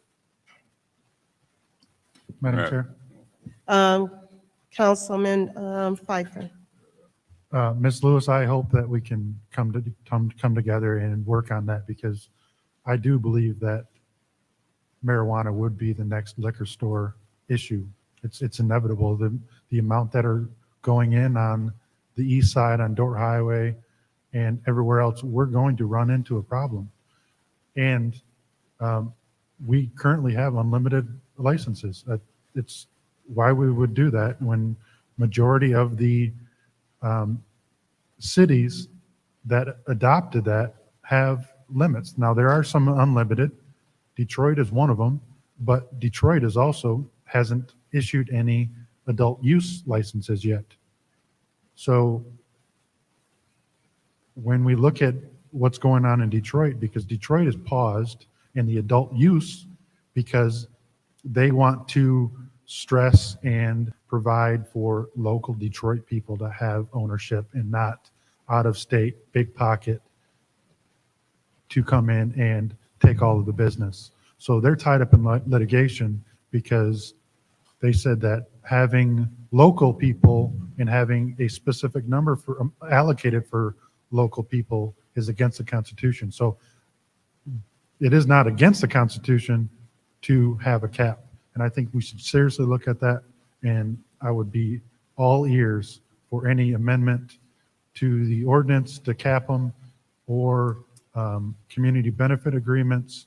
I would be all for those, because we're going down a potential bad road by having open, unfettered access to all of these dispensaries. Thank you, Madam Chair. Thank you. Madam Chair, Yes, Councilman Mays. Yeah, I want to give y'all some history. It was a cap in Flint. And then that was changed. And some of the planners and planning commission and council decided that the cap would become natural because of you can't have so many in close proximity to each other, the zoning. And so they figured that would make the cap. And if you understand that, eventually it would, whether it capped off at 50 or 100. But the cap, I think, if I'm not mistaken, you can double check me, but it was at 20. And so now we might be past that once that ordinance was changed or amended without the cap.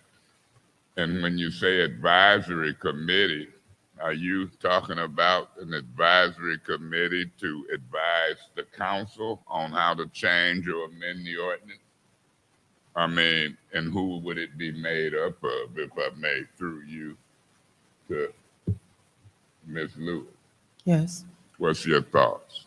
So it'll be made of residents, so you have residents of the city of Flint. And you asked what would they do? No, I just want to know who was making up that advisory committee. So you envision a resident advisory committee appointed by who? The council? Yes. A multi-member body can be appointed by the council in some way, depending on how we set it up. But then at the same time, I wish other folks, Mr. Edwards, would follow the charter when it comes to multi-member body appointments. Now that's an inside reality that I'm putting out there. Because I don't think Mr. Neely has been doing that. So I'm not opposed to the discussion, but when you get to that advisory committee of residents, take for instance, you might be in favor of a cap. Mr. Pfeiffer might be in favor of a cap. Some people might not want any marijuana dispensaries or activities. I might be more liberal. I don't want a cap.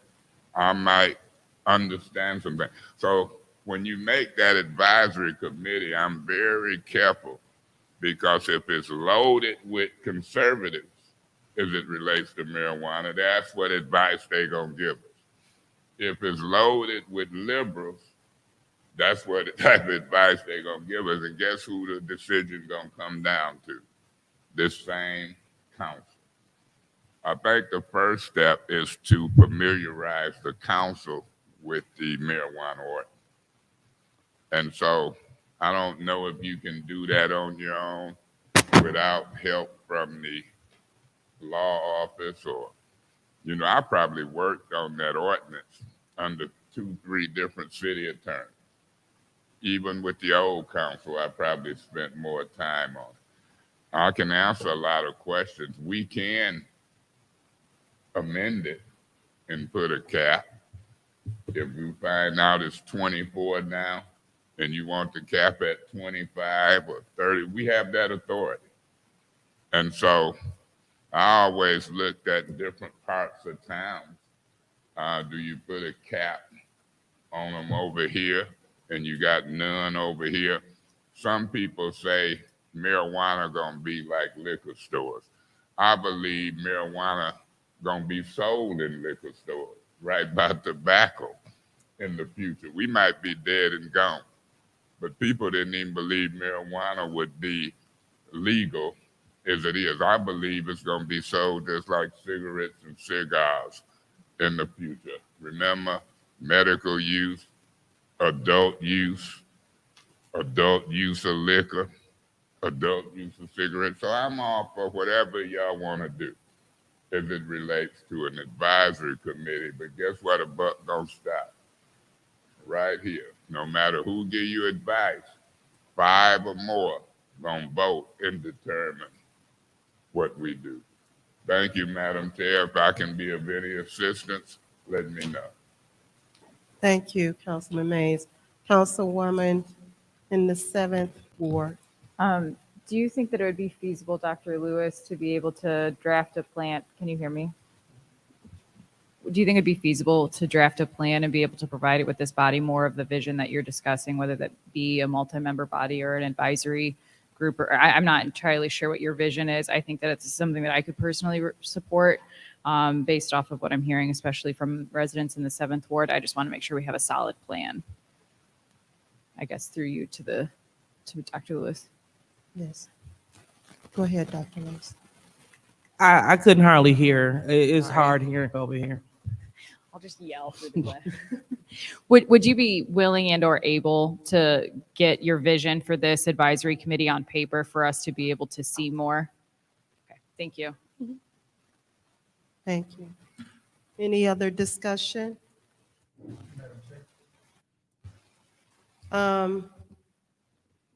Do we have any other discussion in the first round? Any other discussion in the first round? Okay. Yeah, I don't really have a discussion. I just wonder, can we keep this on for another round? Can we table, or can we leave this on for the next committee meeting? Yes. Let me go to the second round. Do we have any more discussion?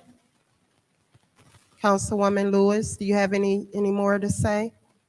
Besides, thank you, Councilman Mays, and also Councilman Horkenroder.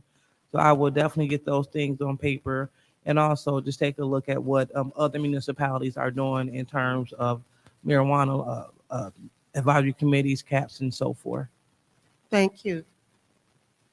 If May I there's- say this? Yes. Madam Chair, and remember, it'll still be on here, but when you discuss it outside of the meeting, pick one council person, not 3 or 4 because of the Open Meetings Act, as y'all try to deliberate and make decisions on this.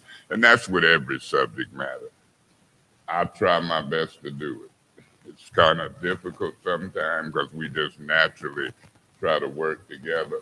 But then if at any time you need me to do something, whether it's chairing an ad hoc or a special meeting or whatever on it, I see ways to really help out by a special meeting on marijuana alone. If we can get a quorum, I'll help with that. I have no problem with it. So you feel free. Looks like she's gonna keep it on without objections, and it's a good topic. It's a necessary topic. Y'all might be more conservative than me when it comes to marijuana. Okay, thank you, Madam Chair. Thank you. Thank you, Ms. Lewis. So if there's no more discussion, I will order this to stay on the agenda without objection. Madam Chair, Yes. on the outstanding discussion item, I'll make a note. The one about the community updates and what constitutes put up on the website, we discussed that. I don't mind that one being dropped. If Okay. somebody want to bring back a discussion on the website, they will. I made my point that it ain't just Mr. Neely's website. Ms. Burns, have you put something on the website yet, your video? I don't know. Okay. But after this, I don't mind that one being dropped. Madam Chair, Yes. through you to Councilman Mays, no, I have not, but Mr. Belser did state that I could, and yes, he did. So I will be utilizing that, and I will definitely be utilizing that. I will. Madam Chair, I asked a question. Do you think I should make me a show in a video? I think so. I don't know. We'll see. All right. So, drop 210099. Madam Chair, the multi-member body discussion, the next one, I would ask that it stay on without objection. Okay, we'll keep that on. Madam Chair, Yes. the next one, the 18 properties, I want to get some action on that could I ask that that be a special order on the next Governmental Operations Committee? And I'm requesting that the city attorney contact me or somebody in the legal office contact me between now and the next council meeting to draw up resolutions on 4, 5, 6 of them properties that's occupied based upon our disposition policy for that tax reverted property. I'll take a baby step with 5 or 6. We've got a resolution pattern. I mean, you know, we did it with Jefferson. We know how to do resolutions. So I want to move that from a discussion item to an action item by putting it on as a special order, and then the city attorney's office contacted me as it relates to those properties that we done had for over 3-4 years, and resolutions to bring before council for update and vote. I want to get that moving. Them people been in them houses. I don't like the liability. I don't like them sitting there that long. And that was never the intent of this pilot program. It's time to enlighten this council. So, Okay. can- I'll order that to be a special order on the next governmental operations agenda. Madam Chair, Yes. through you to either the clerk or the attorney, that special order when it comes forward, can we get a list of the full 18 properties? I don't think this current council doesn't know where those properties are, what the addresses are. And Mr., if I may, Mr. Pfeiffer, Chair of Council, that's why I want them to contact me so we can make sure they got all of the 18. It might be more, but it's about 18, including Jefferson School, St. Agnes property, Home Street, and I'll help make sure that list is there, and we'll see if we have any resolutions to go with them. But if we do or don't have resolutions, they can be postponed, amended, changed. But I want to get that ball rolling. That's a great request to show everybody what we're talking about. Folk can ride around and look at it. But I know Quincy talk about knock on folks' doors. I don't want folks knocking on them folks' doors, but them folks will talk to you. If you want to knock on their door, you can, but can you imagine? I think we should do that in a certain order rather than folks just knocking on folks' doors. You know what I'm saying? So, Okay. So that has been ordered as a special order. The next discussion item, I would like to keep that on the agenda until we end our winter season. And then I think the next discussion item, since we're going through the discussions, I think that's another Councilman Mays. yeah, Madam Chair, it says Mays would like to know the names of the employees, appointees driving city-owned vehicles. Mr. Edwards, if I may, Madam Chair, through you to Mr. Edwards.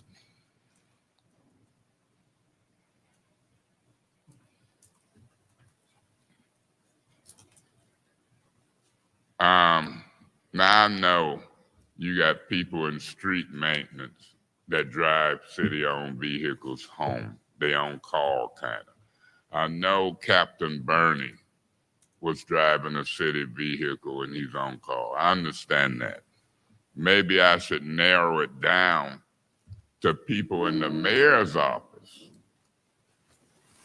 driving city-owned vehicles. And so I want to do that through you, Madam Chair, to the staff. I want to narrow that down. Point of information. Yes. You mean present and past employees? Well, I know some of the past.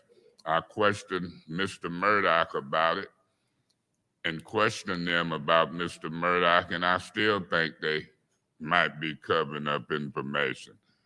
Mr. Edwards, do you know whether Mr. Murdoch was in a vehicle when that happened on Corona Road, a city vehicle? You don't know yet? No, I'm not aware. See, and I think the police report is telling some of us that it was.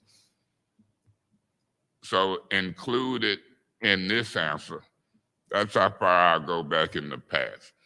I want to know who in the mayor's office is driving city-owned vehicles. And is they paying for their gas or we paying for it? And what done happened in that mayor's office? Now, the reason I ask that, because we getting ready to go into the budget process. And professional service agreements, city-owned vehicles, you know, the council president used to get a car. The mayor and the council president, did y'all know that? I think we ought to go back to the old days. Can you imagine me having a city-owned vehicle, Park Avenue they used to be, and I can get gas? Huh? See what I'm saying? So, you know, if the mayor's office then reverted back to some of that, I think the co-equal branch of government, at least while I'm the president, might have to take a serious look at that. You get a car and you get a guy, you get gas and you get gas. But Mr. Edwards, you know, I've asked for all those appointed positions. So this is going to be a twofold request. The mayor get 5 appointed positions that don't have to come before council. It's time for another update. Tell me the 5 appointed positions. I know Mr. Phelps, is it Phil Phelps? That's correct. I don't know if he's on a professional service agreement or he's a mayor appointee. Do you know? He's an appointee. He's an appointee. Correct. Did he start out on a professional service agreement? No. No. Okay, so he came in as one of the 5. Do you know who the other 4 are? He is it right now. Huh? He is the only one right now. So he just got 4 open spots, no appointment. Actually, I believe it's 3. You're counting the 5 appointees are actually includes myself, but of course I need council. Let's see consent. if by the next government operations, I mean, it should be easy to do by special affairs. What you want, governmental ops or special affairs? Oh, special affairs is fine. Special affairs, okay. Get this council an updated list on those 5 appointees and the charter designated department heads. I think it's a total of, 8 and 5, 13? I believe that's correct. It might be correct, but I'm asking for the charter group. If you only have 1 and you are 2 and 3 open spots, if you have the opportunity, tell me when we have 5, who they were and they left. I know that DeVell Murdoch is no longer 1, correct? That's correct. Brian Larkin left. Correct. Marjorie Raymer left. Correct. Who doing Marjorie Raymer's job? Do we know? Yeah, it's that is a professional. That's a Professional service. professional service agreement? Correct. Yeah, but it's probably, in my view, one of them 5 appointments.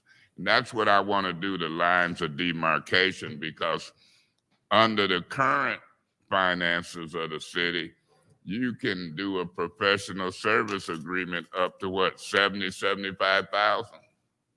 That's correct. I'm gonna try to get this council to lower it to 4,000 or 5,000. Because they're using the professional agreements to appoint people.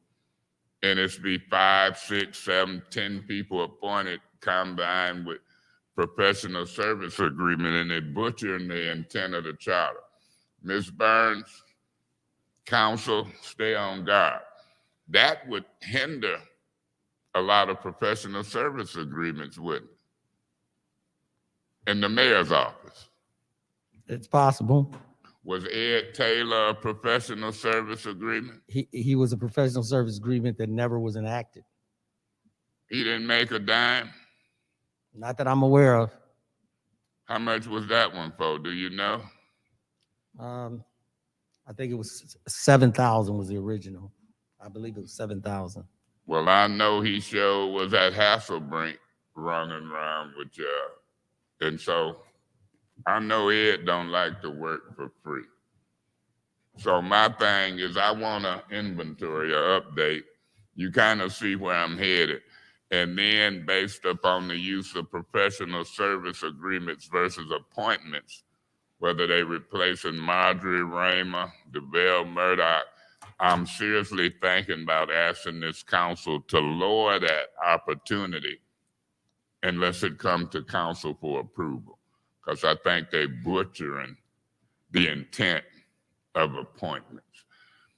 Let's see when we get started. So this one that's dealing with the city-owned vehicles, I want to narrow that down to just the mayor's office and include, when Davina and them here, I want to include the updated list of all the appointees and department heads for the new council.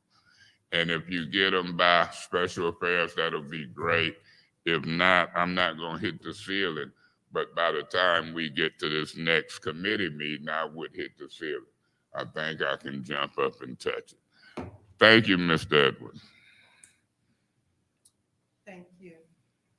Any other Madam Chair? discussion? Yes. Since that door was open, it is a very slippery slope that we have had with service, with employees who fall just below that threshold of 75,000. And the slippery slope is the $74,999. And you don't have to bring them before the council. So that is, to me, I agree it should be lowered because we should know if it's coming out of the city money, out of the budget. We should know who's working for the city.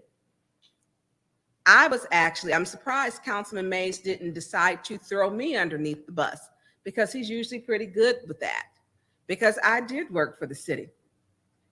I had no problem coming before council, but many of the people I started with, they did not go before council. And that was not the way to be transparent or to do business with the city. I came to council meeting, didn't miss them, stayed here late and even attended them. But that's not the way that we should be doing it. And I had no problem coming before council, but I was not asked, I was told not to. That to me was a problem. We need to know who's walking around City Hall, who has access to certain functions, private records, city accounts, access to the city website. We simply don't know that. And that's not the way we should be doing business in a public municipality. I'm in agreement with lowering that because we need to see who's working here and not just them popping up. That's just not the way we do business. We need to operate in transparency. And I think that's a fair request to do that. Thank you, Madam Chair. Thank you. Thank you. Any other discussions? I think the other two discussion items I have on the agenda, and I'm going to keep those two discussion items on the agenda. Okay, what is the pleasure of this council? Madam Chair, Yes, make a motion to adjourn. there has been a motion made to adjourn. Madam Chair. Support. The motion has been made and supported to adjourn Governmental Operations Committee meeting.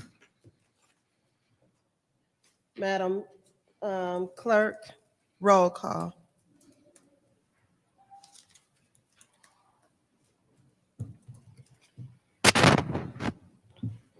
Ms. Lewis, Yes. Mr. Murphy is absent. Ms. Priestley is out of the chamber. Ms. Winfrey Carter, Yes. Ms. Burns, Yes. Ms. Herkenroder, yes. Mr. Pfeiffer, Yes. Ms. Worthing is absent. Mr. Mays. Tired. Yes. Vote is 6 yes, 0 no to adjourn. The vote is 6 yes, 0 no to adjourn. Governmental operations is adjourned. Thank you.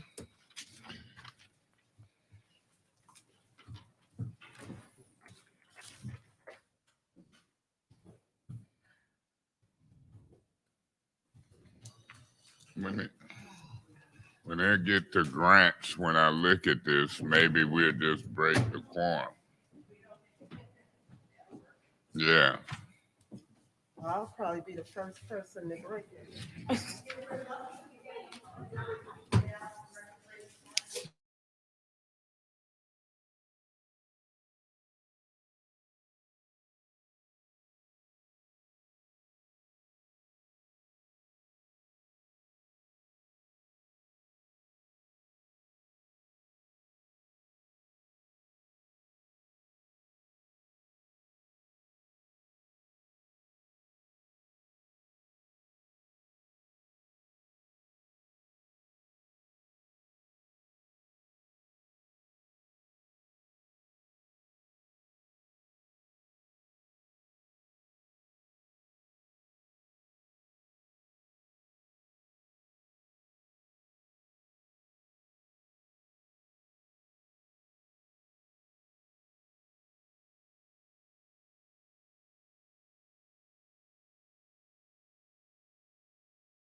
Madam Clerk, roll call.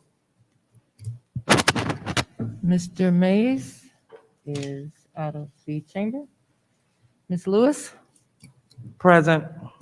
Mr. Murphy is absent. Ms. Priestley. Present. Ms. Winfrey Carter. Present. Ms. Burns. Present. Ms. Hergenroder. Present. Mr. Pfeiffer. Present. Ms. Worthing is absent. You have 6 members present. We have 6 present. The reading of disorderly conduct is on the agenda. Public speaking, anybody wish to speak? Please state your name.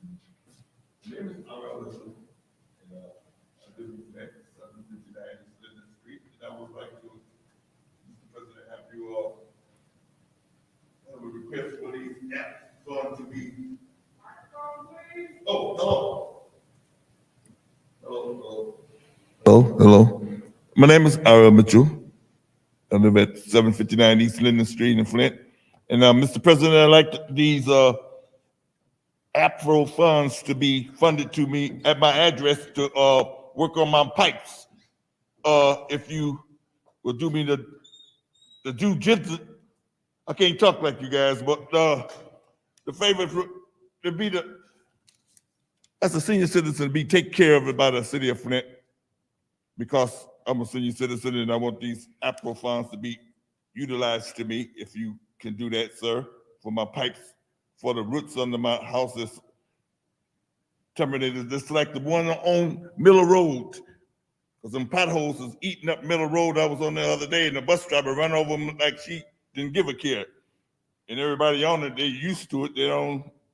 We thought the axle had broke and they just, anyway, I just put that out there and see with these funds about Flint to be dealt with to me, to me. All right, thank you very much.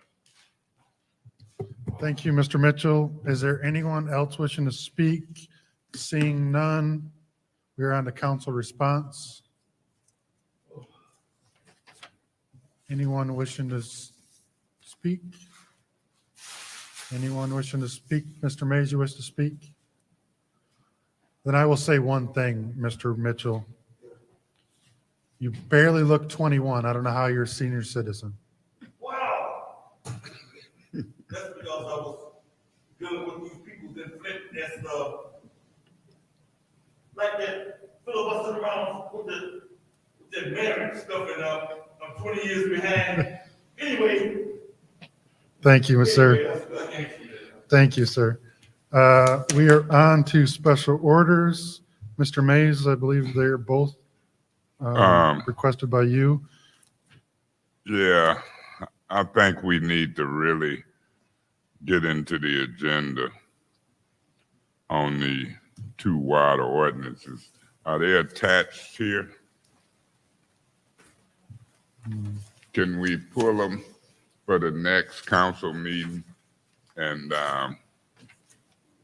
leave this on without objections? All right, we will leave these two special orders on without objection. We are on to resolutions. Mr. Chairman, Mr. Mays. the second special order, I would, Miss Lewis is bringing that up. So I would ask that that one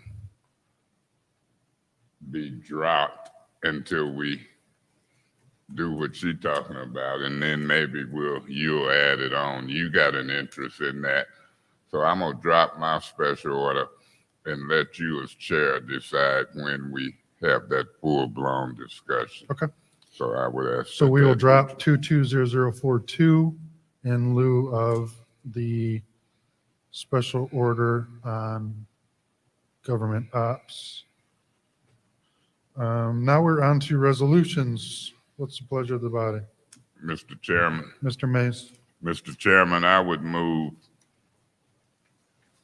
all of these resolutions, I'll state them by the record, for the record, 220085. That's a marijuana adult use resolution. 220086. That's a marijuana resolution. 220087.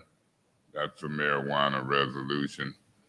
220088. That's a special use permit, and I believe it's connected with marijuana.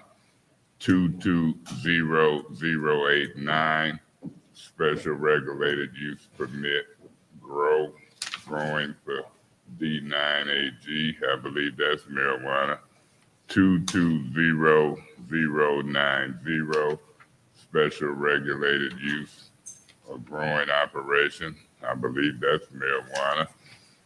220091. Marijuana processing facility. And 220092. Adult use license. I would move all of those, make a motion to move them to council with any separation. There's a motion for a master resolution with separations. Is there a second? Mr. Chair, Ms. Herkenroder. second. It's been moved and properly seconded. Any separations or discussion?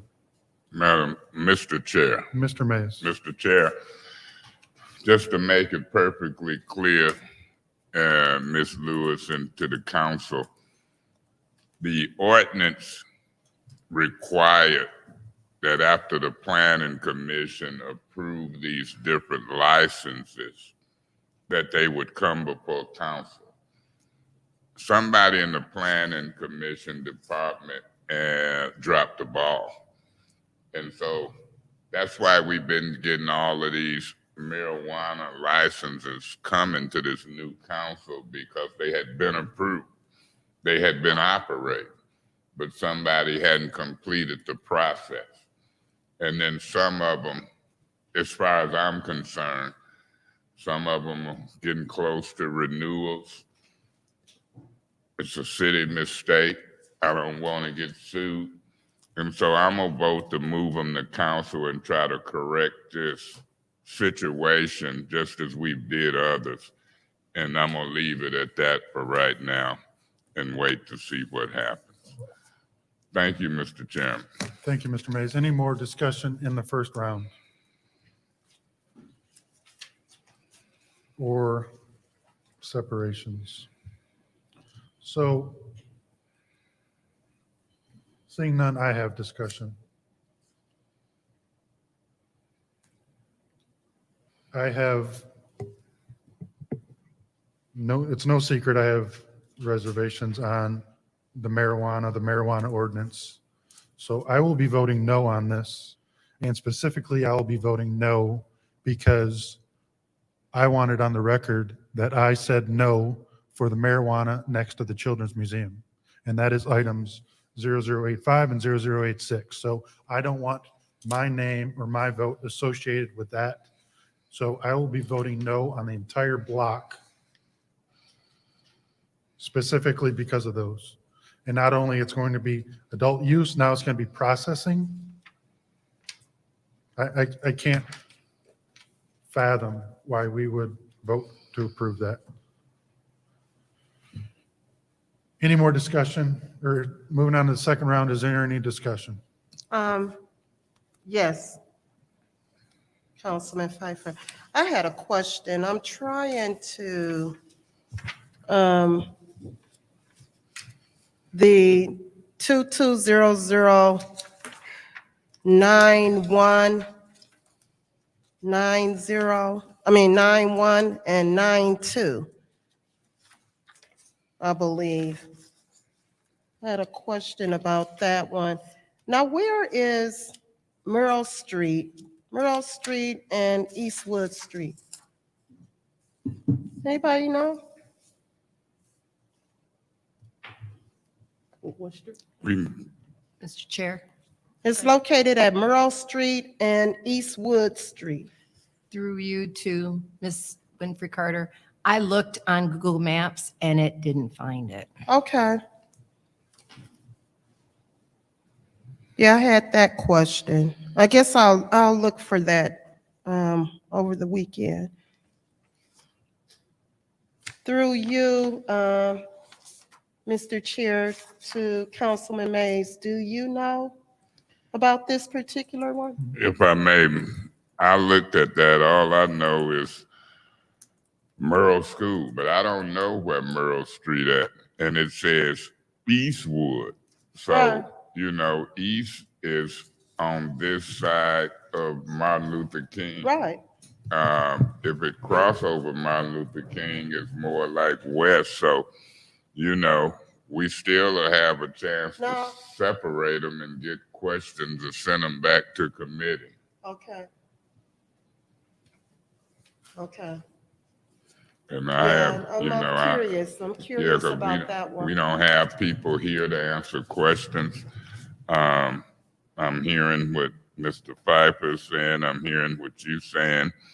And, you know, like a robot, we can stop Point of them, information. move them, send them back. But thank you, Mr. Chairman. Merrill Street and Wood Street run parallel, so it's not a corner, which is what I was looking for.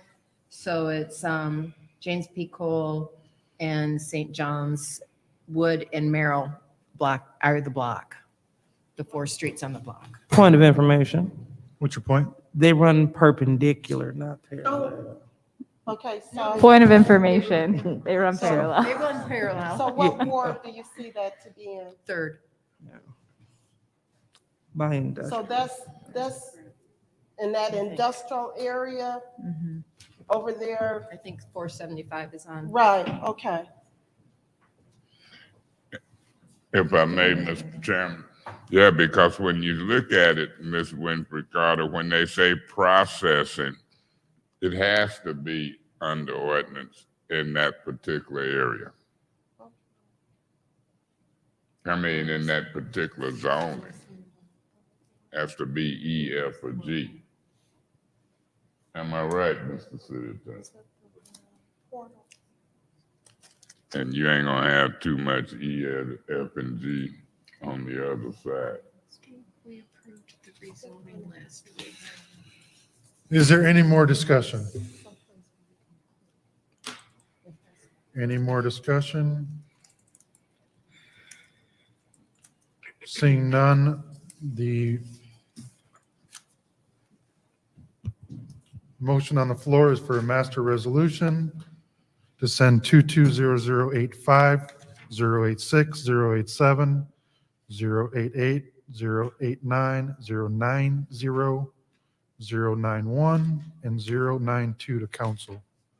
Madam Clerk, roll call. Mr. Mays, Yes. Ms. Lewis, Yes. Mr. Murphy is absent. Ms. Priestley? Yes. Ms. Winfrey Carter? Yes. Ms. Barnes? Yes. Ms. Hergenroder? Mr. Pfeiffer? No. Ms. Worthing is absent. Vote is 6 yes, 1 no. The vote is 6 yes, 1 no. That moves to council ordinances. We have none. Discussion items. I will order 097 to stay on. I will order them all to stay on without objection. Mr. Chairman, Mr. Mays. yeah, I don't have an objection, but 220098, discussing the new zoning classifications, D5, D6, and E, compared to the old classifications. I was looking at the news just, I think, yesterday or day before, and I seen a citizens group forming.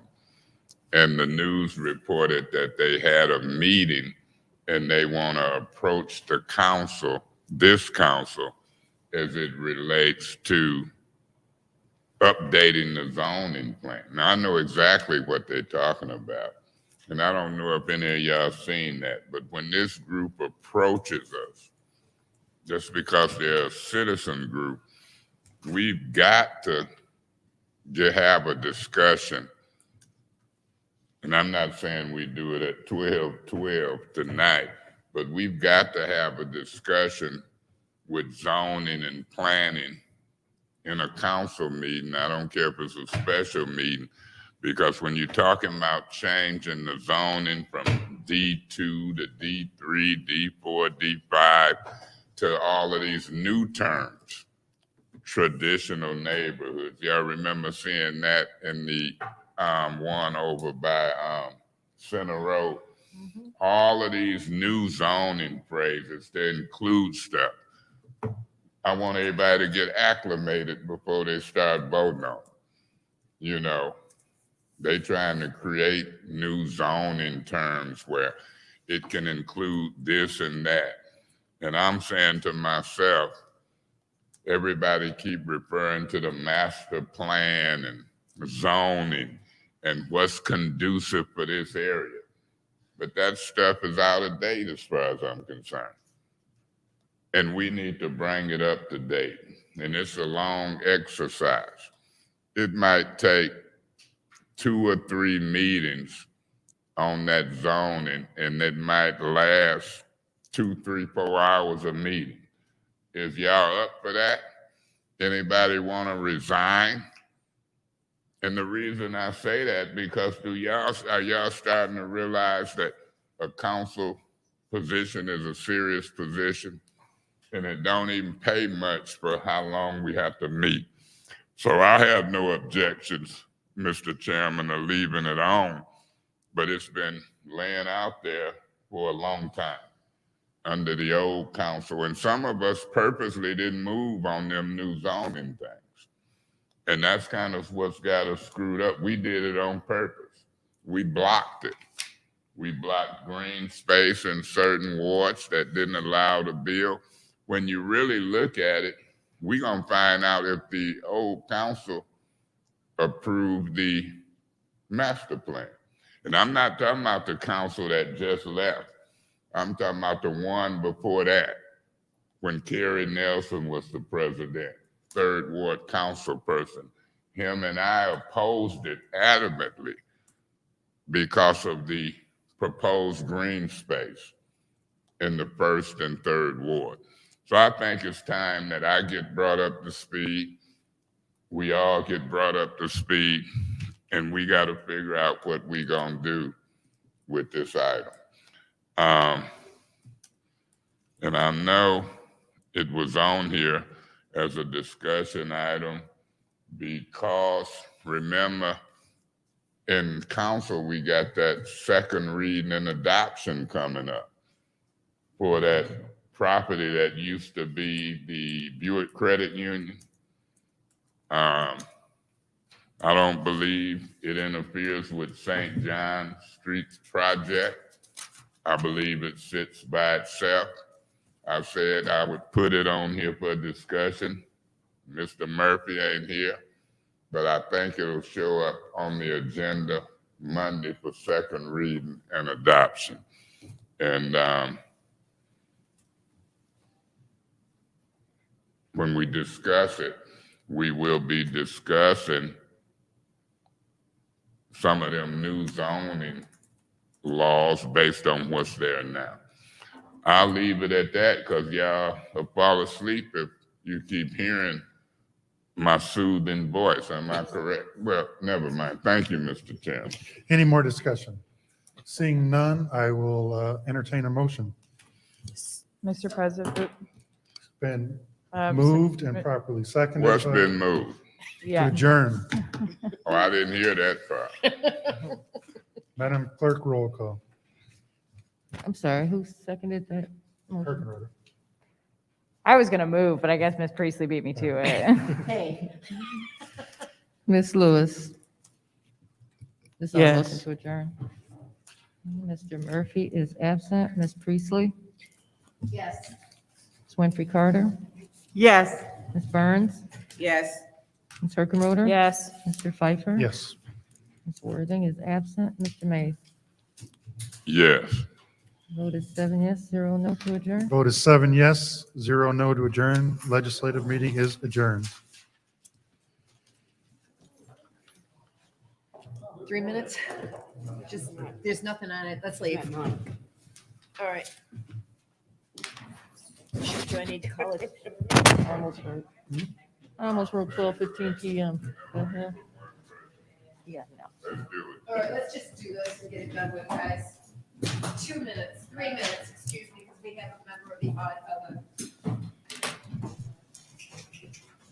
We should ask him to yield the floor. of course, I love the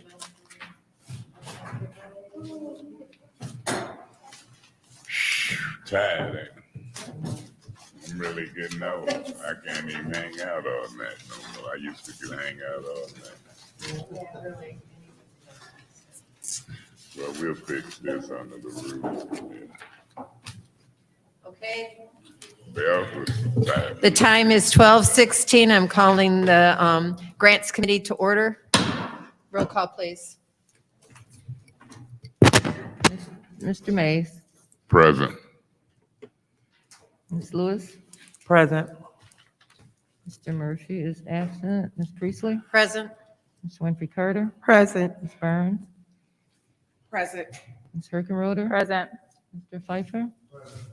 Ms. Worthing is absent. You have 7 members present. We have 7 members present. We have a quorum. Reading of disorderly persons city code subsection is in the agenda. I will not read it out loud. Public speaking. Is there anyone who wishes to address us? Well, hello, my name is Mr. Mitchell, and I'm gonna speak on this about the St. John, the credit union over there by the Flint River. And as a citizen, I would like to have the people who put New Jersey Street back in, which they took out like it never exists over there, and for the mayor downstairs to stop announcing this council as in court. I can't announce the name, Holly, but the one who acted up in Washington, D.C., tried to attack the White House on the 6th of January, I think. And but they said they're coming to address this council, the citizen of Flint, but they better be correct when they come because this president, Mays can talk for himself because he the president. So as a citizen, put New Jersey Street back in the map, because I've lived on New Jersey Street when I came from Georgia to Flint. New Jersey Street. Thank you. Is there anyone else to address the council? Seeing none, any council response? Any council response? Any Just real council- quick, Madam. Yes, Chair. Mr. Mays. Appreciate you hanging out this late with the council, Mr. Mitchell. You are a civic, active person. God bless you and the family. Any other council response? Okay, no resolutions, any discussion items, none on the agenda? Madam Chair. Yes, sir. Under discussion, I would like to use this time to discuss the ARPA funds, but by it being late, I won't. But I think Mr. Pfeiffer understands this is the perfect time and the perfect forum to discuss all of those various details. I yield the floor. Do I have a motion to adjourn? So moved. It's been moved. Do I have a second? Madam Chair, second that. Okay, it's been properly moved and seconded. May we have a roll call vote, please?